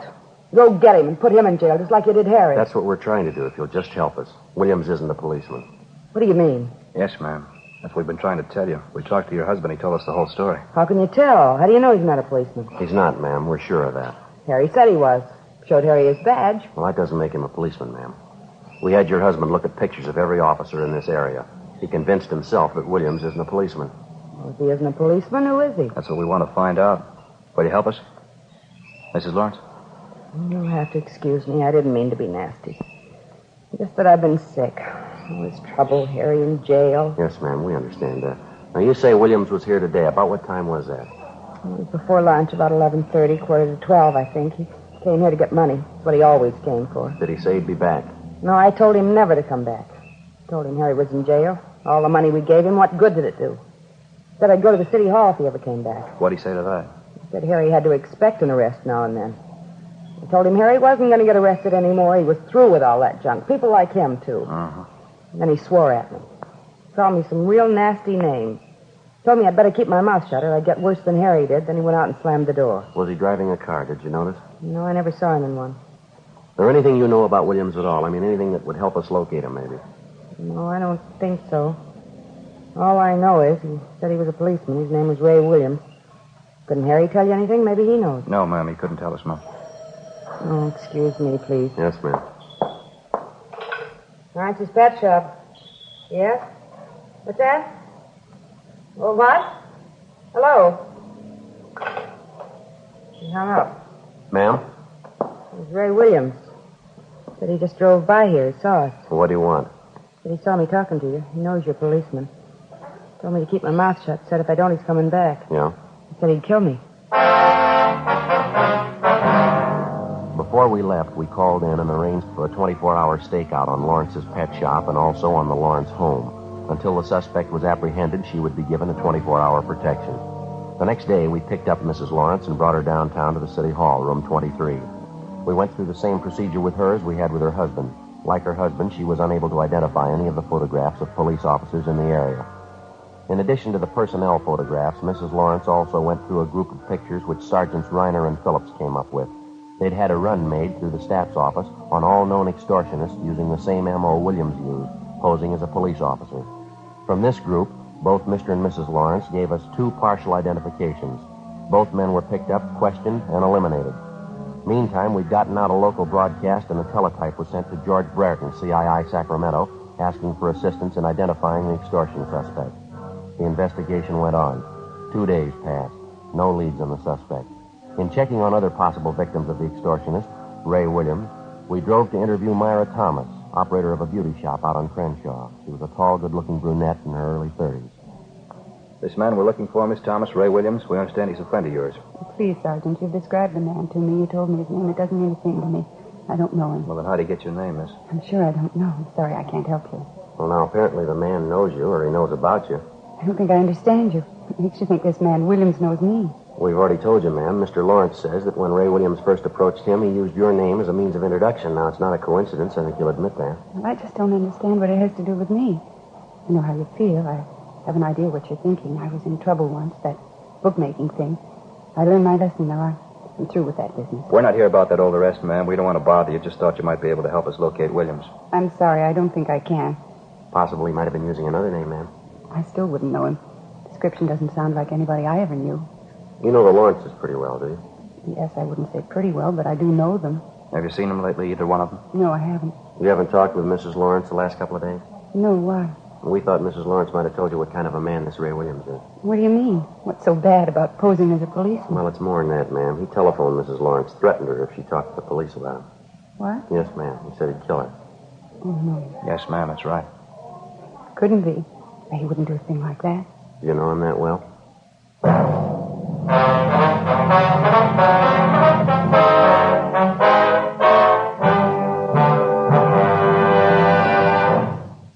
You are listening to Dragnet, authentic stories of your police force in action. Because of its quality, Fatima is the one king-size cigarette that stands out. Here's the practical way to prove that yourself. Compare Fatima with any other king-size cigarette. 1. Fatima's length filters the smoke 85 millimeters for your protection. 2. Fatima's length cools the smoke for your protection. 3. Fatima's length gives you those extra puffs, 21% longer than standard cigarette size. Fatima gives you more for your money. And in king-size Fatima, you get an extra mild and soothing smoke, plus the added protection of Fatima quality. Because of its quality, its extra mildness, and superbly blended tobaccos, more and more smokers coast to coast are switching to Fatima every day. Buy Fatima. Your money back plus postage if you're not convinced Fatima is better than the king-size cigarette you're now smoking. Just return the pack and the unsmoked Fatimas by August 1st, 1952. Fatima, Box 37, New York 1. Add to your smoking enjoyment. Smoke king-size Fatima, extra mild and soothing, plus the added protection of Fatima quality. Get Fatima in the bright sunny yellow pack. Best of all, king-size cigarettes.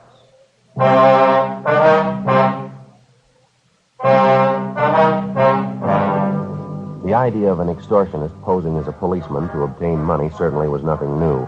The idea is as old as crime itself. It's one of the most vicious types of extortion in the eyes of law enforcement agencies because so many such cases go unreported to proper authorities by the victims. Usually the victim is a person of circumstances with something to hide. The extortionist discovers the person's secret by one means or another, and he begins the never-ending process of draining the victim of his last dollar, all under the guise of being a police officer. If the victim's intelligent enough, at the first approach by the extortionist, he takes the matter to the proper authorities. If he isn't, and he's lucky enough eventually to escape the extortion trap, he goes on for the rest of his life believing that a man who was hired to protect him was the source of all his trouble. And for the rest of his life he hangs on to his idea, and he passes it on to others, a complete disrespect for law and law enforcement officers.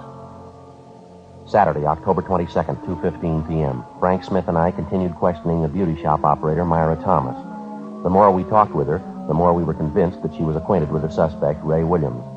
In order to convince her of the suspect's viciousness, we drove her over to see Mrs. Lawrence at the pet shop. After their talk, we drove Myra Thomas back to the beauty shop, and she told us the story. Guess I have to admit it. He certainly had me fooled. I thought he was a policeman. You say he showed you his identification, ma'am. I mean, when he first approached you. Yes, he showed me a badge. It looked authentic to me. And the way he talked, the things he said, I thought he was a policeman. I really did. Well, you've heard our end of the story, Miss Thomas. You've talked to Mrs. Lawrence. Are you willing to help us now? It won't get around, will it? Won't be in the newspapers? They won't get it from us, no. You won't tell my husband, will you? He doesn't have to know all about this. No, ma'am. Not unless you want him to. Well, I don't. We're not getting along too well as it is. Williams is the trouble, too. Guess I should have told you when you first asked me. What's that, miss? Just like the Lawrences, I was paying him off, too. A lot longer than the Lawrences. Every week I paid him, and I couldn't tell anyone. Couldn't even tell my husband. What's that, ma'am? Guess I thought I was smart, the bookmaking thing, I mean. Started taking a few bets from the girls in the shop, just small ones. I didn't mean anything by it. And Miss Williams came in one day. Said his girlfriend made a bet with me, and he wanted to place one, too. Mm-hmm. Did you take it? Yes, like I told you, I thought I was smart. As soon as I took the bet, he showed me the badge, told me he was a police officer. That's when it started. Same thing, just like the Lawrences. How about after you were arrested, Miss Thomas? What happened with Williams then? Oh, after I got it settled, Williams came back to the shop again. I told him then I was through with the horses. Wouldn't have anything to do with it again. After that, I didn't see him for a while. I sure was glad. You've seen him since? You know where we can locate him now? Oh, no, I don't. I have seen him since, though. You promised me my husband won't know about this. You give me your word. Miss Thomas, if you don't want your husband to know about this, it's your business. He'll never hear it from us. It's got to be that way, believe me. I love my husband. Ray Williams has caused us nothing but trouble. Can't tell you the worry he's caused me. I mean, besides all the money I paid him, too. You mean you're still paying him? Yes, that's right. Every week. You don't know how low that man is. I can't begin to tell you. I thought he was a policeman. Well, why are you still paying him off, ma'am? You mind telling us that? No, I guess I don't mind. I've gone this far. All right. It was while my husband and I were separated. We had a fight. We were separated. Started going out on dates. Nothing serious. One night I was out with a fella from out of town. Nice fella. This Ray Williams saw me and the fella sitting in the car. Parking lot right in back of the bar. We were necking. Williams come by and he knew that I saw him. I see. There wasn't anything wrong, really. I love my husband. He wouldn't understand about the fella that night, though. I mean, if Williams ever told him. That's what he's been holding over your head, Henry? Yes, it's more than a year now. I've paid him every week. I'll tell you the truth, Sergeant. I can't go on much longer. I can't. Well, you don't have to worry about it anymore. Just help us locate the man. That's all you have to do now. Well, I don't know where he lives, but I know he's going to contact me. He always does. And that's what we'd like to know. How does he contact you? He phones usually once a week, maybe every other week. Calls me and tells me to meet him someplace and bring the money, $50 every week.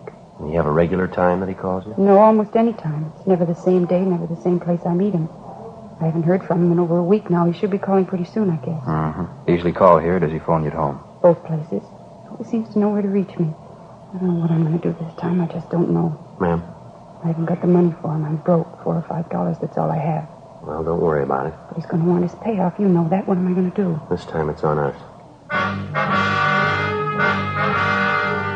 Before we left Myra Thomas at the beauty shop, we had a definite understanding that as soon as she heard from the extortionist, Ray Williams, she was to call us immediately, any time of the day or night. Then we called the office and made arrangements for stakeouts to be placed both at the beauty shop and at Myra Thomas's home in case Williams decided to contact her in person. The Thomas woman was given a plain envelope containing $50 in marked bills, which she was to hand over to the suspect the next time he demanded his regular payoff. 2 days went by. Tuesday, October 25th. No word on the suspect. Thursday, the 27th. Still no word. Saturday morning, October 29th. I got it. Right. Vice detail, Smith. How's that? Oh, yeah. I see. Hold on, huh? Pencil, Joe? Yeah, here you go. What was that place again? Okay. The time? Mm-hmm. Yeah, surely. In about half an hour. Yes, ma'am. We'll be there. Goodbye. What do you got, Frank? Anything? Yeah, Myra Thomas. Yeah? He wants to see us. I told her we'd be over in about half an hour. What's the deal? Williams called her. He wants his money. 11:15 a.m. Frank and I got in the car and drove out to see Myra Thomas at her apartment. She told us that the suspect, Ray Williams, had telephoned her shortly before 11 o'clock that morning and set up a date to meet her for his regular payoff at 10 o'clock that night. The designated meeting place was a small nightclub out on Santa Monica Boulevard. The Thomas woman was to meet Williams at the bar. We told her to get there a few minutes ahead of time, and if she happened to spot Frank and I in the nightclub, she was to give no sign of recognition. As far as the actual payoff was concerned, we instructed her to hand over the envelope containing the money to the suspect when he demanded it, without any argument. Shortly after 9 o'clock that night, Frank and I entered the nightclub and got a table directly adjoining the bar. It was a modernistic affair, lighted from below with a blue fluorescent lamp. A 4-piece orchestra was playing at the rear of the place. Nobody was dancing. Only a few of the tables were occupied, but the bar was doing a good business. We waited. 9:30, 9:45. We spotted Myra Thomas as she entered the club. She went to the far end of the bar, sat down on one of the stools, and ordered a highball. 9:50, 10 p.m. We kept waiting.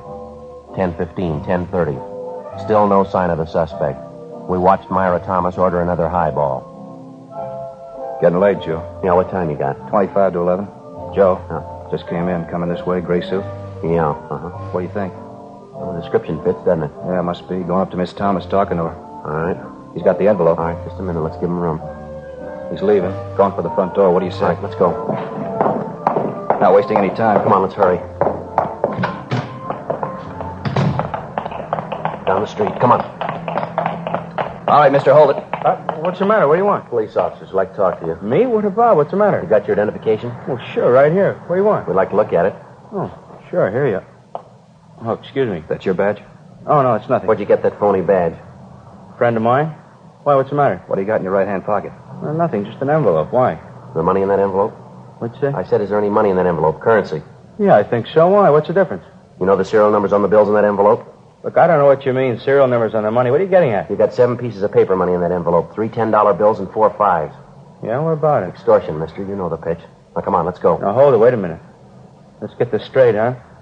So I got an envelope in my pocket. Ordinary envelope. That's supposed to make me a criminal? No, no more than that badge makes you a cop. Come on.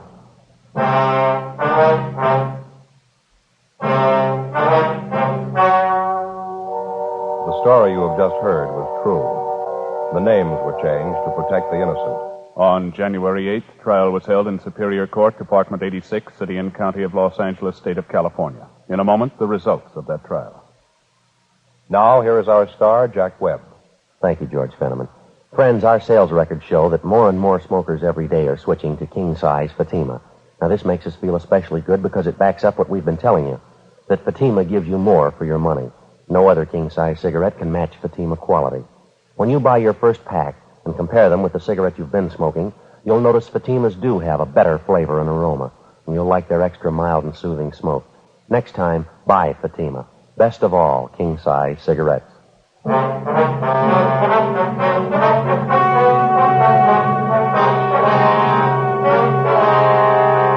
Raymond Edward Williams was tried and convicted of extortion, 1 count, and impersonating an officer, 1 count. He received sentences as prescribed by law and is now serving his term in the state penitentiary.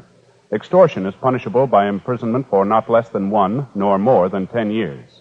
Impersonation of an officer is punishable by a fine of not more than $1,000 or by imprisonment for not more than 1 year or by both such fine and imprisonment. Friends, sometime during the next 2 weeks, you'll be asked to buy a poppy in memory of those who fought to keep freedom alive. Give generously when you're asked, and wear your poppy. You have just heard Dragnet, a series of authentic cases from official files. Technical advice comes from the Office of Chief of Police W.H. Parker, Los Angeles Police Department. Technical advisors Captain Jack Donahoe, Sergeant Marty Wynn, Sergeant Vance Frazier. Heard tonight were Herb Ellis, Vic Rodman, June Whitley. Script by Jim Moser. Music by Walter Schumann. Hal Gibney speaking. King-size Fatima, made by the same people who make popular Chesterfield cigarettes, has brought you Dragnet, transcribed from Los Angeles.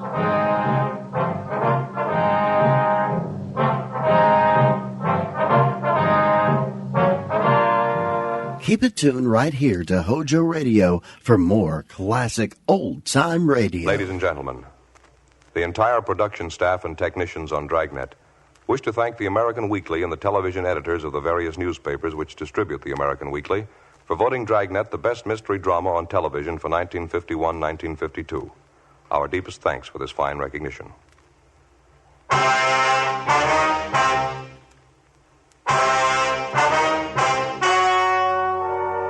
The story you are about to hear is true. The names have been changed to protect the innocent. Fatima Cigarettes, best of all king-size cigarettes, brings you Dragnet on both radio and television.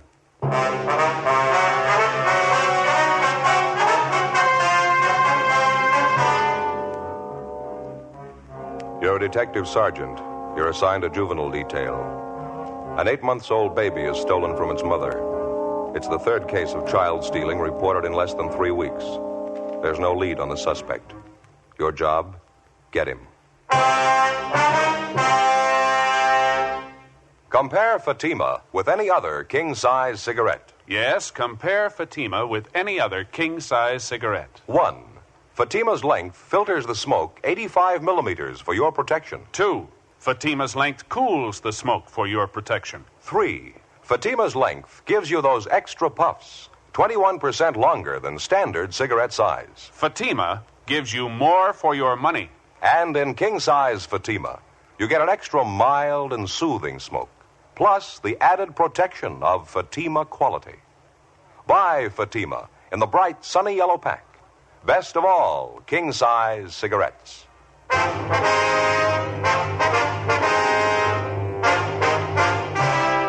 Dragnet, the documented drama of an actual crime. For the next 30 minutes, in cooperation with the Los Angeles Police Department, you will travel step by step on the side of the law through an actual case transcribed from official police files. From beginning to end, from crime to punishment, Dragnet is the story of your police force in action.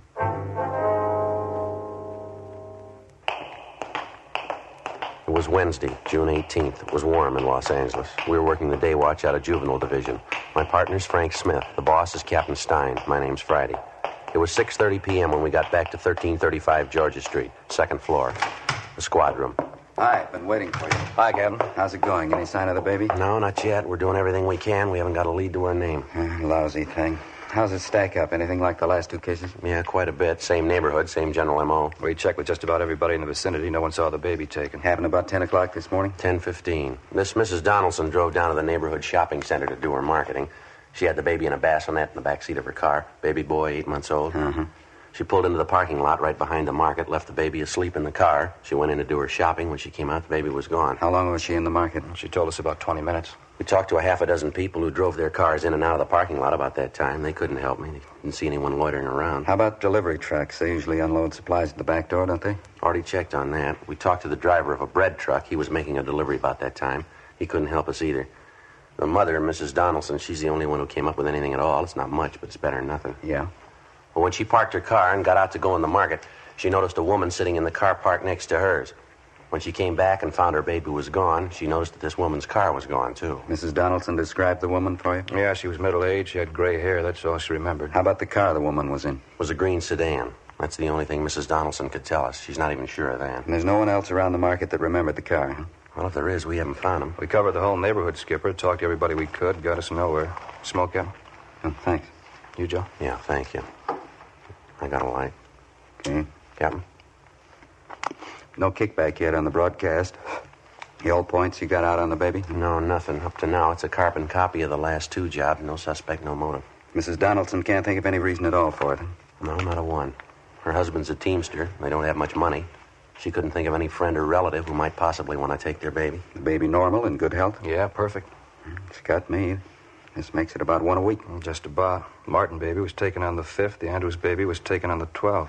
Both of them recovered in 24 hours. Nothing wrong with either of them. Sure doesn't make sense. Must be a psycho case of some kind. I think we can go along on that. This one happened near 8th and Dinehart, that right? Yeah, same neighborhood as the other two. About a 12-square block area there. How about that lead you had on the old man out there? Did you exhaust that? Yeah, the old gardener? We double-checked him this afternoon. He wasn't anywhere near the market when the Donaldson baby was taken. How about the other two people you had your eye on? Either of them anywhere near the scene at the time? Neither one of them, Skipper. Both clear. How's it stand now? Well, we're doing everything possible. Dean Bergman went over the Donaldson car for prints. The bassinet, too. There's no word from him yet. Special detail from Metro Division still going over the neighborhood. Nothing from them either. No sign of any physical evidence, huh? I mean, besides any possible prints. No, nothing, Captain. The usual number of tips from people in the neighborhood. Checked on all of them. They went nowhere. Well, we've just about run the gamut on this thing. You have anything in mind? Well, Joe and I were kicking around an idea on the way back in. Figure it might be worth a try. I mean, providing we get the Donaldson case cleared. Yeah? Joe? Well, for one thing, we figure the neighborhood out there works in our favor. All three of the babies were taken in the same 12-square block area. It's the strongest part of the M.O. that we got to work on. Now, if we get good enough coverage in that area out there, it might lead somewhere. What kind of coverage? Well, maybe a system of decoys, something to draw the suspect out at the right time, the right place. Makes sense. What have you got in mind? Well, Frank and I were figuring if we could round up half a dozen policewomen or so, let them work different points around the neighborhood and make it obvious that they're housewives. Yeah? Have each one of them with a baby carriage. Spot them at the shopping centers out there in that area. They leave the carriages outside the stores, go through the motions of doing their shopping, and cover each one of them. What do you do for bait? I think we can fake it, Skipper. Put a life-size doll in each of the carriages, keep it pretty well covered. Fair chance it'll get us a nibble if we work it right. About half a dozen policewomen, that's what you figure? Yeah, I figure that ought to do it. Excuse me. Yeah. Juvenile Division, Captain Stein. Yeah, that's right. How's that? I see. Mrs. Bolger. Yes, ma'am, I understand. How's that? Yes, ma'am, if you like. All right, thank you. Goodbye. Queer one. Yeah. Either one of you contacted Mrs. Marion Bolger the last month or so? No, it's not familiar to me. How about you, Frank? Don't recall the name. Why? Bolger. That was her on the phone. She wants to be investigated. Says she wants to prove to us that she's not involved in any of these child-stealing cases. How do you spell that name? Marion Bolger, Bolger, Ewing Street address. No, I never heard of her. What's the pitch? Got me. She kept saying she's got to have her name cleared. She's innocent. Kept insisting she didn't steal the Donaldson baby. Well, we didn't say she did. We don't even know the woman. You're going to. Check her out.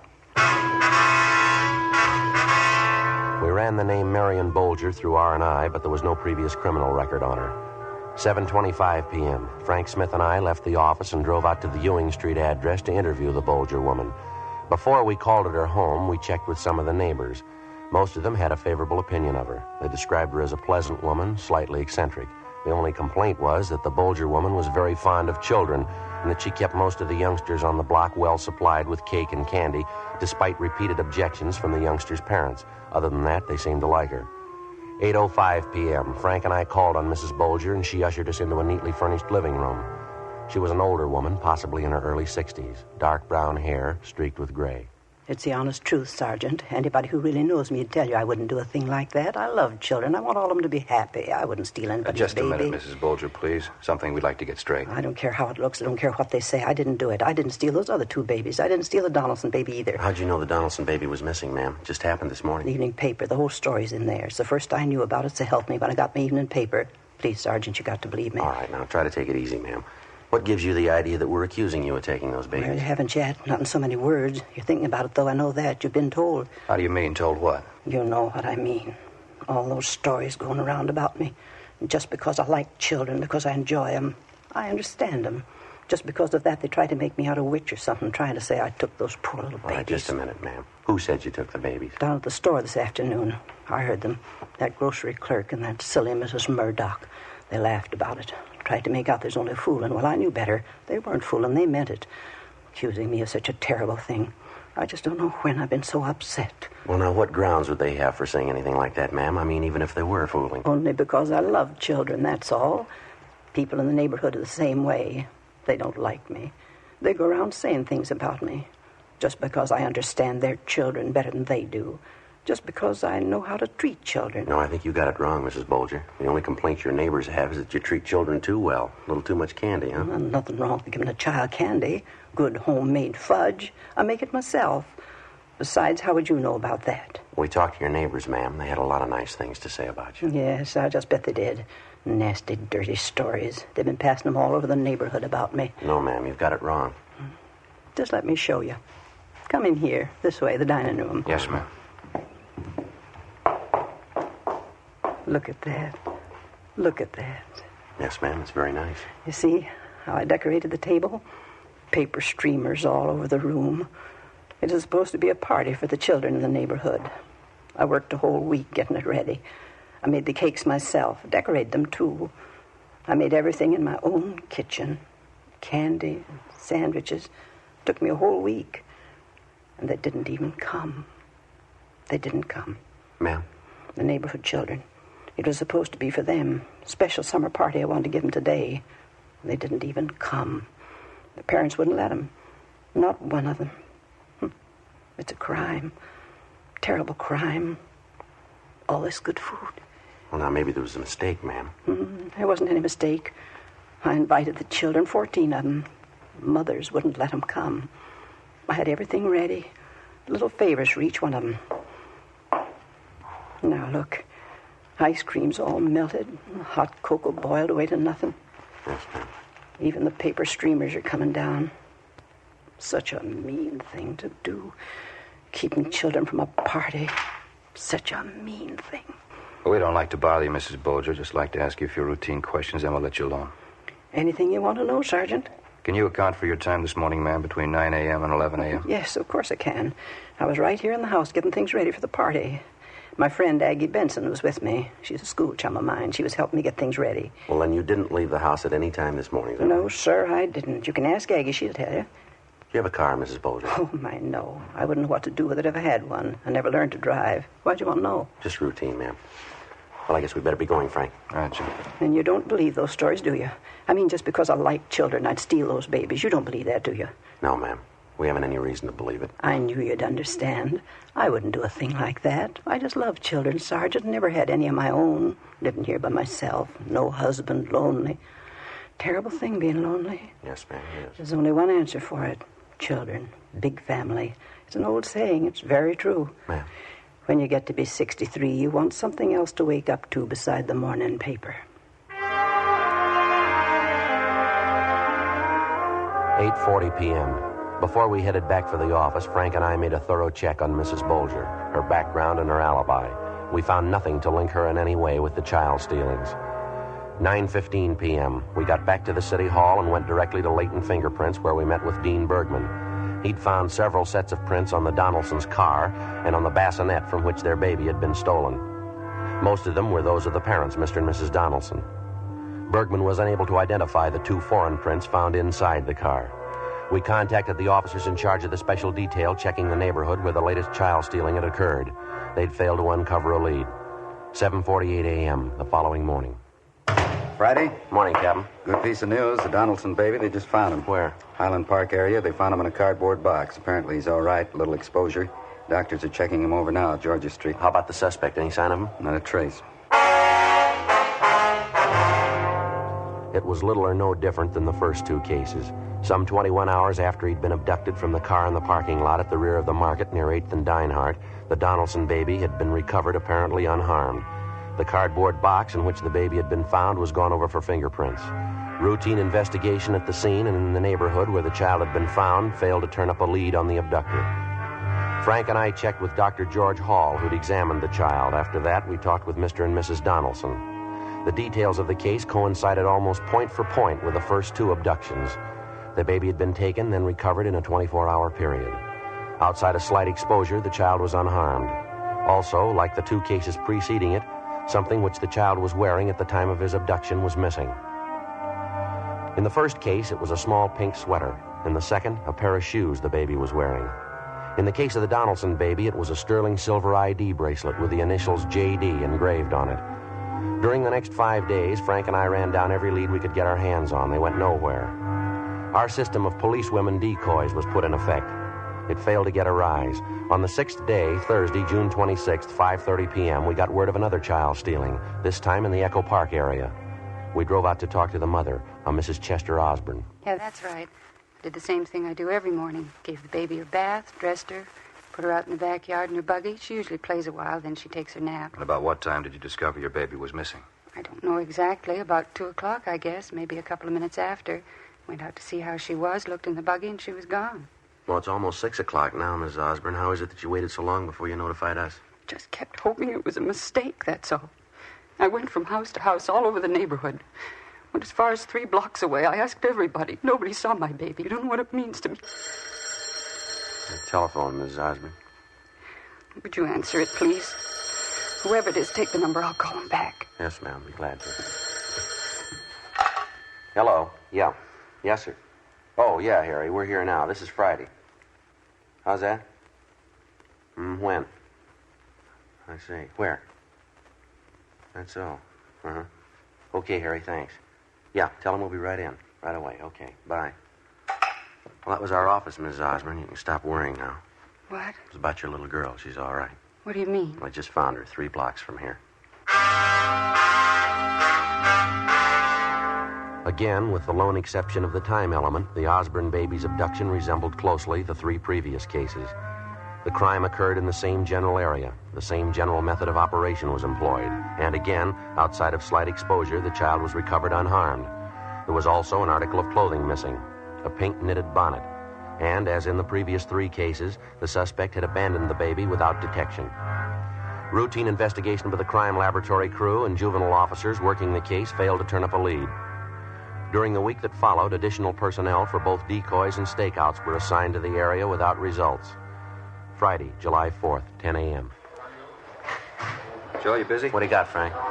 Gal by name Mildred Leslie just called in, and this child stealing thing looks like it might be something. Yeah, what's the pitch? Well, this Leslie girl's employed as a maid for a Mr. and Mrs. Roth, R-O-T-H. Mm-hmm. She's a stockbroker. She's worked for him a year or so, she says. Yeah. The Leslie girl's an upstairs maid for the Roths. She's been following this baby stealing case in the papers right along. She thinks maybe Mrs. Roth can tell us something about it. Yeah, how's that? Well, the Leslie girl was cleaning Mrs. Roth's bedroom yesterday. She came across a few things stored back in one of the closets. Baby things. Pink sweater, pink bonnet, and a pair of baby shoes. Uh-huh. And she says they've all been used. They're not new. Well, a lot of mothers save baby clothes, things like that. No, the Roth woman wouldn't have a reason to. Yeah? She's never had any children.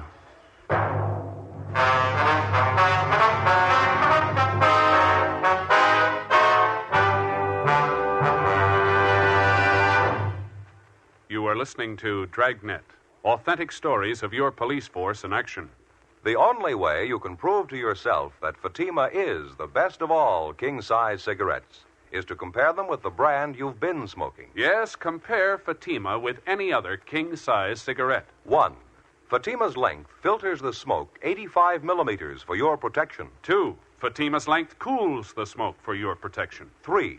Fatima's length gives you those extra puffs, 21% longer than standard cigarette size. Your money back plus postage if you're not convinced Fatima is better than your present king-size cigarette. Just return the pack and the unsmoked Fatimas by August 1st, 1952.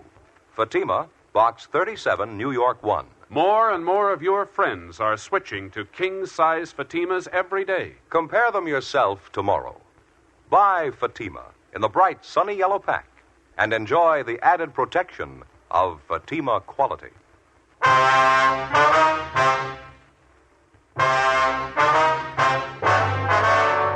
Friday, July 4th, 11 a.m. Frank Smith and I left the office and drove out to interview Mildred Leslie at her apartment. She told us substantially the same thing she told Frank on the phone. The Leslie girl had been employed as a maid by Mr. and Mrs. Roth for almost a year. She went on to tell us that for the last few months or so, Mrs. Roth, who was a fairly prominent clubwoman, had been acting peculiarly, and that Mr. Roth was worried about her. According to the Leslie girl, he'd consulted a doctor several times about his wife. As for the articles of baby clothing, they'd been found stored back on a shelf in Mrs. Roth's bedroom closet. The Leslie girl told us that she happened to find them while cleaning and dusting Mrs. Roth's bedroom. Each of the articles she claimed she saw seemed to tie in directly with the child stealings. A pink sweater, a pink bonnet, a pair of baby shoes. Identical items of clothing had been taken from each of the previous abduction victims. After we left Mildred Leslie, Frank and I got to a phone, called the record bureau, and had them make a run for us on Mrs. Roth. She had no previous criminal record. 1:20 p.m. We called Mr. Roth at his place of business, but the office was closed because of the 4th of July holiday. We got in the car and drove out to the Roth home, an old 2-story mansion just above Silver Lake Reservoir. Mrs. Roth wasn't at home. We interviewed her husband in the living room. What seems to be the trouble, Sergeant? Why would you want to see my wife? There's a few questions we'd like to ask her, Mr. Roth. Can you tell us where she is now? She took a drive with some friends of hers. I think they were going down to the beach club. Why? But we're investigating a juvenile case, Mr. Roth. We think maybe your wife can give us some information on it. Well, I'm sorry she isn't home. It's too bad you didn't call this morning. She didn't leave until after 11. She'll be home later tonight if you care to call back. You're sure it's not something I can help you with? Well, yes, sir. Maybe you can. I'd like to ask you a few questions about your wife's activities the last month or so. Well, how do you mean? Some of the social work she does with the club? Not quite, Mr. Roth. You said you were from the juvenile division. Is it something regarding her work with the underprivileged kids? Her club does quite a bit of that, you know. Afraid I don't know too much about it, though. No, sir, it's not that. Well, I don't think I understand. What is it about? Well, Mr. Roth, we want you to understand that this is merely a routine investigation. We don't want to offend you in any way, but we have some information that we've got to check out. What do you mean? What kind of information? Well, there's been a series of child stealing cases the last month or so. We're the investigating officers on it. Maybe you read about them in the papers? Yes, I have, but what would my wife have to do with that? You think she has some information for you? She didn't say anything about it to me. Yes, sir. I think she can help us quite a bit. I don't know exactly when she'll be home. I don't have any place to contact her. I do know the club's taking a group of children to the Coliseum tonight, the big 4th of July fireworks display, you know. Yes, I see. I'm going to meet my wife there tonight. Maybe I could give her a message for you, tell her to contact you. All right, fine, Mr. Roth. There is something that you can do for us right now, though. Yes? Would you take us up to your wife's room? I'd like to have a look at it. Take you to her room? I don't understand. What for? Well, like we told you before, sir, it's a routine investigation. I think if you take us to your wife's room, I think we can clear the whole thing up now. It probably won't be necessary to bother you tonight. Well, I certainly don't understand, but come along if you like. Doris's room is right at the head of the stairs. Thank you. Certainly has me baffled. What would there be about Doris's room? It has to be investigated. We don't know that there is anything, sir. Just appreciate your cooperation. Not at all. We haven't anything to hide. Here we are. This is her room. Now, what is it you're looking for? That's the bedroom closet, is it? Yes, that's right. Like to look at it if we could? Certainly. Go right ahead. All right. There's a shelf up there, Joe. Can you reach it all right? Yeah, I think so. What is it? What are you looking for? Here you go, Frank. Yeah. Pink bonnet, pink sweater. That's it. Here's the baby shoes. The ID bracelet. Yeah, initials J.D. Not much doubt. No. Baby clothes. Bracelet. Never seen them around here. How'd you know they were here? Well, we weren't sure that they were. But I've never seen them before. What are they doing in Doris's room? Why would she have them?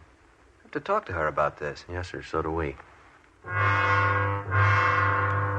After finding the evidence in his wife's bedroom closet, we continued to interview Mr. Roth. We briefed him on the details of the case and explained about the articles of baby clothing. He was very cooperative, but he found it hard to believe that his wife was responsible for the abduction of the babies. He told us that early in their marriage, his wife did have a child which died shortly after birth. Complications left her unable to have any more children. When she found out about this, it resulted in Mrs. Roth having a nervous breakdown, but apparently she recovered completely. Roth went on to tell us that his wife was very fond of children and that she devoted a great deal of time to social work, caring for underprivileged children. He also told us that during the past month, with the recurrence of her nervous condition, she'd been under a doctor's care. Shortly after 8 o'clock that night, along with Mr. Roth, we drove to the Coliseum, where crowds of people were gathering for the annual July 4th fireworks display. Roth pointed out his wife. We went over and he introduced us. These officers would like to talk to us, honey. Let's step over here. Well, I can't leave the children alone. Can't we talk later? No, honey, it's pretty important. I think you better talk to them now. Well, all right. If you say so, you'll have to stay and watch the children, though. They'll be all right. We can keep an eye on them from over there. No, I can't leave them alone. You'll have to stay. Well, all right. Ma'am, I wonder if you step over here, please. Yes, all right. This ought to be all right here. Beautiful night tonight, isn't it? Children just love these things. I think they're just about ready to start the show. Yes. Just look at that, the colors. Isn't that gorgeous? Yes, ma'am. We'd like to drive you and your husband downtown to Juvenile Division. We'd like to talk to you. What do you mean? I can't leave now. I have these children with me. What did you want to see me about? What's the trouble? I think you know why we're here, Mrs. Roth. I don't. Why do you want to talk to me? Well, we can start here, ma'am. We were at your home this afternoon. Your husband showed us your bedroom, the closet. We found the things up on the top shelf. What? The baby clothes, the bracelet. Oh, beautiful, just beautiful. How about it, Mrs. Roth? You want to come along downtown? Just baby clothes. Had them in my closet. It doesn't mean anything. I'm afraid you're wrong. It means a good deal, ma'am. You know that. Yes. All right. Would you want to tell us about it, Ms. Roth? Ms. Roth? Where do I start? There's no beginning. Just started. I couldn't help myself. What can I say? You just tell us what happened. Start any place. My baby died. Then they said I couldn't have any more. Guess it started then. I told my husband, told the doctor, too. They didn't understand. Nobody understands. It's all I wanted. My children, my own children. How about the Martin baby, Mrs. Roth? The first one you took. How'd that happen?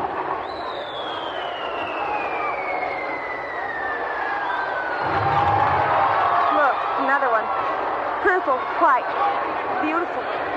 What about it, ma'am? The Martin baby? How'd that happen? I saw him in the baby carriage. Outside the market there. Such a cute baby. Pulled the covers back, looked at him. I didn't think I was going to steal him. After I looked at him, I just wanted to hold him. Hold him close, so I picked him up. You understand, don't you? Yes, ma'am. He was such a sweet baby. Could have been mine. I kept on holding him. Then I started to put him down, back in his carriage. I couldn't. What do you mean, ma'am? I couldn't put the baby down. It was just like mine. It was mine. I can't explain it. I took the blanket from the buggy. I put it around him. I walked away. Nobody knew. It was my baby. Yes, ma'am. Would you go on? Oh, my head.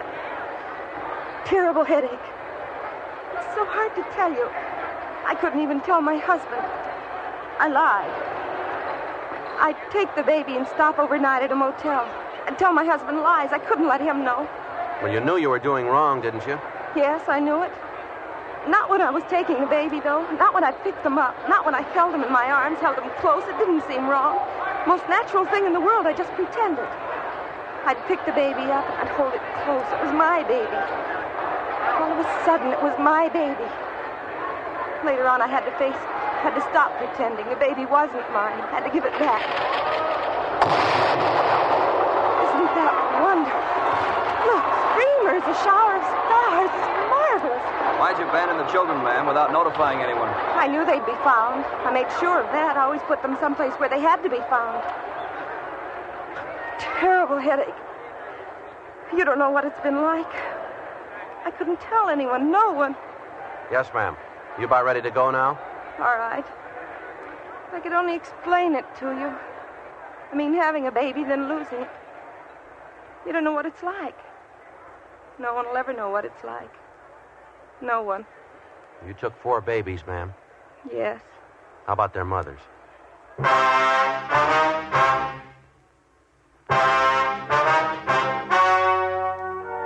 The story you have just heard was true. The names were changed to protect the innocent. On October 10th, trial was held in Superior Court, Department 88, City and County of Los Angeles, State of California. In a moment, the results of that trial. Now, here is our star, Jack Webb. Thank you, George Fenneman. Friends, I believe all of us are willing to take practical advice. That's why I like to make it plain that I want you to compare Fatima with the king-size cigarette you've been smoking. I know that's the tried, practical way thousands have convinced themselves Fatima is the best of all king-size cigarettes. You'll find Fatima gives you more for your money, an extra mild, soothing smoke, plus the added protection of Fatima quality. Tomorrow, get Fatima in the bright, sunny yellow pack. Best of all king-size cigarettes.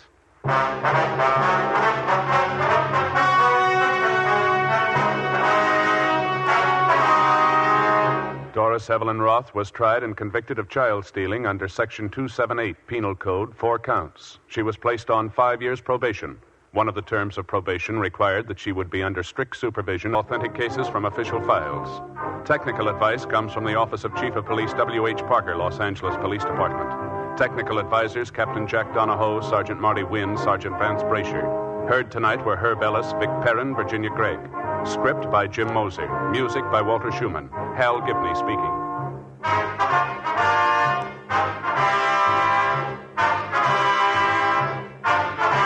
King-size Fatima, made by the same people who make popular Chesterfield cigarettes, has brought you Dragnet, transcribed from Los Angeles. Thanks for listening to HOJO Radio. We'll be back again very soon.